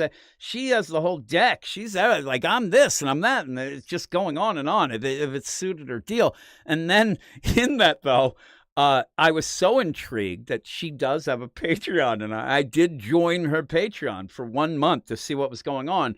Legitimately, it was you would get a notification that she's going to go on camera and smoke pot, and then maybe smoke more pot. That was it.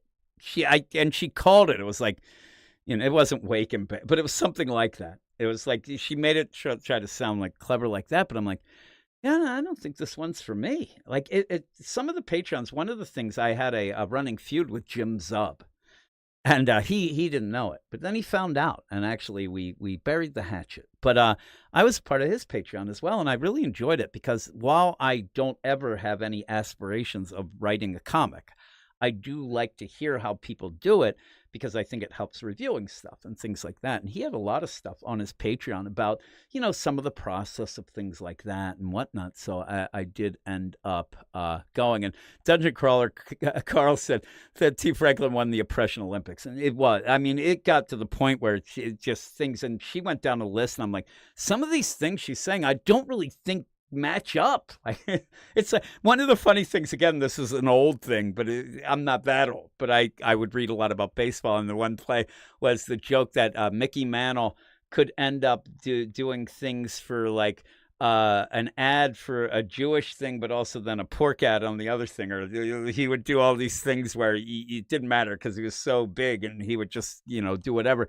That's what she's like. I mean, I'm telling you, it was like the ableist, this, that, and things. I'm like, I don't think those fit. I think those are contradictions, but yeah, maybe that's what I said. I can't remember what I asked her or told her, but yeah. It says, I watched like 3 minutes of the South Pork Boys talking about their creative process. It completely blew me away. I can only imagine full discussions. Yeah, and I actually, at one point where they had that little documentary of Matt and Trey, and I didn't really get the play, but they're like, we really do shitty animation like this so we could be current with current events. Like, if something comes out on Sunday, the next week we can do something about it. That's why we do it.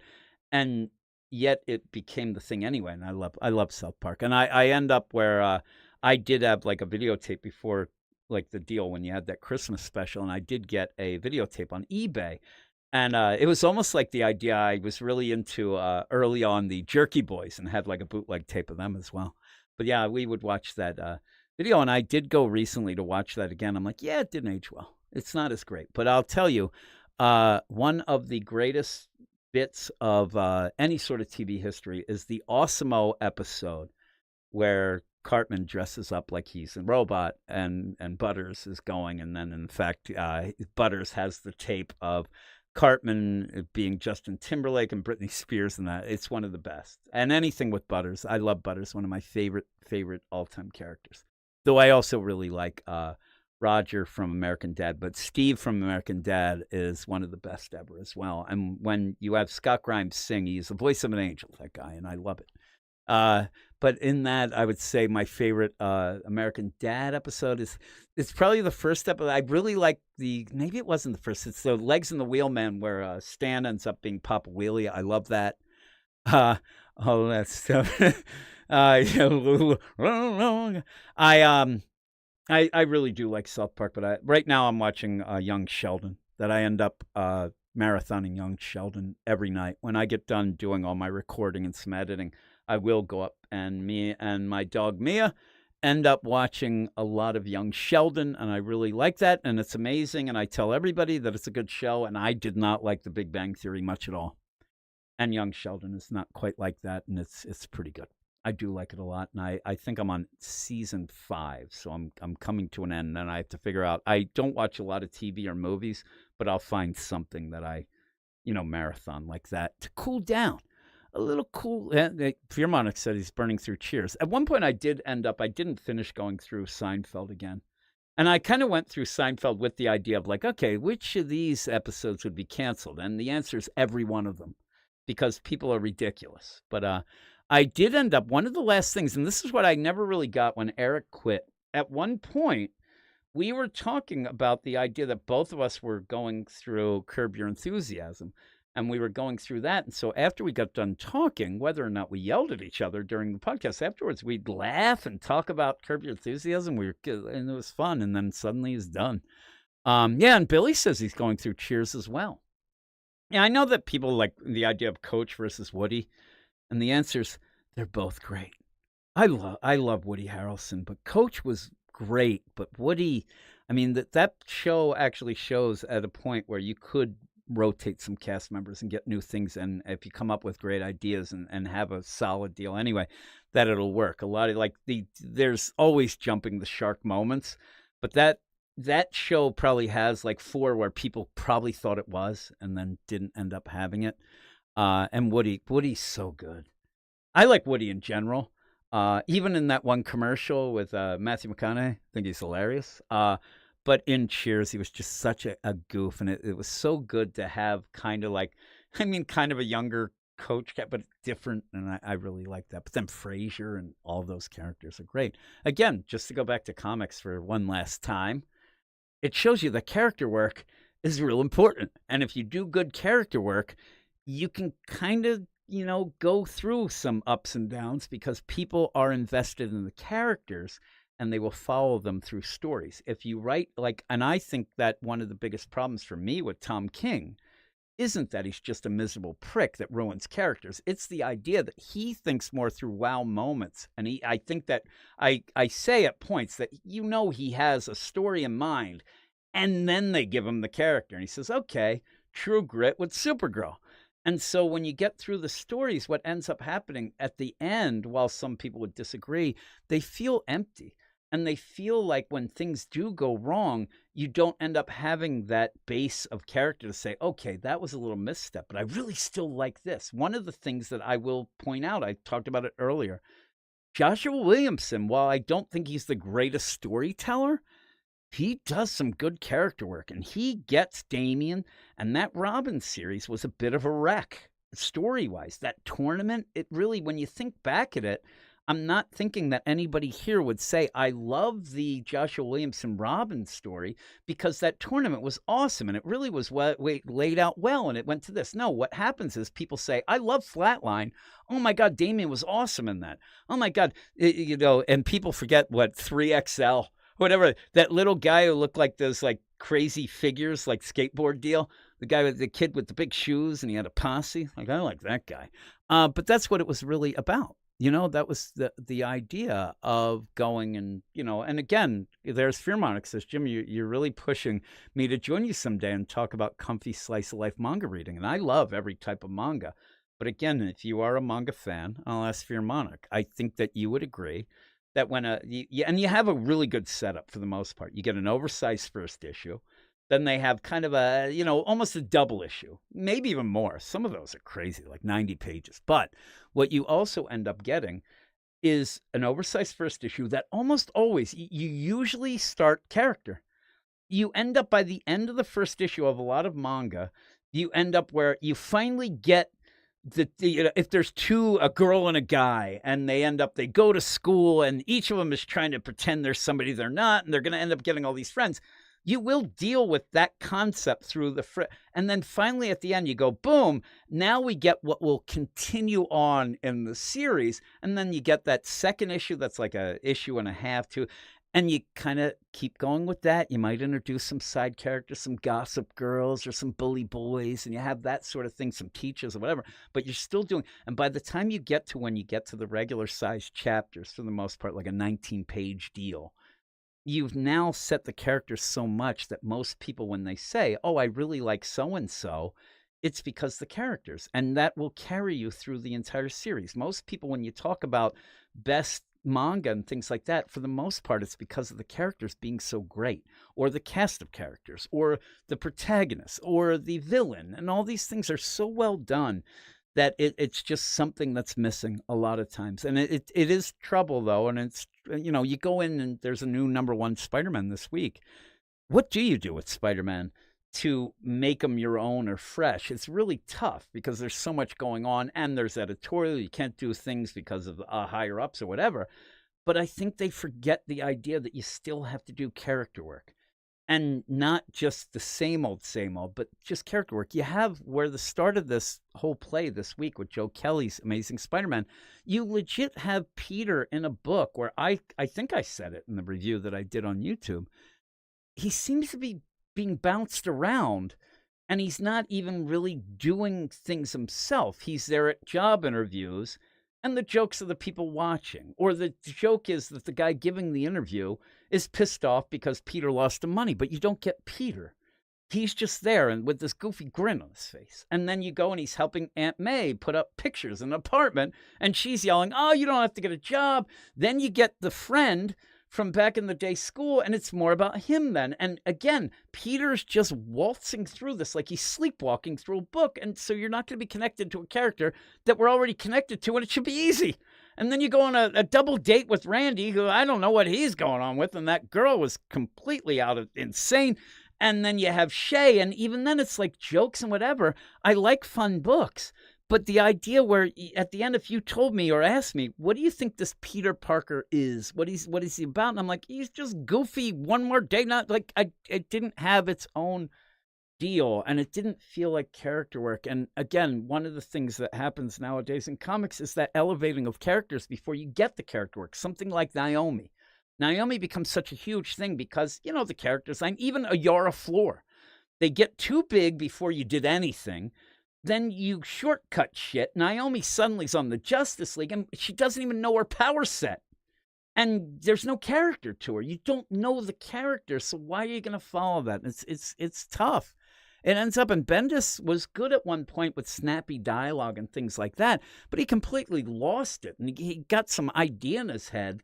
I don't know what he got an idea, but just ridiculous. Another thing that my man Brandon, who I did a TMNT podcast with, but also ended up doing some stuff, the Marvel podcast originally, he hates Bendis, and he was one of the first people who told me the idea of somebody, you have to have damage control, like come in after Bendis is on a book to write things because he's just ridiculous. But yeah, and then Who Dat Nation 12 says, not much, but I appreciate the fun night. Thank you, Jim. Are you going to be on Aficionados tomorrow? I did actually answer this way back 3 hours ago. Almost 4 hours ago. This is the craziest thing ever. Again, remember this, and we will all brag about it because, again, and I'll give you the little secret sauce. of the 13-hour podcast. And this is crazy. When you think back at this, you may think I'm an asshole. This is almost character work. I'm actually, it's live action. Okay. You might think I'm an asshole, right? You might think that I'm the biggest prick ever. But if you've now listened to 4 hours of a live stream, you kind of will convince yourself that you must like me somehow. And I used to say to Eric that if you end up having a 13-hour podcast, there's the difference between, 10,000 people listening to a 50-minute podcast and 1,000 listening to a 13-hour podcast. Because damn right, the people who end up 13 hours, they will convince themselves that they must be super fans. And I don't like saying fans, as I said before. But if you're listening to something that crazily long, you have to be convinced that you like it, even if you didn't. You end up listening to 50 minutes, it's nothing. You just end up, yeah, that was cool. And that's the secret sauce. I'm telling you, I looked up and I can't see very well. I thought it said 2 hours and 47 minutes, and I was about to say, holy moly, what do we do? Oh, wait a minute.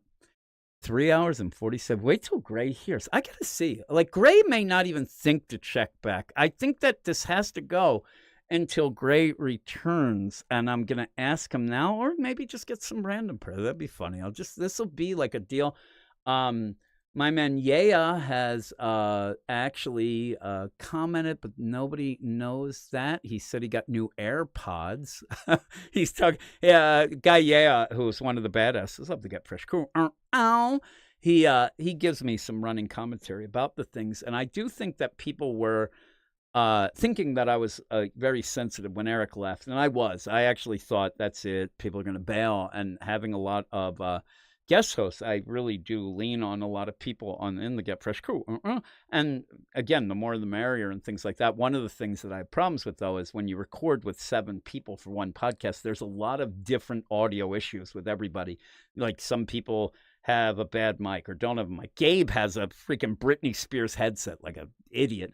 And sometimes he gets some real heavy breathing that I wonder if there's a crank call going on, a sexy, call there coming from within the house. But I'm going to end up, I don't know that Gray, I'm going to ask him, are you home yet?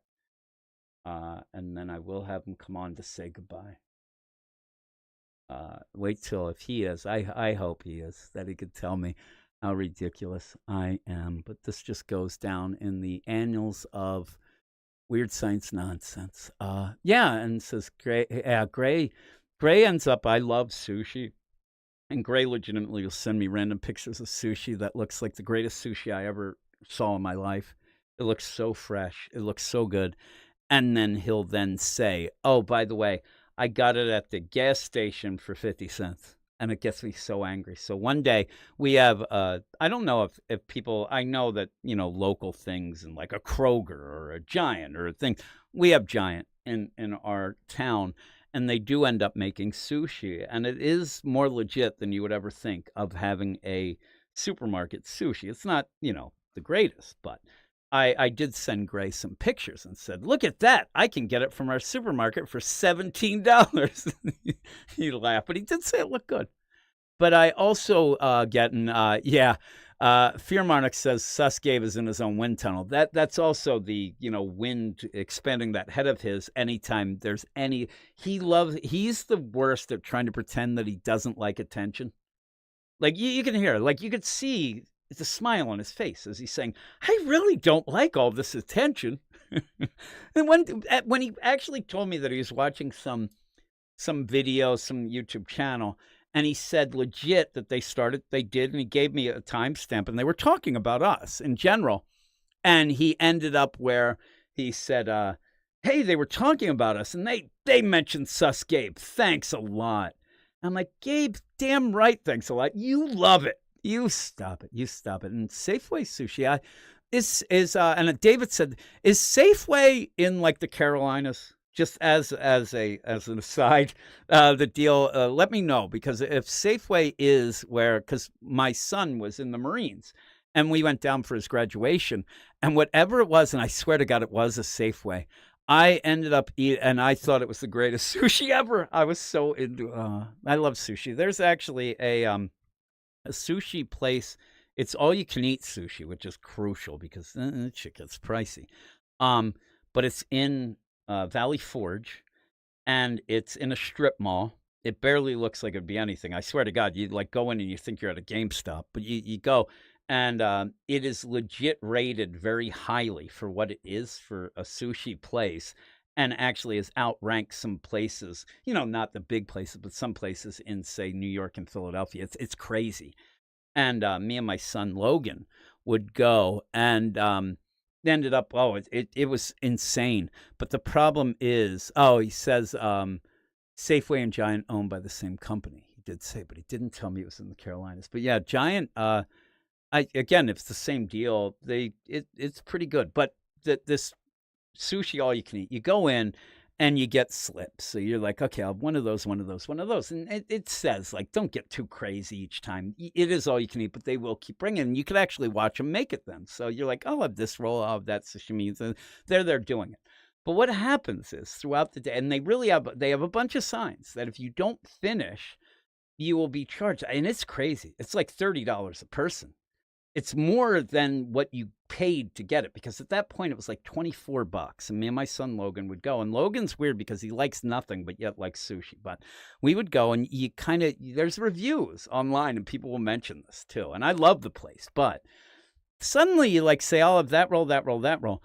And they'll come with, like, I ordered 3 different rolls, me and Logan, and they just came with 6 different ones. And when we actually got it before, like the round before, they would only bring 5 to 6 rolls with each segment. Now they're bringing 10. So I thought we were going to be getting, say, 18 rolls, which again, I can put down a lot of sushi. Suddenly we're getting 60. And this is after about 5 rounds of things, and the idea that you are, and I'm like, those sons of bitches, they're trying to pad the stats here.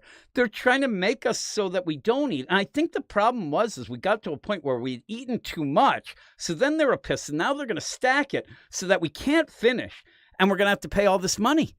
And I was like, I ended up saying to Logan, we're eating this. And then I got mad, and I said to Logan, not only that, but we're ordering more.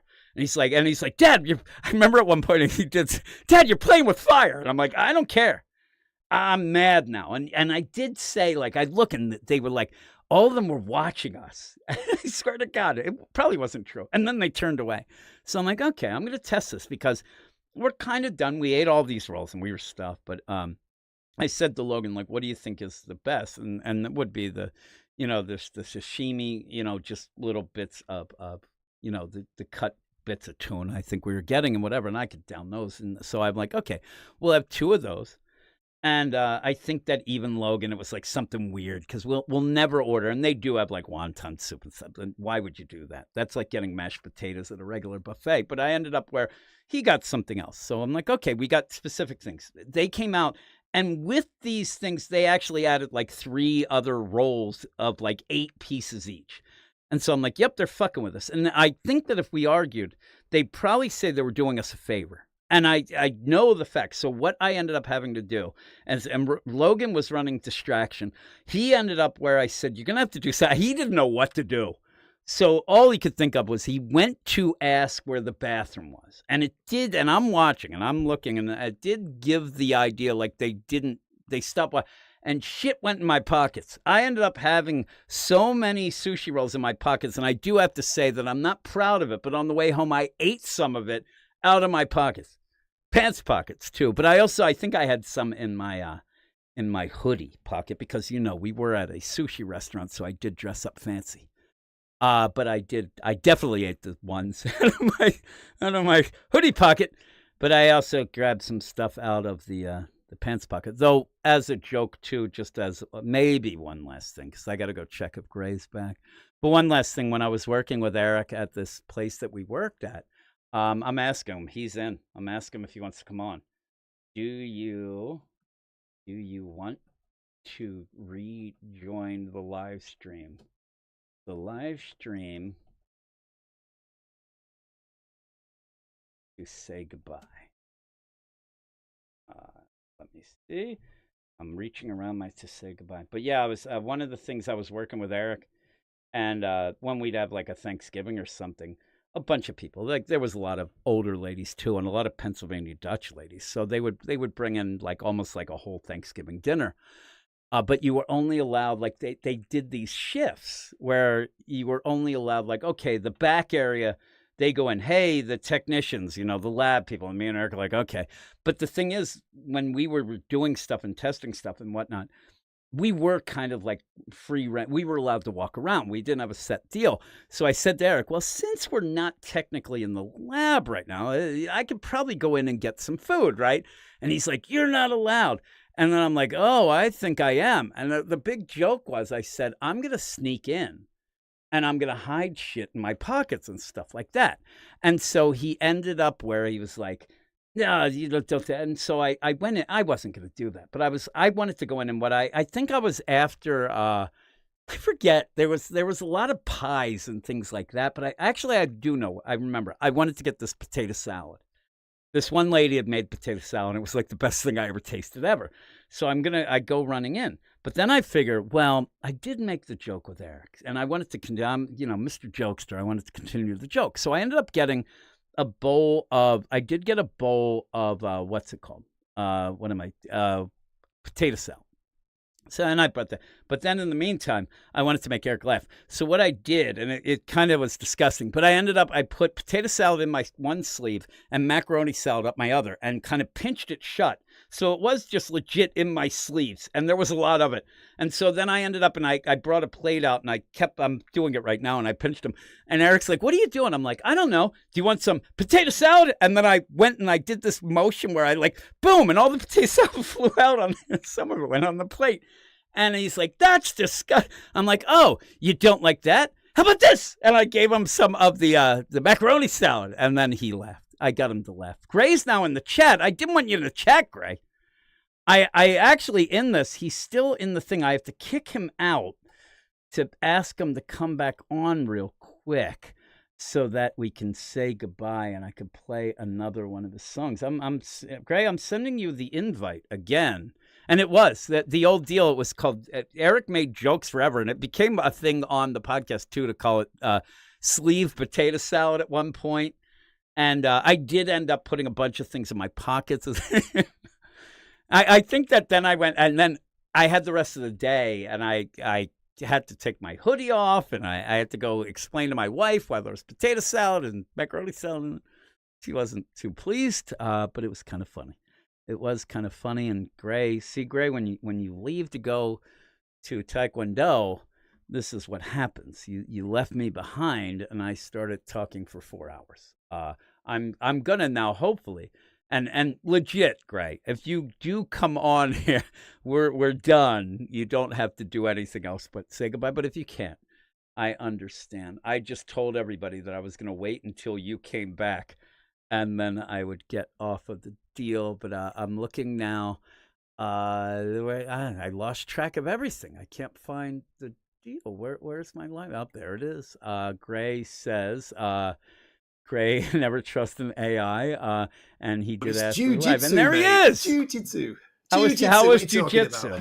I talked about your crazy sushi that you sent me. You don't even imagine the things that we were talking about all this time. Beatles talk. You can imagine that. Oh, we're going on about everything. Jiu-jitsu was tough, Jim. It's been a while, so but it was kind of light training today. Really? It wasn't too bad. Yeah, I just talked about the idea that I was shoving sushi in my pockets when we were at the potato salad. And then I did still the alive. potato salad. Yeah, how long have you been going for? It's now 4 hours for no reason. For no reason. But I did think at one point that eventually you would probably return, and that would be a funny way to end it. All the things that you have done, and here I am doing nothing. Fearmonic said it was a wild show. It was. We talked about hockey fights. We talked about the Beatles. We talked about Herman's Hermits, Bay City Rollers, my mom. I didn't even get to the point of yelling about my mom and dad and how much jerks they were. That'll be for Have you been tangenting, Jim? Lots of tangents. Oh my God. Over the place. I would ask people in this. I think that overall, if you do end up saying that it's a tangent because I wasn't talking comics, though I did talk a lot of comics as well, but I think that in individual things, I think I was more focused than usual, which then led me to go too long. I talked about my buddy who thought that the oven was broken because it was warm, and then his one-armed mom coming over to convince me that he was a good guy and don't be mad at him. That was a good one. Talked about meeting John Popper, seeing him twice at Giant, and him playing the harmonica in a hoedown at Giant one time, the supermarket. I talked about that. I talked about meeting Rivers Cuomo from Weezer at one point. That was good.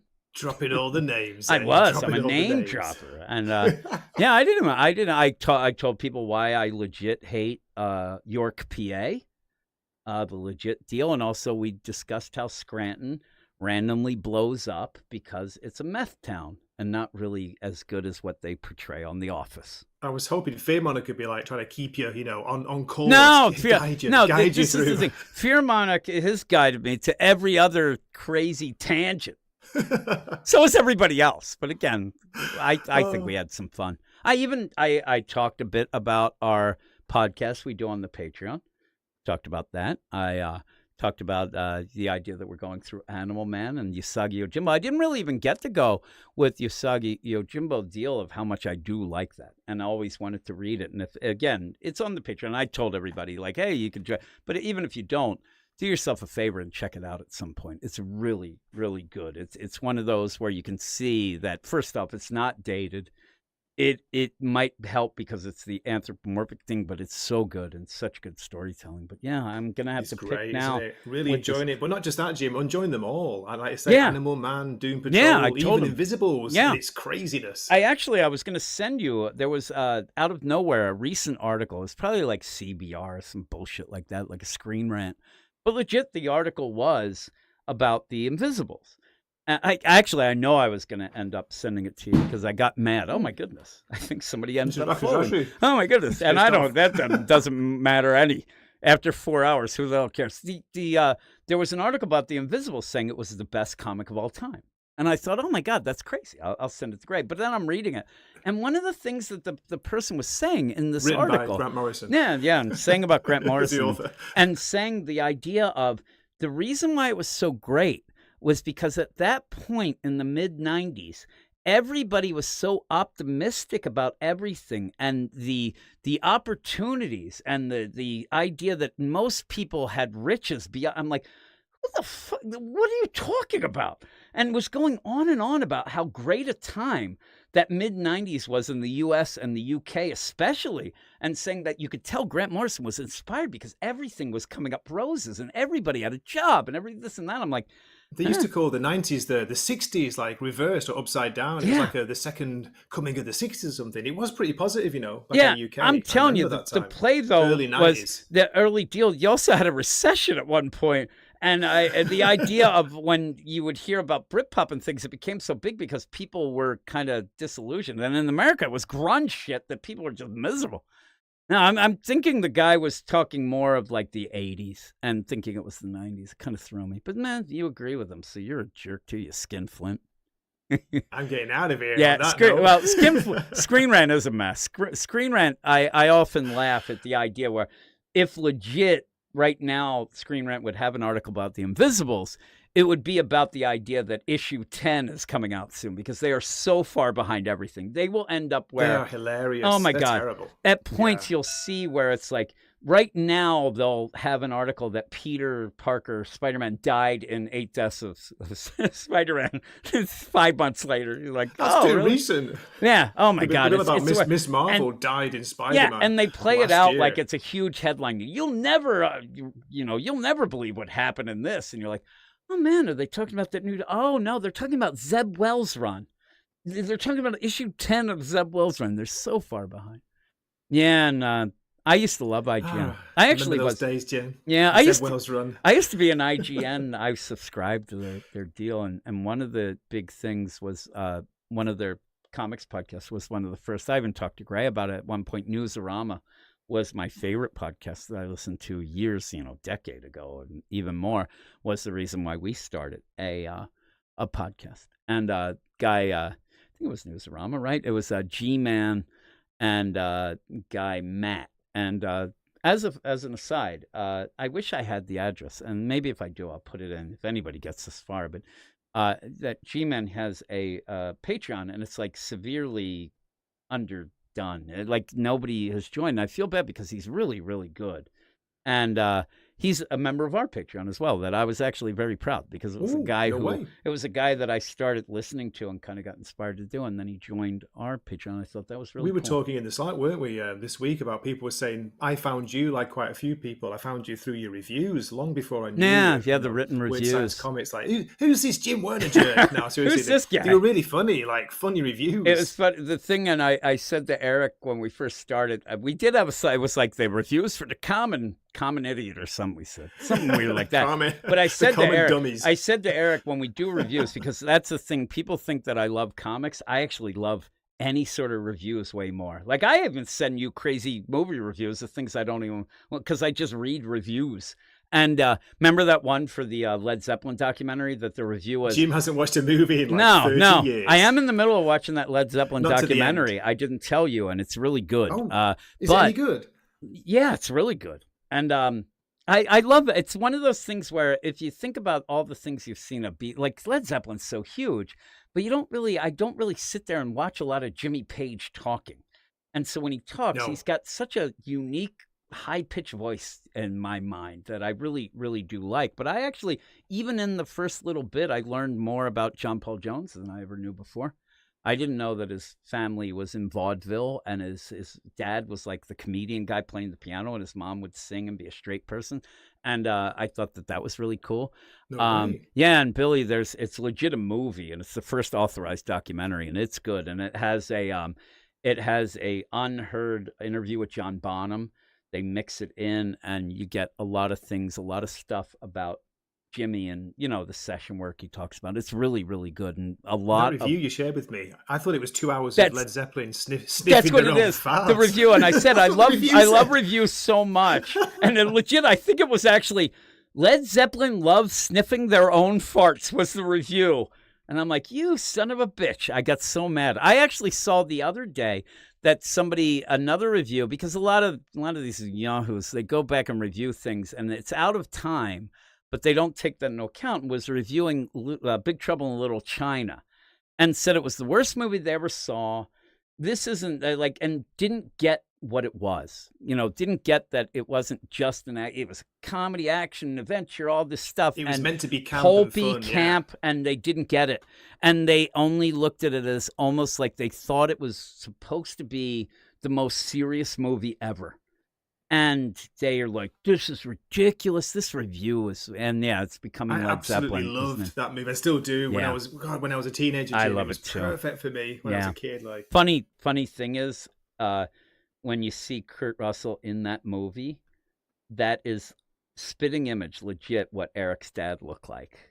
Eric showed me a picture at one point. His dad was really? Like the spitting image of Kurt Russell, and Eric, he had issues. Like his dad was in and out of his life and things like that. And he tried to make jokes about it. And I would rip him about it, but it was something that really, to this day, it really affects him. And his dad died young. He ended up having some drinking problems and things like that, but he ended up dying. And I remember it died at 36 or something like that.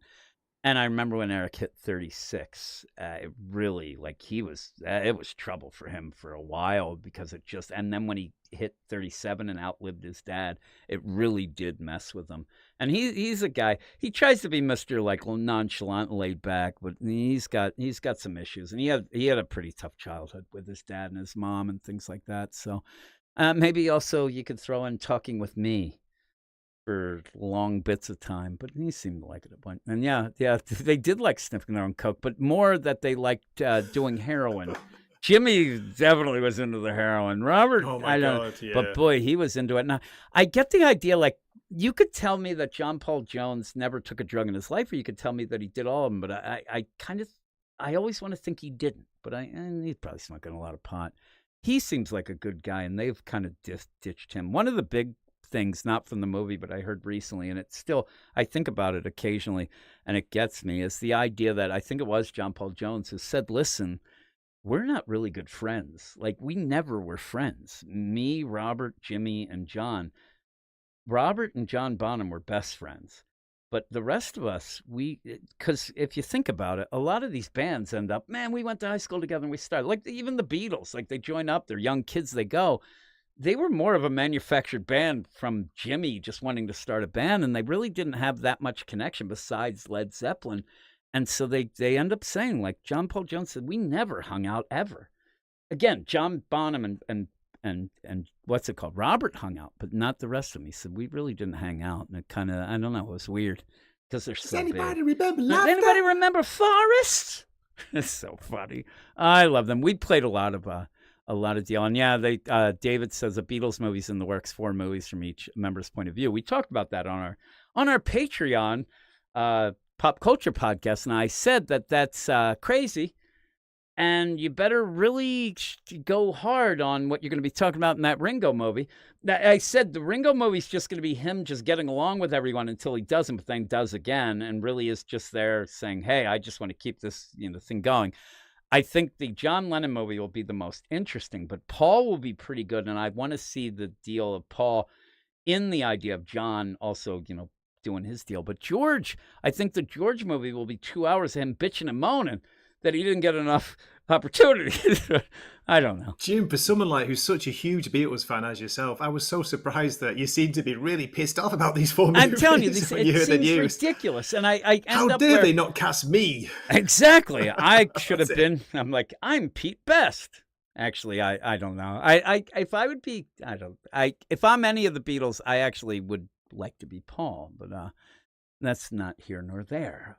But in that, I do think when I used to do the parody songs, I do think that I could sing more like John, though, than Paul, which kills me because I like Paul. But Paul did do a lot of granny music. But why I get mad about it just a little is the idea that I just think that they're not going to succeed to a point. And I hate to think of something that the Beatles are attached to in any sort of way failing so that people could say, see, they suck.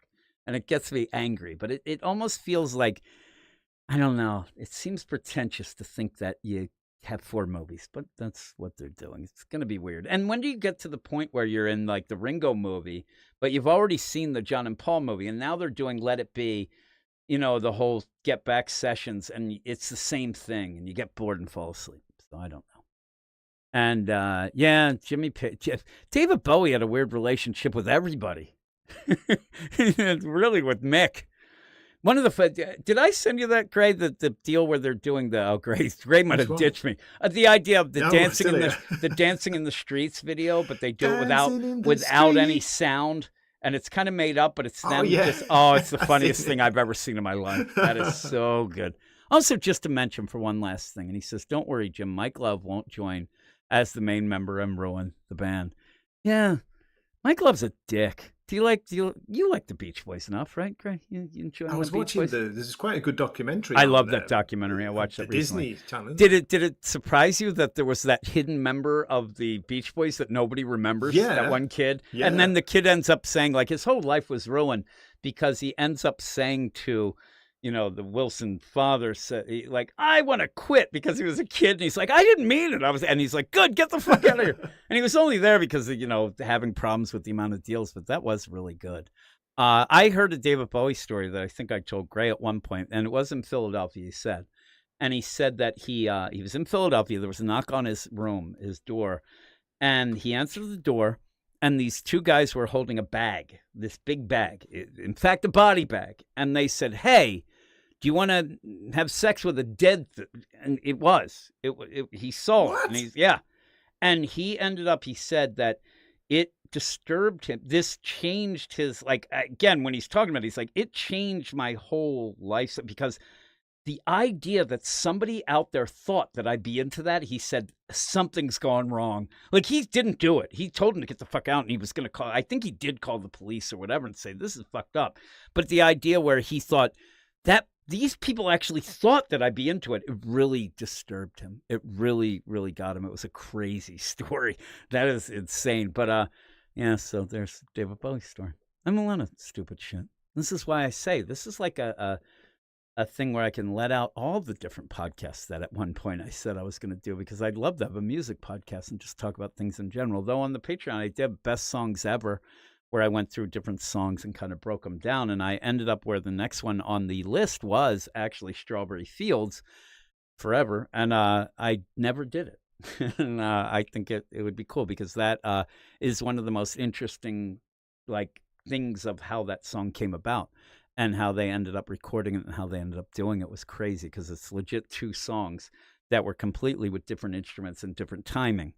And John just said, like he would often do to George Martin, I like that part of that one, that part of that one, just make it work, and left. And George Martin was left trying to do. And if you do listen to Strawberry Fields, there is a legit time where it changes. And as a kid, I didn't know that that was a thing, but it did change to a point where I kind of got this idea, and it was always stuck with me, that this is the point where I think you're supposed to be on drugs. It was like some weird thing because suddenly because they're speeding and slowing up things to match, John's voice completely changes. And then all of a sudden you have all these different instruments and things like that. It was really, really cool.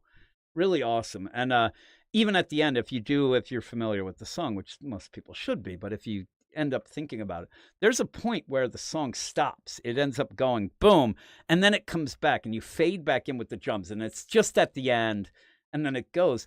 And that was only because at that point, George Martin couldn't get the idea. He could not physically get it to match up. So he said, let's just have a space here and then go at the end and get the fuck out, because he was told to do it and he had to do a lot of things. And this is way before. I mean, they were, cutting, the deal and the goddamn tape and things and taping and this and that and all that. So there's also really good things with Tomorrow Never Knows of how that was kind of pulled out and all that tape loops and things that seemed to be more Paul.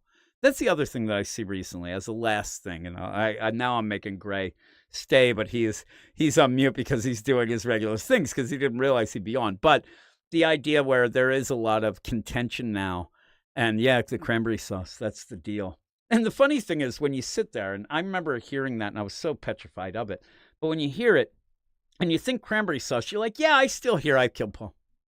And then later, then John doesn't help himself in like Glass Onion, where he starts making fun of all that and, playing up all that stuff. But that's cool stuff. But I do like the Beatles. And again, what I was saying, though, the contention now is that Paul will come out and say, oh, you know what? Because I think it's that people keep saying, oh, I heard that John did 5 lines here, he did that. And I think that Paul kind of at this point is kind of irritated where people, because of everything that you would hear and what John would say as well, the idea that anything Paul, it seems like everybody has to tell him, well, it's better because John came in, we can work it out. Well, if John didn't add that, or, things like that, or, it's getting better. And, so I think that he gets mad and now it's become the idea of, well, I did write 3 lines in a day in the life, but people don't say, and people are starting to get mad at him. People are starting to get the whole deal and get upset about him. And now Gray's making fun of me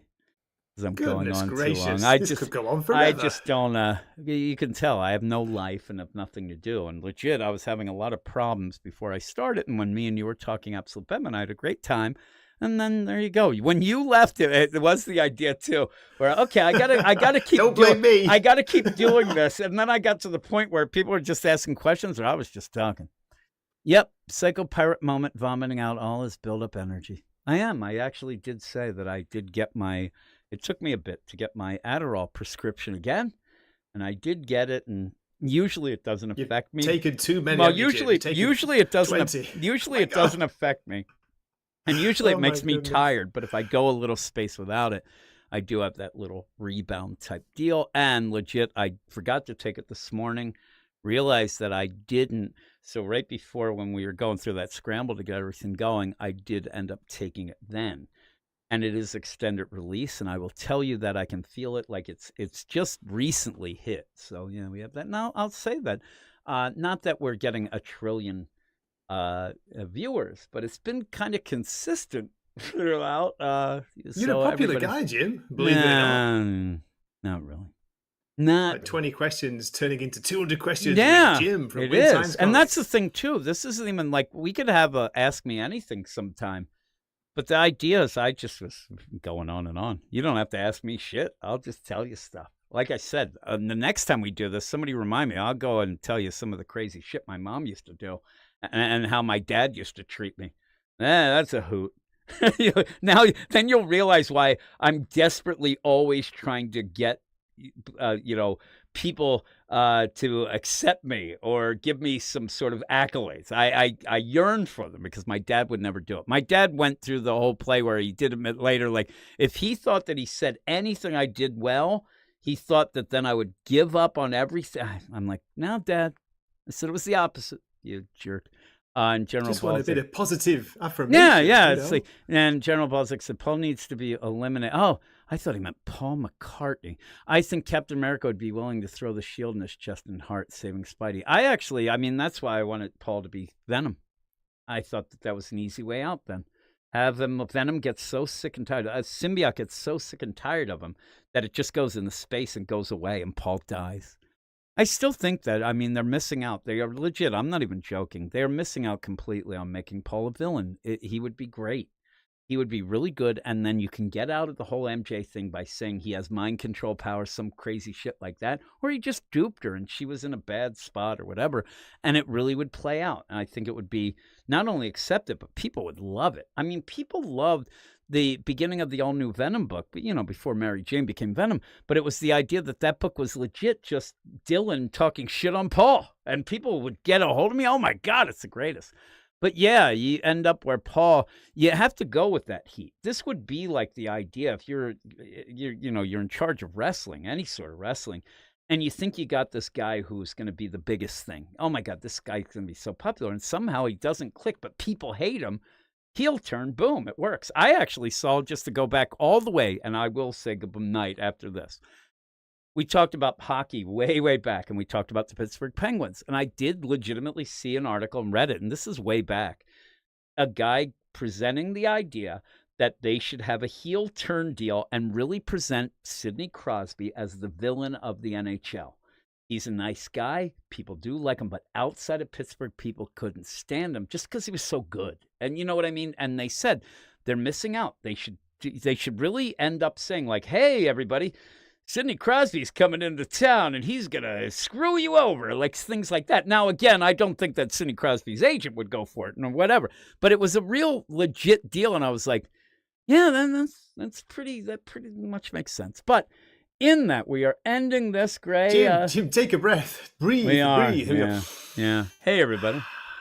We're at 4 hours and 23 minutes. This is also the problem, Gray. I have no idea you're going to still be going on. If I live. get to, I'm doing one later, Jim. By the way, I've been setting one up in the background. If I get to 4 hours and 23 minutes, now I think I got to get to 4.5. But I do usually, and I did get some dissing. When was it? What did we do? Maybe it was the preview show, but I ended up putting my Sus record. I haven't even mentioned Sus Records at all either. But I ended up putting my Easter song, my Dirty Easter song. And I did end up getting told in the comments that somebody, Dirty Easter song. Yeah, I could play that again. Only you, Jim. I'm very only proud of that Dirty Easter song. And then I got one comment. It was, I don't like that Easter song. And I was really upset. I thought it was a good one. I actually can't be rude about some things. Some things are off limits, Jim. Did you know? Yeah. I even thought of the idea because it does mention one of the lines is that this, and it's a lady singing. What happened was I wanted to have a holiday song because those will hit, and I couldn't think of anything. And so I was out walking the dog, and Mia was and she was walking really slow, and I was just joking, and I said, "Move your keister." And then I'm like, wait a second, Keister and Easter. I'm like, holy crap. And we ran home. I said to her, let's go. And that was the whole deal. But in the thing, maybe they were upset about the idea that I do mention that the lady singing, because she wants it in the Keister for Easter, that she also didn't that year give up meat for Lent. And maybe somebody got offended with that. But yeah, I thought, again, I do the dirty songs or whatever. They're not quite dirty.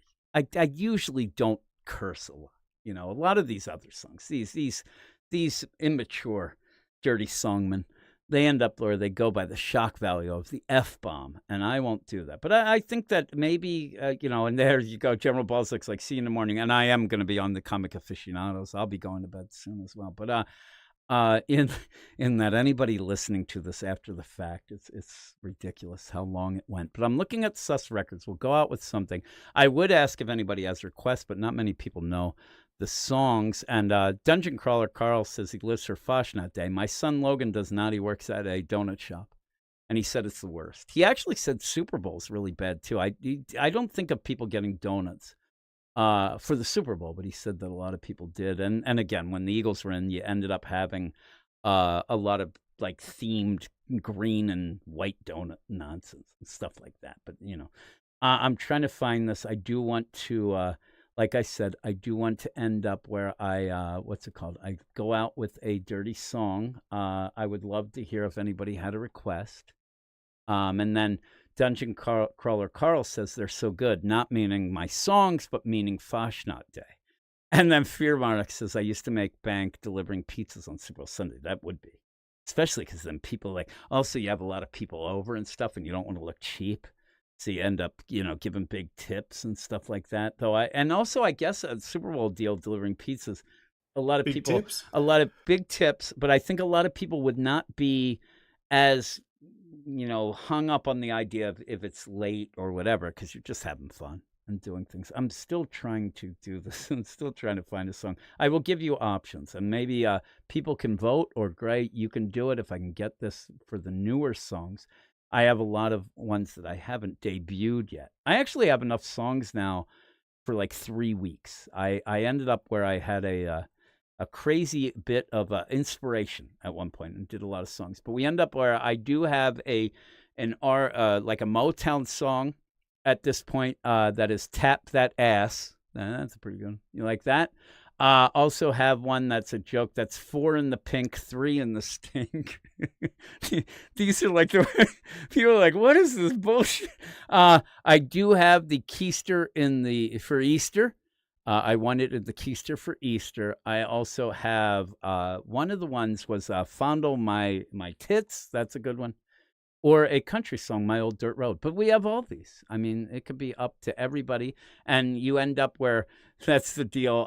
Gray is going live in 15 minutes. It's a shame. I mean, if you would have invited me, Gray, I probably would have backed off a little here and talked with you. But the idea of that, and I still would. But you want to, I haven't really listened to this Motown song. So it might not be the greatest. Let's do it. You want to do that one, or you don't want 4 in the pink, 3 in the stink? You think that's a little bit too please. much, or It's only lunchtime here, James. How about this? We will do a double show. I'm gonna end up. I will do the Tap That Ass, but then we will end with the Easter song again. I do want to let you hear the Easter song because indeed. Oh, I also have the song Candy Store. What rhymes with store? That's a lady of ill repute. That one's kind of a little shady. Yeah. It does have one of the things. It's about a girl talking about candy and stuff, and it does have the line. If you want to know the wordplay, that the guy can put his butterfinger in her mouth, and I thought that was funny. That made me laugh so much. Such an idiot. Okay, here we go. This is it. Stinger. Thanks, everybody. Thanks for joining me. Bookending all this, Gray. Thanks, everybody, for hanging out and having fun. It was one of the craziest things that I've done in a while. So with that, thanks, everybody. If you want to check out the links, go to everything, maybe even go and say, hey, this guy just talked for this long. Maybe I'll check out that Patreon. It does help out. But with all that, here goes 2 songs, and I'll talk to you guys later.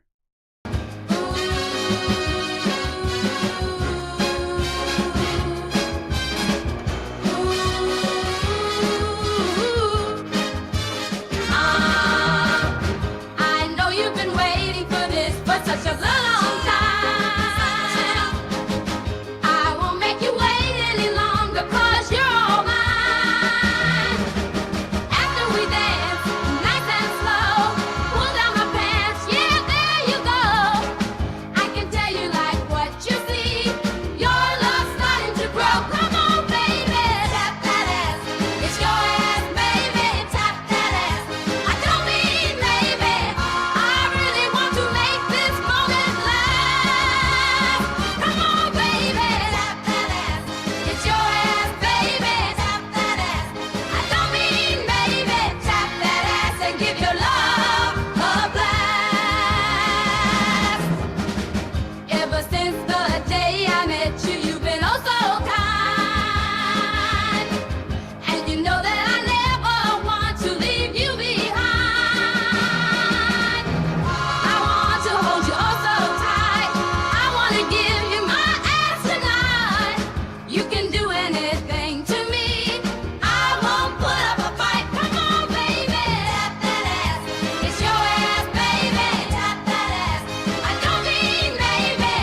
for the girls and boys.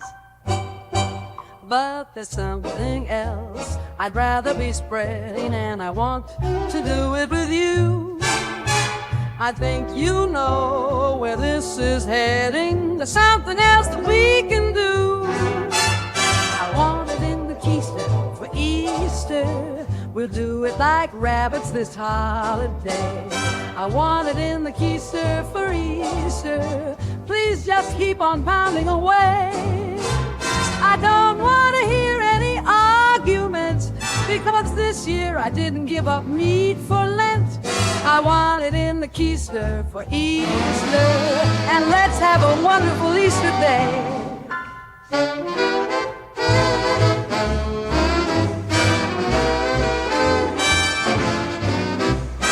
When we wake up on Easter morning, you better show me that you care. I don't want a basket of candy. I want you to rip off my underwear, because I don't need any chocolate rabbit to make my day complete. Oh, you got what I want, and I'm gonna grab it. This Easter's gonna be so sweet. So if you're in the mood for a little tale, why don't you hop down my funny trail? I want it in the keister for Easter. We'll do it like rabbits this holiday. I want it in the keister for Easter. Please just keep on pounding away. I don't want to hear any arguments, 'cause this year I didn't give up meat for Lent. I want it in the keister for Easter, and let's have a wonderful Easter